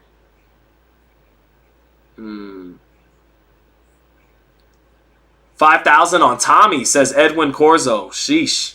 I don't know if Tommy Fury's that reliable. I definitely think he's going to win. But I don't know if he's money in the bank reliable. Let's see. Oh, that's true. He does have 2 less talented brothers. He also has a less talented cousin, Huey. All right, here comes Tommy to the ring now with some green. Are they letting go of some Irish flavor for the Irish gypsy? Let me see here.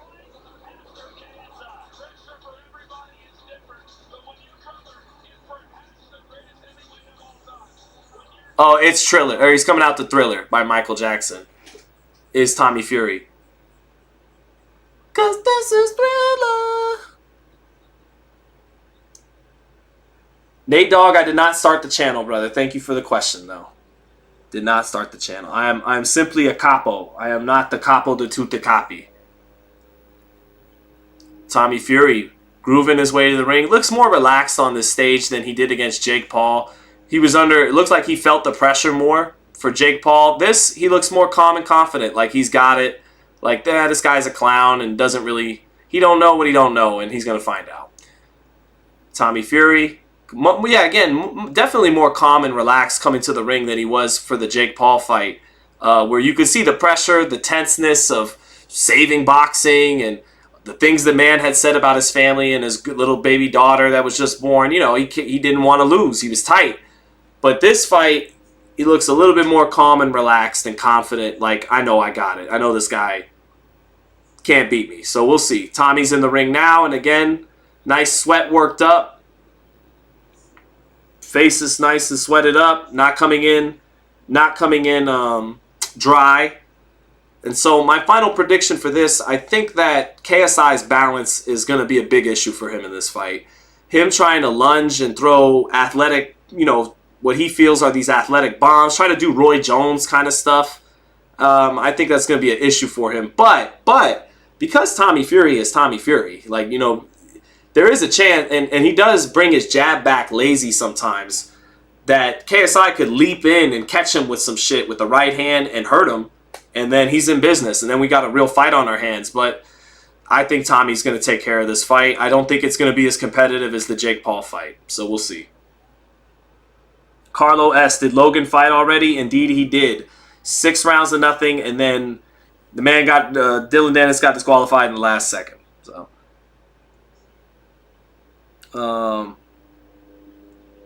the Furies are Irish originally. That's why the green says Uber Mike Social. Right, Irish Gypsies. Here comes KSI in the green Lambo.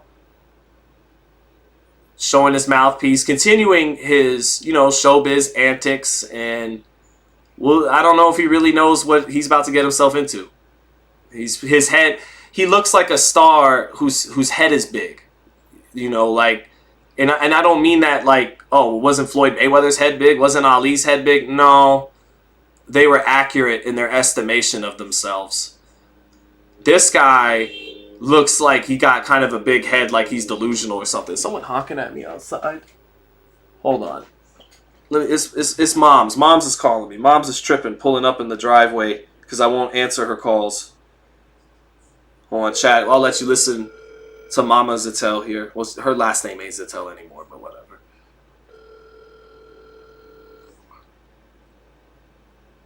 Now she won't answer the phone. She'll pull up in my driveway. Mom, I'm working. I'm live on the internet right now. What do you want? I wanted to see if you want something decent. I'm working. I can't eat right now. I'll talk to you later. Thank you, Mom. Love you. Bye. All right. Kind of rude of me, but I'm sorry. All right, here comes KSI to the ring now, hopping out his green Lambo. Dabs hands. Anyways, like I was saying, he looks like a guy who's not into reality. He thinks posturing and like Dillon Danis, guys, like posturing and mean mugging his ring and making all these anime faces kind of thing and all that. Like man, Tommy Fury's ready to box. Are you ready to box? Or do you think this is still showbiz? Because this ain't a showbiz fight. You're fighting a guy who could box a little bit. He's mean mugging to the ring, snarling, saying, let's go, let's go. Maybe he's about to shut me the F up right now and land a, withering right hand on Tommy Fury. But I'm just telling you guys, like, what I see. I see a kid with a big head who started to delusionally believe he actually is really good. And he's about to be hit with some reality. That's what I see. Now, maybe I'm wrong. Maybe he's just this... Because he has shown some dog in him, this kid, KSI. He has. He beat Logan Paul because he had more dog in him. Because he would take more chances than Logan Paul, who just kept fighting on the outside. And he let it... KSI, it was ugly. He didn't have as good a jab as Logan Paul, but he was a dog. So maybe the kid's going to shut me up and show that dog in him again and catch Tommy Fury, who can be timid, even though he's a much better boxer than him, and hurt him with a right hand. We'll see. But I think the kid's about to get a reality check right here against Tommy Fury. We'll see. Disciple Will says, excellent commentary. Thank you, brother. God bless Mama. I love my mom. I do. But it was like, Ma, I'm not answering because I'm working. You heard her. You heard old mom. She's still going, well, I just want to know if you want something to eat. I just said I'm working live on the internet. I can't, Anyways, I love her, though. I got to. So here we go.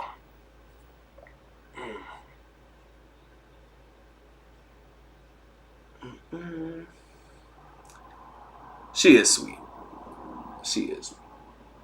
That's why I love my mom. Don't get me wrong. That's why we live close. We live 5 minutes away. So she can see her grandbabies whenever she wants.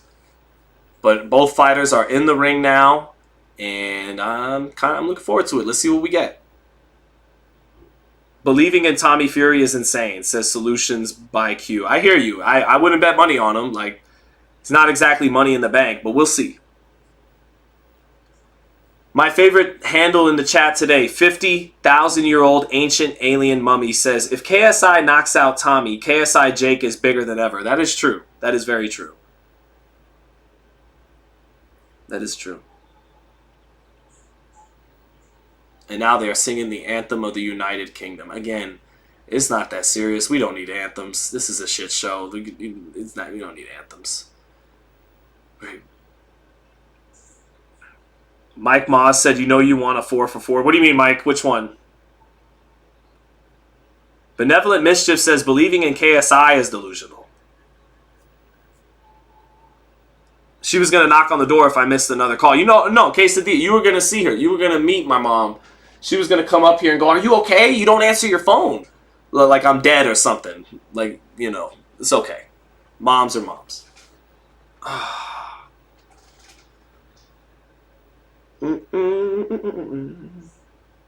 4x4 from In-N-Out. Oh yeah. Yeah. some Shake Shack, some Five Guys. I mean, In-N-Out's cool, don't get me wrong. I love the spread, but I'm more Shake Shack, Five Guys.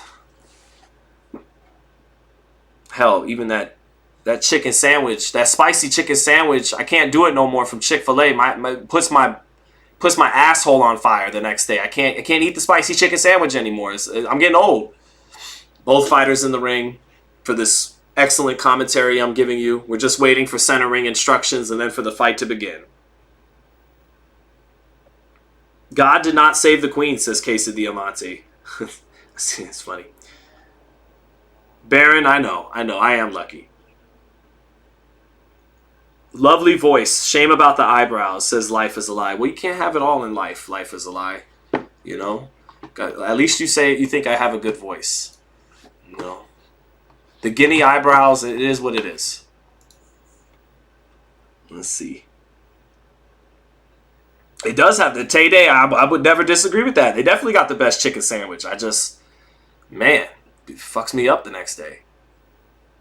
Tommy Fury looking good with his head movement in the corner, shifting his weight, moving his upper body, warming up in the corner.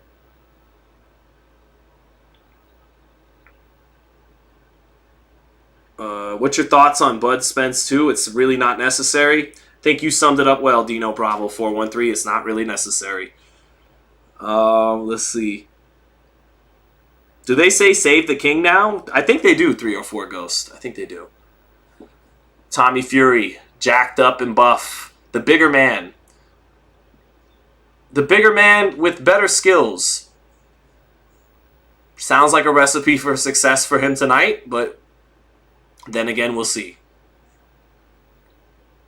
Tommy Fury's got a good warm-up in. He looks warmed up like a professional boxer. He's smiling. He looks much more confident and calm on this stage than he did against Jake Paul.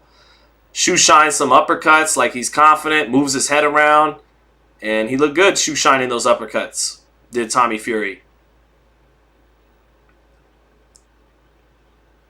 Sean, do I think Keyshawn gets the KO tonight? I don't know about KO. Keyshawn sometimes does. We'll see. He'll definitely win.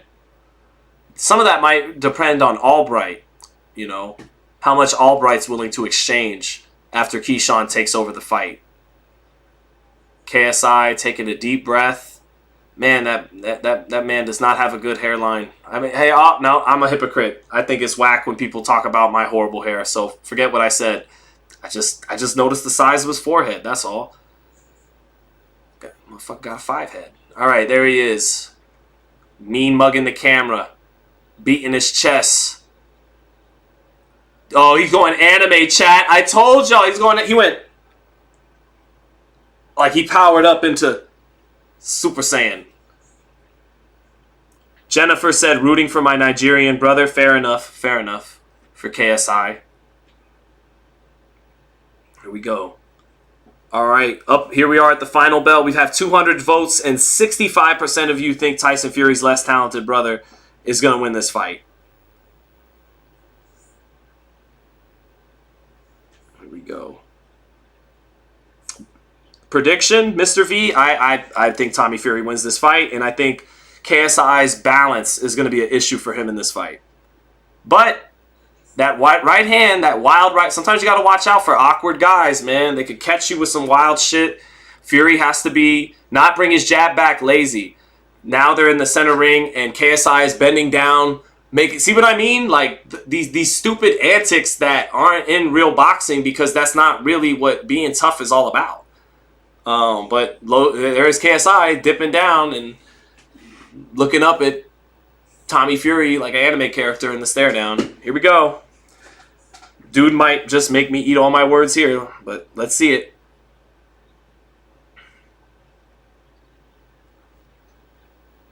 All right, round 1. And here we go. KSI jumping up and down like, takes a big straight right, launches a big straight right hand at Tommy Fury to start, but Fury putting on a little bit of pressure. KSI holding, trying to punch to the back of the head, gets a couple little right hands to the body in, and KSI, a little dangerous with that awkwardness and willingness to punch. KSI bouncing up and down like an MMA fighter with his hands down at his side. And his ranginess and awkwardness already Giving Tommy Fury a little... Oh, now he gets backed into the corner, eats a jab, ties up before Tommy can land the rest of the combination. KSI working with his free right hand in the clinch better than Tommy is with his free right hand in the clinch. KSI taking off in the clinch, just banging away with his right hand to the body of Tommy Fury. Not a bad start for KSI here in the first minute. Big right hand lands for KSI. There's that wild right hand knocking Tommy Fury's head back. KSI off to a good start. KSI bouncing up and down, and he's wild and unpredictable with his attack right now, and you could tell it's got Tommy Fury a little concerned. KSI continuing to give Tommy Fury the business in the clinch with his free right hand. And Tommy now looks a little perturbed by this. KSI with that right hand jumping in. Tommy's going to have to find the distance to counter. He's having a hard time with how KSI jumps in and out with that right hand. And that was what I told you guys could be a big issue, was that exact right hand. And Tommy's going to have to counter him coming in with his hands down, jumping in with right hands. But it's hard to do because the kid's kind of athletic and wild. Halfway through the first round, and it's KSI's round right now. Tommy short with a left hook. KSI with his hands dangerously low and his chin exposed. Let's go over right hand. Tommy dips down from it. It comes back with his right hand. And now they're both working in the clinch. Tommy beginning to punch to the back of KSI's head, and KSI milks it to the back of the head, goes to his knee, he's milking it. KSI is milking it, and he was throwing some punches kind of to the back of the head, but Tommy was more blatant by just punching the back of the head, but he just touched him, and KSI plays it to the ref and gets some time off right here. KSI getting some time to breathe here for that punch to the back of the head by Tommy Fury, but KSI not nearly as blatant with his punch to the back of the head as Tommy was. KSI already breathing, panting a little bit, and nodding at the ref, but he is wild and dangerous here in round one. KSI short with the jab, jumps in and out. He's jumping in and out with his hands down and his chin is exposed, but he's dangerous and awkward right now, and Fury not able to take advantage of it just yet. 50 seconds left in the round now. Referee breaks him apart. KSI backing straight away. Jumps in with a right hand, but already a little sloppier on that right hand. Not landing at that time on Tommy, but continues the roughhouse in the clinch with Tommy. 35 seconds left. Tommy trying to cut distance responsibly. Short with the left hook. KSI ties him up once he gets inside. Tommy working the left hand to the body a little bit. KSI coming back with his free right hand up top to the head. Referee breaks him apart. Little over 10 seconds left in the round. 10 seconds left in the round now. It's going to be 1-zip KSI. KSI straight right hand to the body. Almost gets countered, but pulls out in time and using the clinch a lot and complaining about punches to the back of the head. That time it wasn't. KSI complaining a lot to the referee. Already looked a little sloppier by the end of the first round, but that first half he came out bombing with that awkward straight right hand in and out of range with his hands down at his side, bouncing up and down like an MMA fighter with his hands completely down. But he did get in that right hand nice twice and won the round. 10-9 KSI. 10-9 KSI. Didn't like the body language of how he was with the referee a few times. Kind of seemed like once you know the kitchen started getting hotter, he's looking to the ref for this and that. But he won that first round. Here's the replay. And that right hand landing a little bit on the neck of Tommy Fury upon second replay. Didn't land right on the chin or on the head or anything like that. But in real time, it looked like a big right hand that moved, snapped the head a little bit. And slow-mo didn't land as clean as I thought, but still KSI's round. Here we go, round two now. Tommy Fury picking his gloves up, looking to cut some distance as opposed to being rangy on the outside.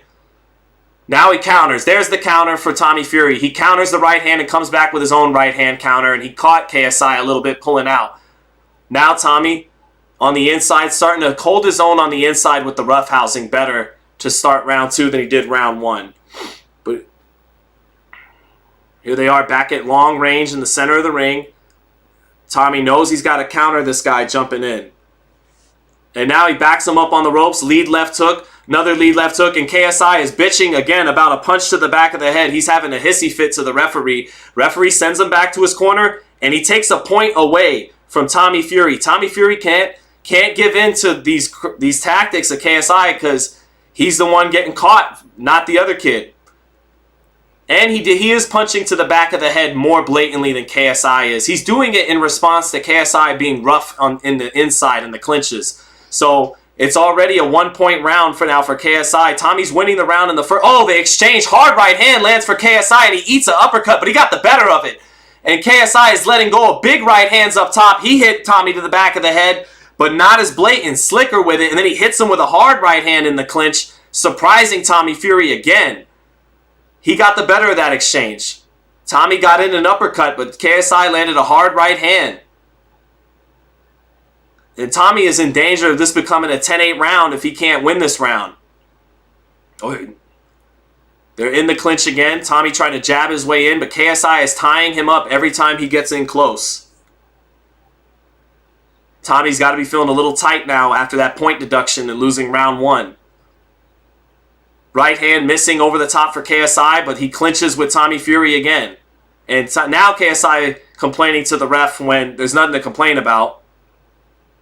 Little over a minute left. Fury can't get the jab in. KSI tying him up again, trying to get crazy in the clinch with his free right hand. Referee breaks him apart. Minute left in the second round. Referee not doing a good job controlling this fight. Double jab. Falling short for Tommy Fury, and KSI ties him up again. Tommy Fury working the left hook to the body in the clinch a little bit with his free left hand open. KSI hitting him in the belt line, and the referee warns Fury for holding, doesn't warn KSI for the little belt line shots on the inside. KSI, nice feint jumping in like he's going to jump in, but he fakes it. 30 seconds left. It's close round right now. KSI jumping in with a right hand, almost got countered. Neither guy quite getting in their shot the way they wanted to. Both opening up ugly with that free hand in the clinch. KSI not trying to fight anywhere near in mid to close range. And 20 seconds left in the round, and the referee calls them back to their corners with what was supposed to be 20 seconds left in the round. Close round that it was a close round. Could have went either way kind of round. Might have been a 10-8 round for KSI with the point deduction. I thought Tommy Fury edged that round out. He landed some good shots in the first minute. But KSI actually landed the best punch of the round. That right hand as Fury tried to let go of an uppercut. This fight might be 20-17 KSI right now, where Tommy Fury has 4 rounds left to make up a 3-point disadvantage. So, yeah, man. I might be wrong. Might have to eat some crow. Here we go. 20-17 or 19-18. KSI, either way, is ahead right now after 2 rounds. Yeah, no, that's a KSI round. I saw that straight right hand in the slow-mo. He landed that one hard on the chin of Tommy Fury. So that right hand is a problem. I got a 20-17 KSI after 2 because of that point deduction. Referee brings them to the center to tell them to knock off some of the roughhousing tactics, but I don't think KSI is listening to any of that. KSI bouncing up and down with his hands down on the outside. Lets go of that big right hand, misses it. Fury touching him with his right hand a little bit. Now they both work in the clinch. Every time KSI jumps in with a right hand, and after he lands or misses it, he's tying up and then punching with his free hand in the clinch, and Fury's responding back with whatever free hand he has in the clinch. Ugly stuff on the inside. But KSI is in the lead right now. KSI bouncing up and down, back near the corner. Hands all the way down. Double jab by Tommy Fury, but can't find the range. KSI ties him up again and lets go of his right hand in the clinch. He's getting the better of Tommy Fury, letting go of those right hands in the clinch. Another right hand in the clinch for KSI, getting the better of Tommy Fury with those roughhousing tactics on the inside. Referee should deduct a point soon from KSI for excessive holding, though. Doesn't feel like it, though. KSI bouncing up and down, hands down again, keeps fighting out of that look. And Tommy Fury can't get down the awkward rhythm of KSI. KSI jumping in with a straight right hand again, misses it, but ties up Tommy Fury, so Fury can't counter. Now Fury lands a left hook out of the clinch, his best punch of the fight. KSI trying to pull straight out of that clinch, ate a left hook on his way out. Now KSI ties up Tommy Fury on the ropes, but that was the best punch of the round so far for Tommy Fury. He'll need to get more of that. KSI near the corner, bouncing up and down, feints, eats a jab, and now he holds into the corner, but that jab finally found the mark for Tommy Fury here in the third round. So maybe Tommy's starting to find the offense a little bit here in the third. KSI bouncing up and down, jumps in but doesn't let go of the right hand, and they fall into the clinch, and more ugly work on the inside from both fighters. Short right uppercut almost getting in for KSI on the inside. Tommy trying to create a little room to hit him with a right hand. And KSI continuing to hold. The referee should deduct a point at now, and he's only warning Tommy Fury for punches to the back of the head. And he needs to warn KSI for excessive clinching, and, you know, he won't. KSI with a big right hand, misses it, gets touched by a little short right hand by Tommy Fury, but Fury not able really to sit on that right hand. KSI getting away with some borderline shots on the inside. Referee is just not going to warn him for anything tonight. And now Fury holding his own on the inside in the clinch better, but referee won't break them apart. Finally he does, but it's just ridiculous. Straight right hand to the body for KSI, and Tommy Fury misses the sweeping right hand counter, and they fall into a clinch again, and ugly work in the clinch, and this is an awful job by the referee. Tommy Fury won that round, but it wasn't impressive. 29-27 KSI. Referee doing an awful job, and should at this point start to not only warn Tommy Fury, but warn KSI now for excessive holding. He's tying up every single time, and he's trying to win the fight. KSI is trying to win the fight by bouncing up and down with his hands down, being awkward and hard to time with his rhythm, and then just jumping in with a right hand. And when he jumps in with the right hand, he holds right after. And then once he holds, he just starts clubbing away with his right hand in the clinch. But, you know, that's a little ridiculous of the referee to just keep allowing that. He should at some point make him fight at normal ranges. Here on the slow-mo replay by DAZN, as KSI was exiting the clinch, he ate a sweeping right hand followed up by a left hook, a two-piece for Tommy Fury. But the hardest punch landed so far in this fight has been the right hand of KSI. I got him up 2-1 with the point deduction, 29-27 KSI. KSI trying to jab his way in, eats a jab as he tried to double jab to set up the right hand and jump into the right hand. He ate a jab. Another jab lands for Tommy Fury, and they lock up in the clinch. They lock up in the clinch again. And now they're separated in the center of the ring. KSI jumps in with his jab, eats a jab by Tommy Fury, trying to let go of his right hand in the clinch. Fury doing a better job of starting to land a little left hook in the clinch to the body of KSI, but KSI continuing to be rough with that right hand on the inside when he frees it up. Less than a minute into this fourth round, KSI falling short with the jab. Tommy now landing his jab a little bit, getting on the inside and letting go of that left hook in the clinch to the body a little bit. Keeping KSI, and now he's holding his hands up to the ref as if to say, he's holding me, he's holding me. Ref separates him. Double jab falls short for Tommy Fury and a right hand as well, but now he's starting to get off better in the clinch to the body of KSI. Starting to touch the pit of that stomach inside the clinch as Tommy Fury lands a little bit of a jab. He leans his weight wisely on top of KSI when he ties him up to tire him out, and he's touching that left hook to the body. Emphasis on touch, not really getting leverage on it. KSI is breathing hard and starting to look tired now halfway through the fourth. Fury short with the jab, shoots the 1-2. KSI ties him up. Nice little right uppercut on the inside by KSI, but it got smothered.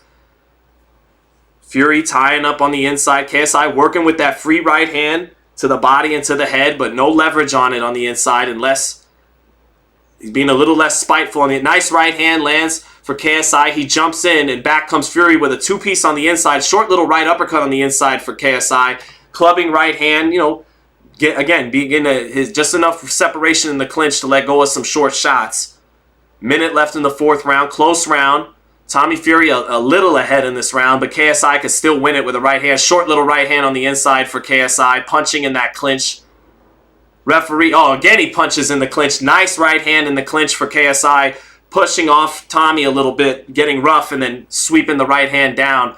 Just off with a right hand. He got countered a little bit by a right hook by Tommy Fury. Tommy Fury missing the left hook, leaning on KSI along the ropes. It's anybody's round right now in the fifth. KSI pulling out of the clinch, rolls with a sweeping right hand. 30 seconds left. Tommy Fury looking a little tired, and his hands are coming down, and that could be dangerous for that right hand at long range of KSI.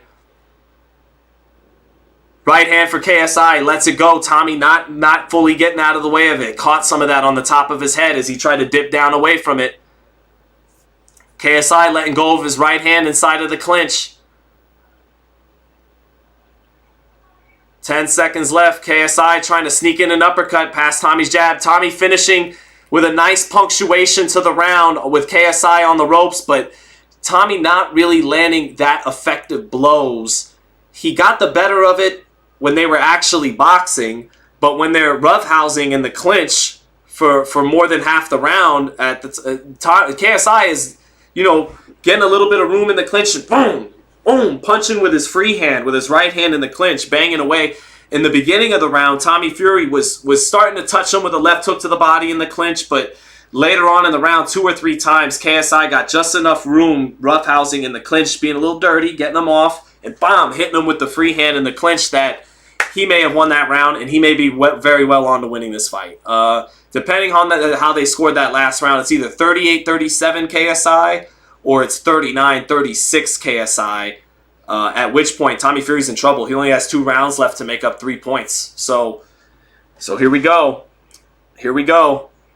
Round 5, Tommy Fury is in trouble of losing this fight. That point deduction is killing him right now. KSI jumping in with a straight right hand, gets in that right hand in the clinch again, gets in that right hand to the clinch again. KSI giving Tommy Fury the business on the inside in the clinch. And Tommy getting no favors by the ref, who probably shouldn't allow this kind of excessive clinching and punching to happen.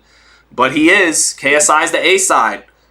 And KSI is off to a good start in the first 30 seconds. He clubbed Tommy Fury in the clinch with those right hands. Now Tommy Fury lands a little bit of a right hand, but KSI is so awkward the way he, flails around that Tommy can't hit him with a solid punch. He's rolling a lot of the steam off some of these shots by Tommy. KSI with that bounce. Doesn't land the jab. Tommy short with his jab. Tommy just can't find the range against this awkward athletic kid who fights with, wings that right hand with bad intentions, does KSI. Tommy clinching KSI again, but not getting it done. This fight's getting away from Tommy Fury. He needs something big to happen. Tommy Fury, short with the left hook, falls into the clinch again. KSI hitting him with a little right hand to the body. Tommy Fury with a little left hook up top, touching with a little left hook up top, but nothing that's going to turn this fight around. Little short left hook to the body for Tommy Fury. Pushes off. KSI is tired, but referee letting him hold his way to the finish line. Right hand gets countered by KSI. KSI jumping in with that straight right hand. Kind of does it like Deontay Wilder. And Fury countering, but not countering cleanly enough. KSI continues to just hold and hold and hold and hold, and the referee warms Fury for holding. Minute left in the fight. In the 5th. Close round. Fury a little bit more active than KSI. It's been a very ugly fight and a very ugly round. KSI missing the right hand, the 1-2. Fury coming back with a counter, not really landing cleanly either, and they fall into another clinch. A lot of flailing and ugly work here by both fighters. KSI is breathing hard, but Fury can't take advantage of anything, not significantly enough. Fury is winning this round with 20 seconds left because KSI has done nothing. KSI punching to the back of the head, but no warning there. Good work by Fury out of the clinch. Got a little separation, let go of a combination. 15 seconds left. 10 seconds left in this round. Both guys tired. It's been an ugly fight. Oh, KSI just off with a right uppercut as he tried to walk Fury into it. As Fury came in behind his jab, just missed the right uppercut. And that's it for round 5. Very ugly round, very dull round, but Tommy Fury won it by being a little more active, but he's looked like shit against KSI with his awkwardness and ranginess. I got this fight either 48-46 KSI or 47-47 even, depending on how that 4th round was scored. Tommy won 3-5. KSI won 1-2. The second round was a 10-8 round because of the point deduction. So Yeah, it's yeah, Tommy won 3 and 5. So no, man. He's either down 48. Yeah. I got Tommy down. He needs to win this round to at least get a draw on my card. I gave Tommy 3 and 5. 4 could have went either way, and I definitely gave 1 and 2 to KSI. Here we go, 6th and final round. KSI might be on his way to pulling off a significant upset tonight. Fury's got to take some chances this round. Little left hook to the body on the inside for Fury. KSI is tying up immediately as Fury tries to cut the distance and make something happen. Early here in this final round, right hand misses for KSI, overshoots the mark, but falls into a clinch again with Fury. Fury, a little short right uppercut on the inside for KSI. Both guys working to the body, and the ref is terrible. Separates them.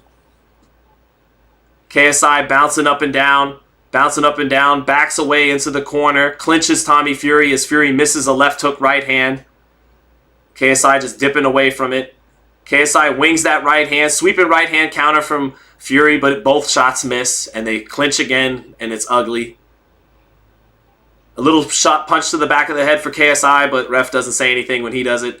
Fury getting the better of this right now, but not really landing hard and on the mark. Fury lands a jab. Oh, this referee is in the bag for KSI, y'all. Slap Tommy Fury's eye. Nice jab lands for KSI. He out-jabs Fury that time when they exchange jabs. KSI missing with the right hand over the top. Fury letting go of his hands more than KSI is on the inside.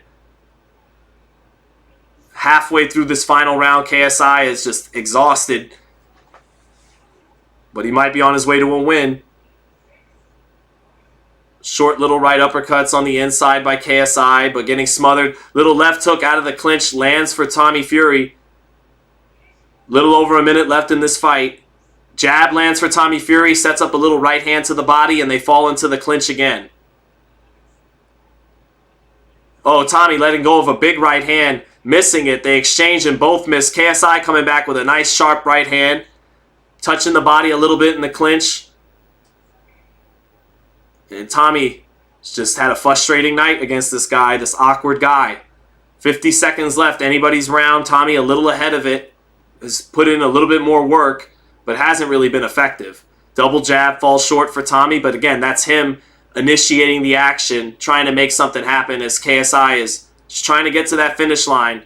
They both go to the body. Tommy getting a little bit better at that. Tommy countering with a short right hand after KSI jumped in with the right hand, but didn't get the leverage on it to have a big moment. 30 seconds left. Nice little right uppercut to the body in the clinch for KSI. Referee breaks him apart. 20 seconds left. Jab to the body for KSI. Big right hand by KSI, but he gets countered by a right hand. They both land right hands. KSI's was better. 10 seconds left. Logan Paul's all hyped for KSI. And that'll do it. KSI did no worse than a draw on my card.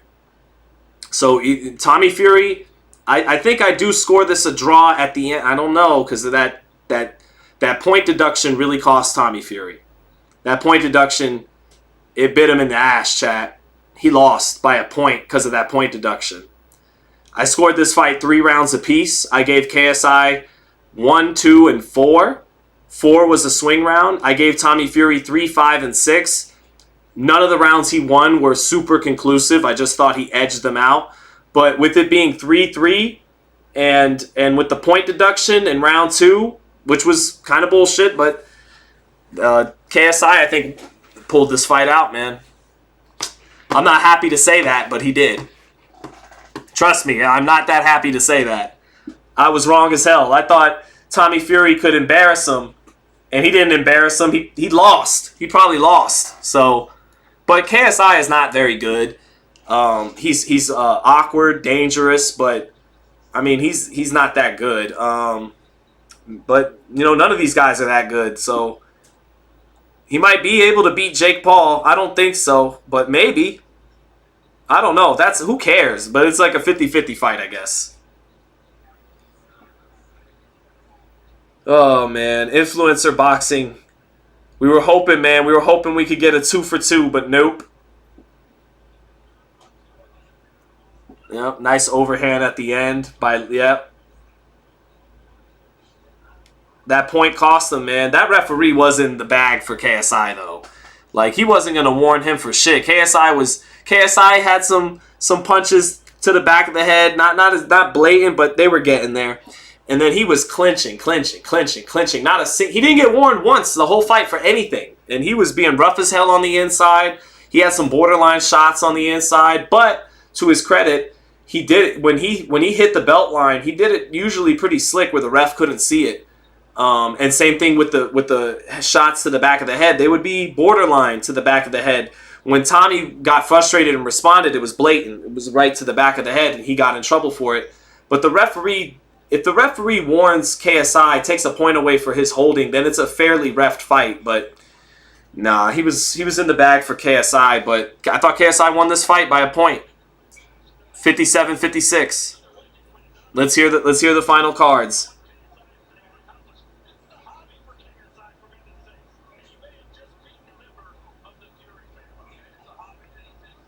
Tay-Day, totally terrible ref job.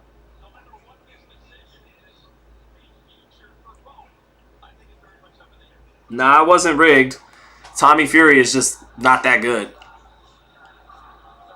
This was the definition of why an awkward guy gives you problems, too. Man, Tyson Fury doesn't look happy at ringside. He knows. Tyson looks sad, like he knows his bro lost.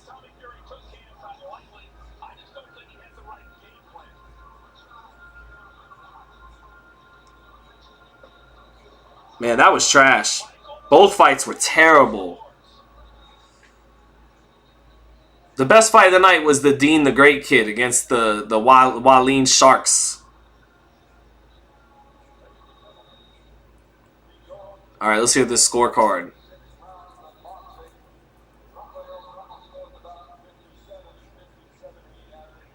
57-57 even, one judge has it. I don't know how that's possible with a point deduction.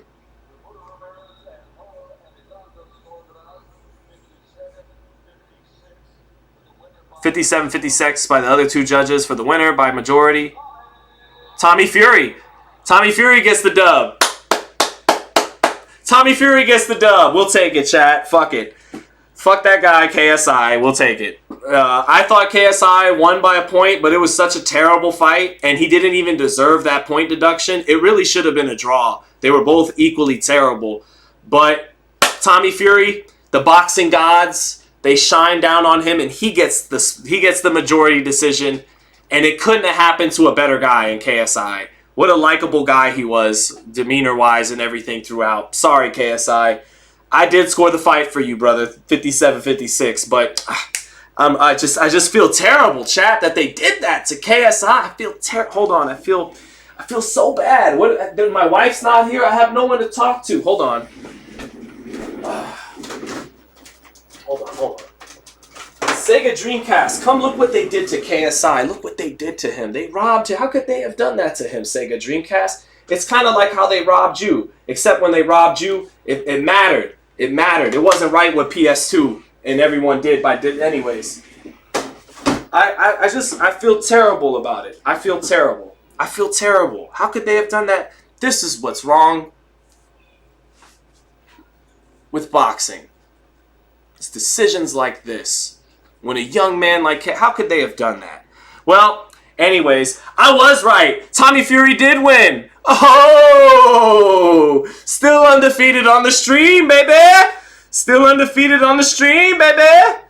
Alright, today, by the way, I want to thank all 400 of you who hung out. This live was not designed for the 400 of you. We were supposed to attract the masses, the idiots. I was supposed to, we finessed this when Jake Paul fought Tommy Fury. We got 1 million views. We probably didn't even get 10,000 views today. So, for the 400 of you who did hang out, thank you. We mostly talked real boxing most of the you know what happened? You 400 were too cool, and you got me to talk about real boxing too much, and we scared off all the idiots. But that's okay. Brandon Pigeon says W commentary. Joe Dirt said, sorry, Sean, that was not a robbery. KSI was hugging like a motherfucker. Fine, it wasn't a robbery. I don't care, Joe Dirt. I don't care at all. I'm kind of happy Tommy Fury got the decision, to be quite honest with you. So, yes. But this shows you how objective your boy is. I was like, oh shit, KSI, you know? So, yep. Shengwin said, hey man, great commentary. Thank you. Hybrid said, I'm at work. It was good entertainment. Good. Thank you, brother. I'm happy you enjoyed it. I'm happy. I hope everyone enjoyed it today. I do probably got to go rest up soon. We will now end the poll. And it almost finished at 50-50. But ultimately, Tyson Fury's less talented brother did win the fight. And 51% of you knew that was going to happen. It's almost 50-50 at the end. But guys, I think I gotta save some energy for Tim Tszyu versus Brian Mendoza tonight and Janibek versus Vincenzo. Let's hear the post fight.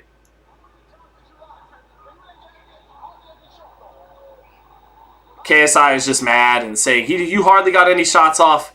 I don't care. I don't care what you have to say. You calling the Tszyu fight? I am. I'm going to call the Tszyu fight. I hope my son can go to bed early tonight so my wife can watch the fight with us. But otherwise, it'll just be me and all 400 of you, I hope. It's now 260 of you.